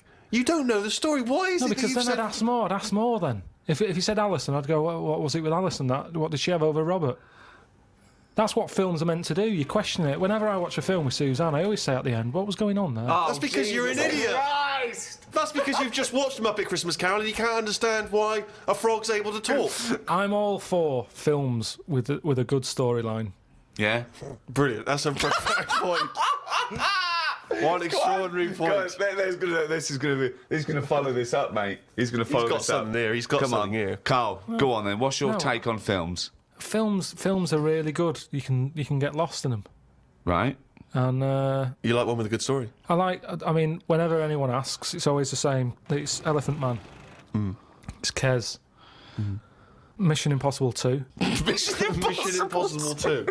These are what you consider the great works No, of I'm just film saying art. these are ones that I've enjoyed recently. There's so many films that I haven't seen, yet you always say, "Oh, have you seen so and so?" You What, love Mission it. Impossible 1? And there's good news for you. 3's out. That's true.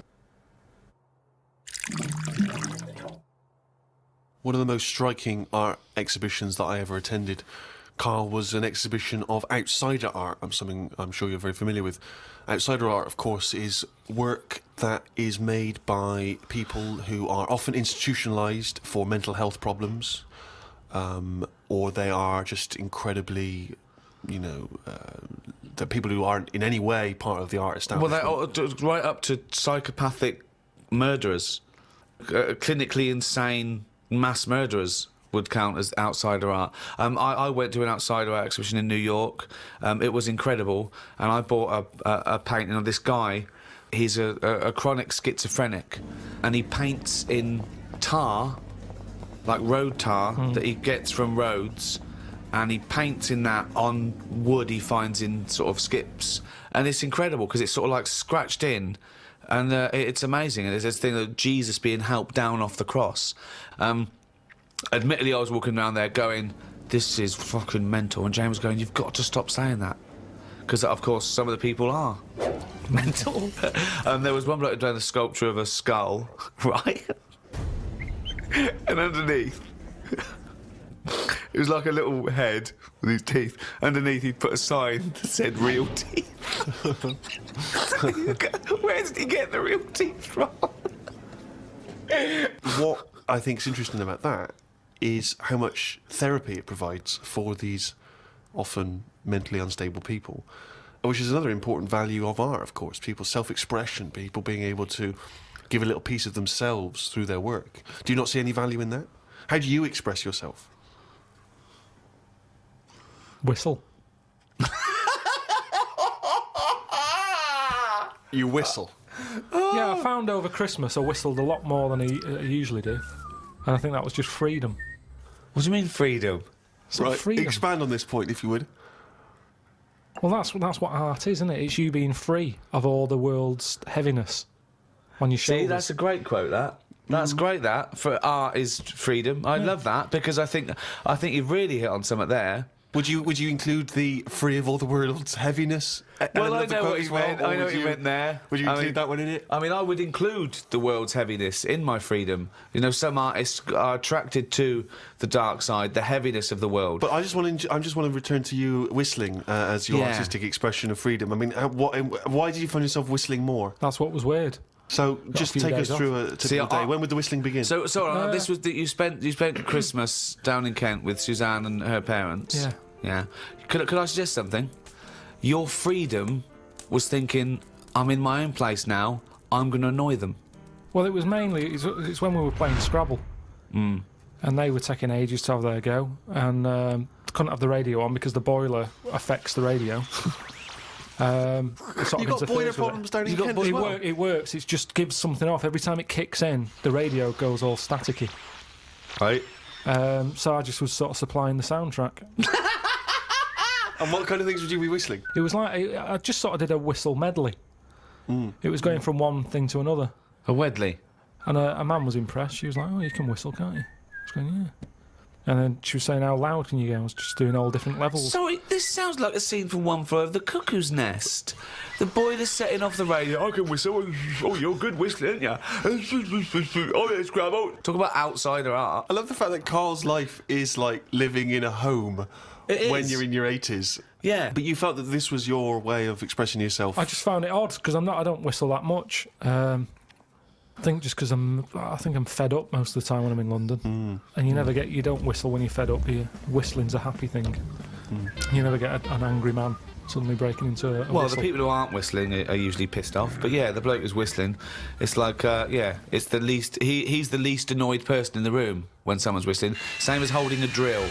The only person that noise doesn't annoy is the bloke who's drilling. Everyone else wants to punch his face in. Same with whistling. Whistling, Goes to show there's no point in whistling. No, there is. No, there's not. Don't know. I mean, our window cleaner was known as, like, you know, that's how you knew he was there. He always whistled. And in the end, he fell off his ladder, broke his front teeth. Oh. Retired. What, because he couldn't whistle? That was it. It was like... Well, yeah, he can't whistled all the time. Can't whistle, Well, yeah. can't clean windows. It's a bit tragic. Could he take along a whistle? Just pop that in his mouth. Yeah, I suppose he could have done. I didn't think of that. What about a flute? Or a recorder? Not London's burning again. Fucking clean the windows and then fuck off. He didn't really think this through, did he? He retired at the age of 28. And his whole family were bankrupt. With no teeth. Yeah. And just a bucket and a Why aren't squeegee. you working, Dad? Because I can't whistle. I can't whistle anymore. And if the day you give up whistling is the day I give up window cleaning. So you never whistle? No. I can't really whistle very well. No. I don't whistle, but I can whistle better than that. What, you did this for hours on end while playing Scrabble? About 2 hours. 2 hours? Hell. Put my word down and And then... this, sorry, can we just hear that again? Just hear it. Can we hear it? So you But were, that whistling, you were whistling after you had your go as well? yeah. Fucking hell, Carl. But hang on, let's just hear a bit. That is Carl's self-expression. That is his artistic self-expression right there. A name. No tune, no nothing.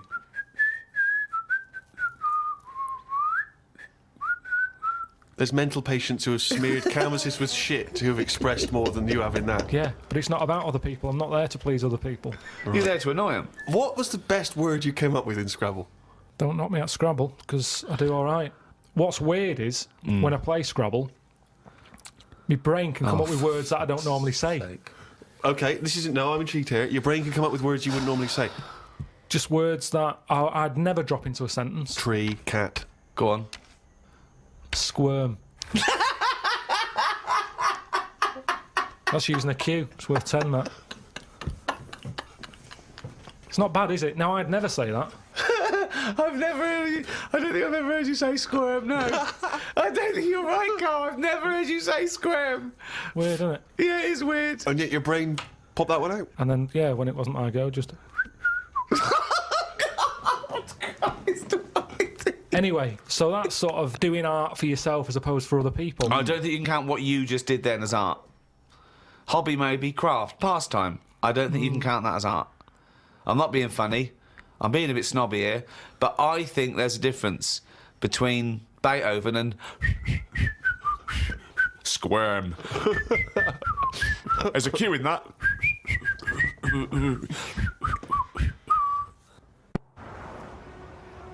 Robert Nozick did this thing that if you could go into a flotation tank and you led a whole virtual life and it was the best life possible, you did exactly what you've always wanted. You became the person you wanted to be, you did the best things you could ever dream of doing, and you literally couldn't tell the difference. So it was your life, okay? And you lived your biological life out in that tank and died at 80 and had the best life any person could ever have. You could pre-program it.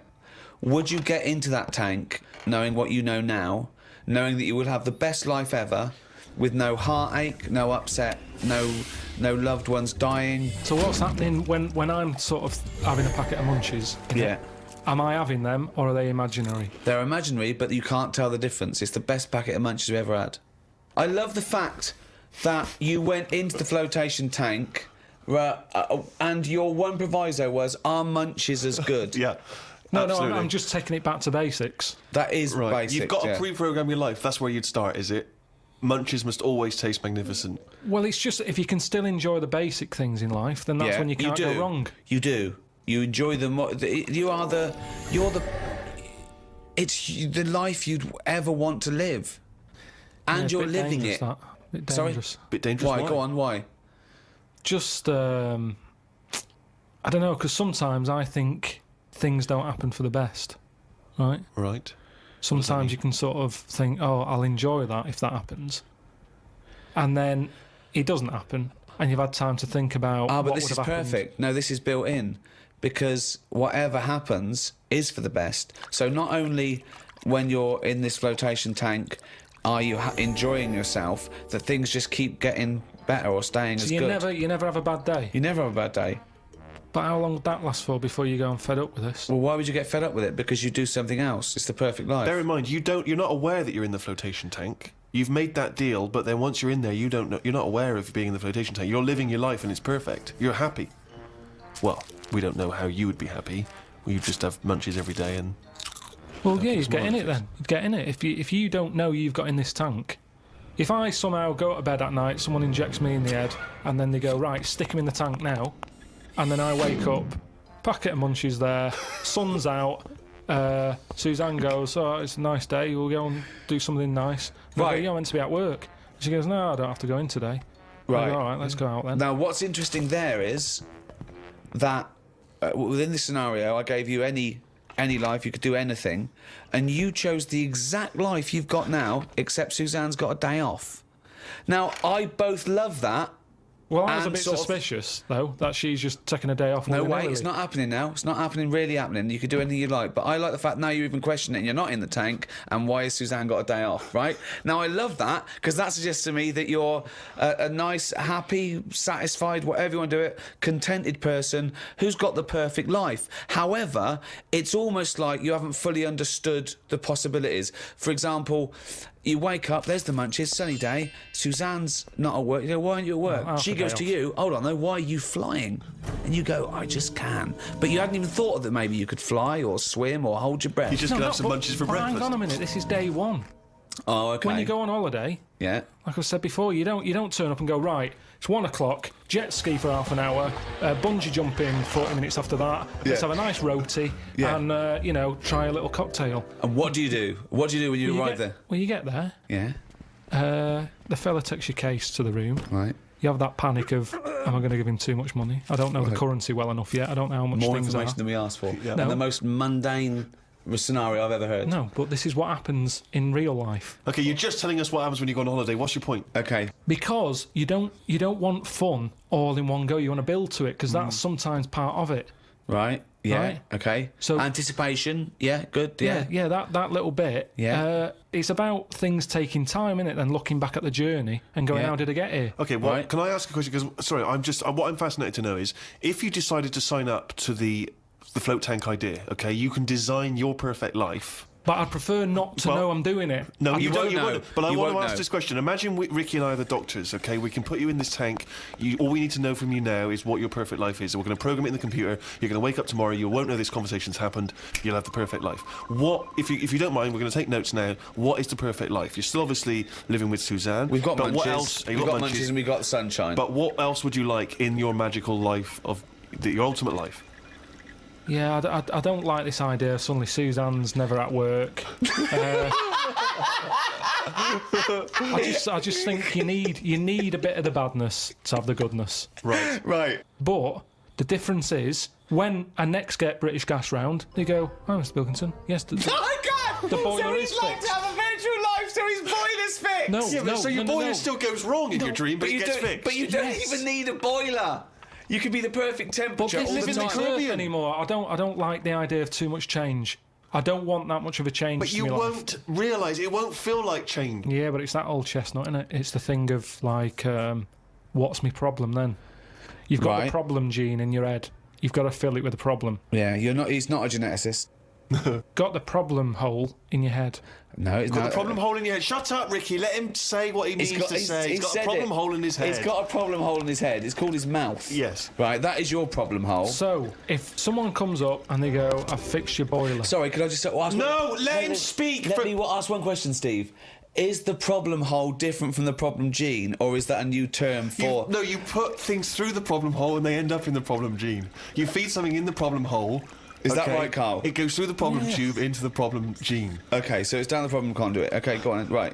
So it's better to have... You've got a problem hole in your head, right? Yeah. So you stuff in a problem into the problem Problems. hole. In Okay, it yeah, goes. okay. Now, all the little problems can't get in because of the big problem. Right. Right. Is that good or bad? It's a But good that's thing to not true, have is The it? problem hole is a standard size on everyone. Right. Right, no, but that's Shut not... up, Ricky. Let him explain. Now, Ricky, I'd say his problems are not even problems. Well, how big's his problem hole? Same size as mine. Same Right, size as okay. yours. But his problems are all little ones. They're like, you've got like a load of Skittles, I've got a big cream egg. Right, but why? Shut up! Let him speak. He's just expanding on his idea. Why do you what is keep his interrupting? problem? What is your problem that's so big Okay. compared to my little Skittles? Loads of problems. You get stressed out about things that I'm like, what's up with you? You get annoyed easily with stuff. People chewing loudly, or someone breathing loudly, or someone coughing. Whereas I'm like, oh, that doesn't matter. Like you say, to you, the boiler is like, get it ripped out, put a new one in. It's not as easy as that. It is. And that's why the problem ball is growing. He's got a gene, a ball, and a hole. So the problem No ball- wonder there's no fucking room for a brain. Right, shut up. Let me ask. I want to clarify this. The problem ball exists in life. That gets bigger and bigger and bigger. It has to go through the problem hole, down the problem tube, into And the problem bounce gene. into the problem gene. Right, now then. So you've got the problem ball. Everyone's problem hole is the same size. Everyone's. Okay. But some people's problems are smaller, so they can slip straight into the problem hole. I've got a question, Stephen. Wait. And listen, has anyone got a pair of problem balls, or is it always just? Can ladies have a pair of problem balls? No, because Hitler had one problem ball, didn't he? But could anyone ever have a pair of problem balls? Is my question to you. And some people's problem balls are much bigger than another man's or another woman's, right? Yeah, Right. depending on the problem. So you could have you could have a pair of problem balls and one problem hole. The way I'm If you saying went, it, if you okay, look, Listen. supposing I came to you and said, listen. But a man it's- starving in a foreign country might have huge problem balls. He might have, but if I went to a doctor and said I've got a problem hole, and the doctor said, "Well, let me see it," and he said, well, "Let me see your problem hole," and hanging down in front of my problem hole was a huge pair of problem balls. What would he treat first? Is my question. Well, would he look into the problem hole? He said, he'd say, right, take your problem jeans off. Right, I want to see your problem hole clearly. But he would put his hand or his finger into the problem hole to try and remove the problem He ball, would, wouldn't he? Or the problem- he could feel the problem balls, but he'd have to insert his finger into the problem hole, wouldn't he? Right. Okay, so Carl, go on then. I'll just get in a tank.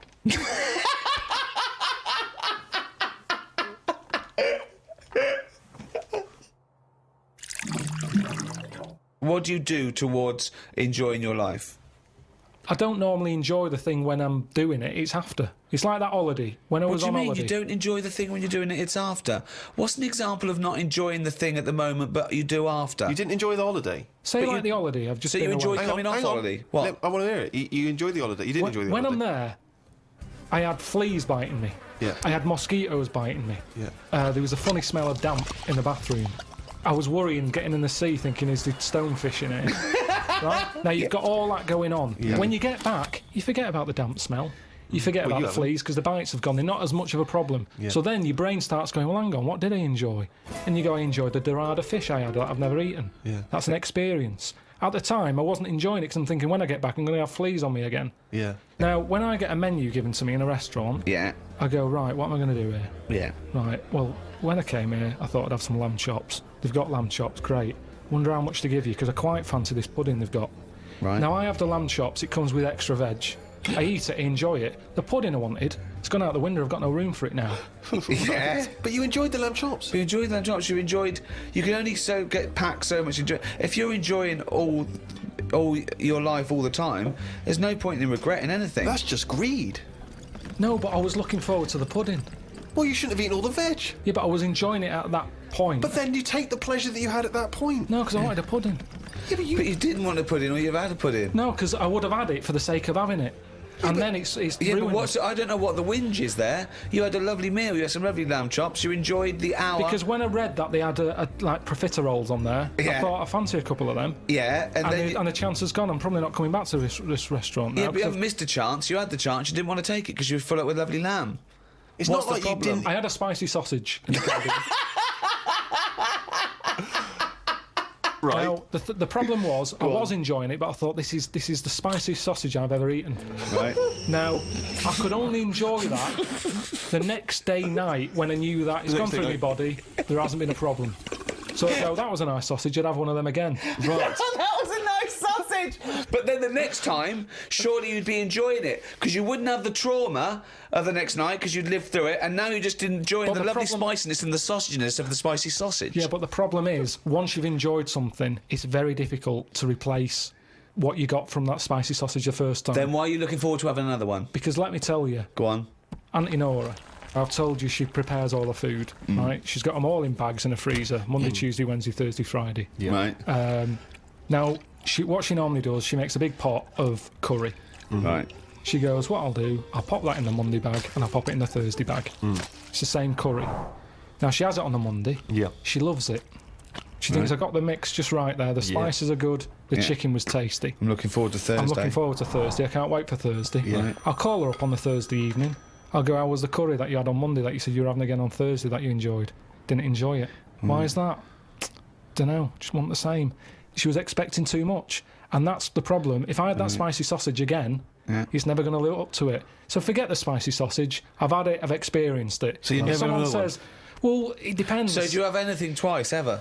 Maybe not. But this is insane, Carl, because aside from you and your Auntie Norma and presumably all the other Pilkington clan, or all as weird as one another, why you phone her up and ask her what she's having for tea? I don't know. Yeah, that's one thing. What, and that shows not you only what is happening on Monday, but what you're going to do on Thursday as well. I'll make a note of it in the Auntie Norma food diary. That's proof that you really aren't enjoying your life. Now. Exactly. To go, right, oh, fucking hell. What else do you say? But to then other he's people? phoning her up again late on the Friday to find out how the Thursday curry went down. I know, exactly. Yeah. That's two calls that week. Unbelievable. Well, it's just good read to- her journal. Now the question is it better to enjoy something once and not again than not at all? But you're an What do you idiot mean? because No, you're the that's only not the person who choice. experiences this. That's not the choice. That's not the choice for normal people. You can either never enjoy summer or only enjoy it once. You can enjoy things loads of times. No, you can't. That's what a hobby is. A hobby is enjoying things over and over again. I haven't got a hobby ever. That's why. I've had loads of hobbies in the past. I did the dancing. I did the boxing. I did... what else have I done? That is it. I think that's what. But that's what I'm saying now. I soon get bored. And it's like how you enjoy... You know, I love munchies. Yeah. But I always enjoy the last one more than... Well, that doesn't make sense. That goes totally counter to your argument. No, because it's from one packet. What? It's from one packet. What difference does that make? The first one's surely your favourite. No, So it's hold on. not. So if you were to have one munchie, I'll go as a munchie, mate. You No. go, I'm not going to take one unless I can have all of them, particularly the last one. But what Well, this? no, I'd like to have them all, please. What? No, you can't have them all. Don't be so greedy. Have one munchie. Have the first munchie. There But you I'm go. going to have one, and I'm going to get a taste for them, and I'll probably want another. Well, no, they're my munchies, though, aren't they? I'll Do you keep them then, forget it. Well, look, so you'd rather have no munchies than one munchie? I'll go and buy a packet. I'd prefer to go, do you know what? I fancy a packet of them. But why do you enjoy the Okay, why wait. do you enjoy the last munchie more than the first? Whereas you know you that's the enjoy the last first one. curry, but not the But second you know it's curry. the last one. Because I'm eating them all in one sitting. I'm not going, that's for Monday, that's for Tuesday, that's for Wednesday. I'm Right. talking about a packet of munchies. Right. I eat them. There's probably about 12 in a packet. Okay. I shove the first 4 in without even thinking what I'm eating. Really bastard. You shoved the first 4 in! Without even thinking about what I'm Yeah. eating. Now, then when you're getting towards the end, you make them last more. You might bite the top off them. You look what's inside them. You go, I'm liking this. But You know hold that on, last what, one? every time? What, every time you buy a packet of munchies? Yeah. Yeah. So, hold on, though. You must enjoy a packet of munchies regularly, then? Not as often as you think. They have I an don't offer on know. them. Well, No it's not opinion. as I think. I don't know. So tell me how often you enjoy a packet of munchies. Normally after sort of maybe once a month. So, every month, you look forward to a lovely packet of munchies. And the same experience. Yeah, You but like at the first end, one. I like the last one. The only thing you know you enjoy, look forward to enjoy, and it fulfills all those expectations is a fucking packet of munchies once a month. Fuck me. What do you think happiness is? Again, you only know the happiness because of the badness.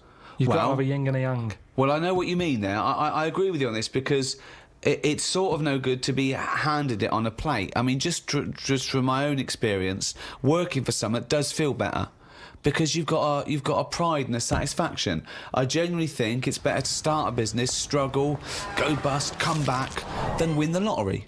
Yeah, I genuinely believe that. but you need the mixture, don't you? So you find out what your favourite thing is. It's like a bag of Revels. Yeah, but you can't cherish guilt or shame. Did you just can say life is like a bag of Revels? Isn't that dangerously close to life's like a box of chocolates? In Forrest Gump over there, yeah. No, Jesus, but it is, isn't it? There's one or two in there that I don't like. like what? The raisin. The No, raisin no. with chocolate. Yeah, no. Now what I'm saying metaphorically, is, what's the like, Yeah, well, I'm actually using- named what Revel he doesn't like? yeah, well, I'm telling you because it works in life. Go on then. But the Revel You like is raisins? there. Go on. Well, maybe if you have What? enough raisin ones, Yeah. you eventually go, do you know what? They're not that bad. What? And that's the thing in life. What would you have written to Jim will fix it to fix for you? What would have given you pleasure as a kid? Dear Jim, can you fix it for me to do what?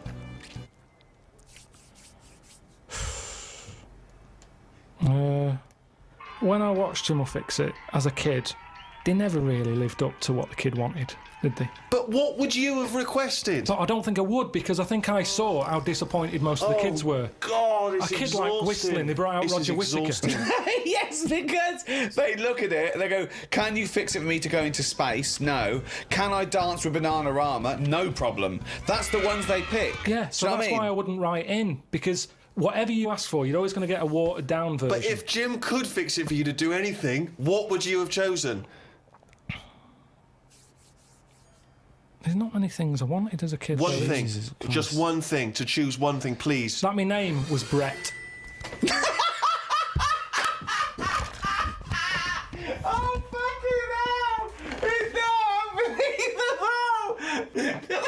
I mean, it's extraordinary.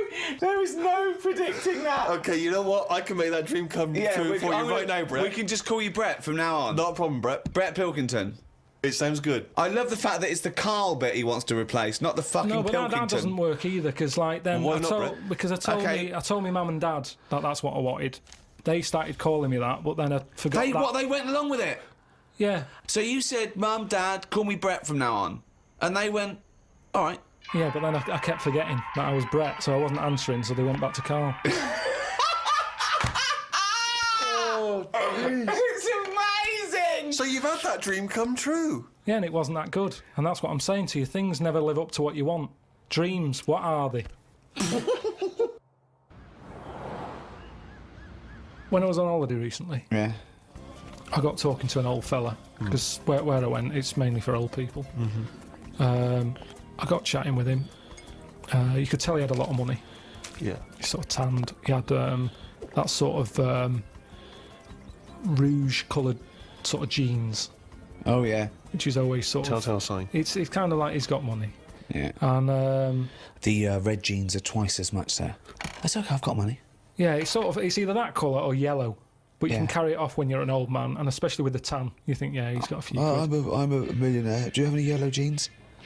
We've got one pair, sir, but But no they're one... the most expensive Yeah, offers. they're in the back room. Could I just see your bank account first? There it is. Oh, yeah, you can afford yellow jeans, all right, sir. Come this way. So I got talking to him, and it turns out he had a cruise ship. Right. Loads of money. Now, I was chatting to him for about 10 minutes. Yeah. What colour was his jacket? Said he didn't have a jacket on, just a white shirt.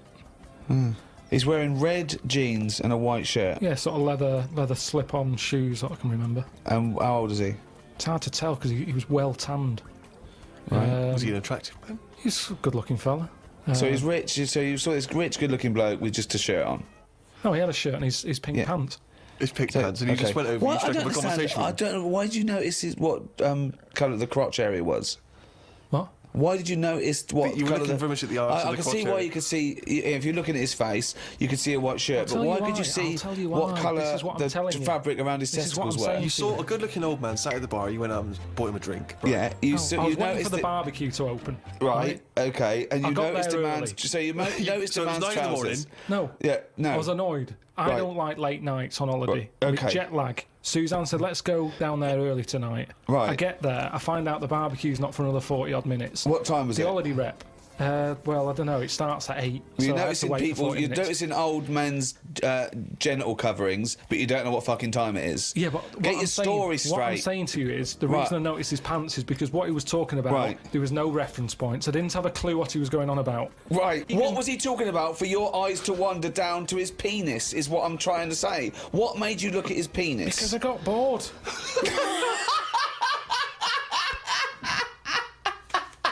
I didn't know. What I'm trying to say to you is reference points. I had no idea what what was he he was going on talking about. When about? you're talking to a stranger, aren't you meant to keep it Above the waist, looking at his bollocks, keep it to erect.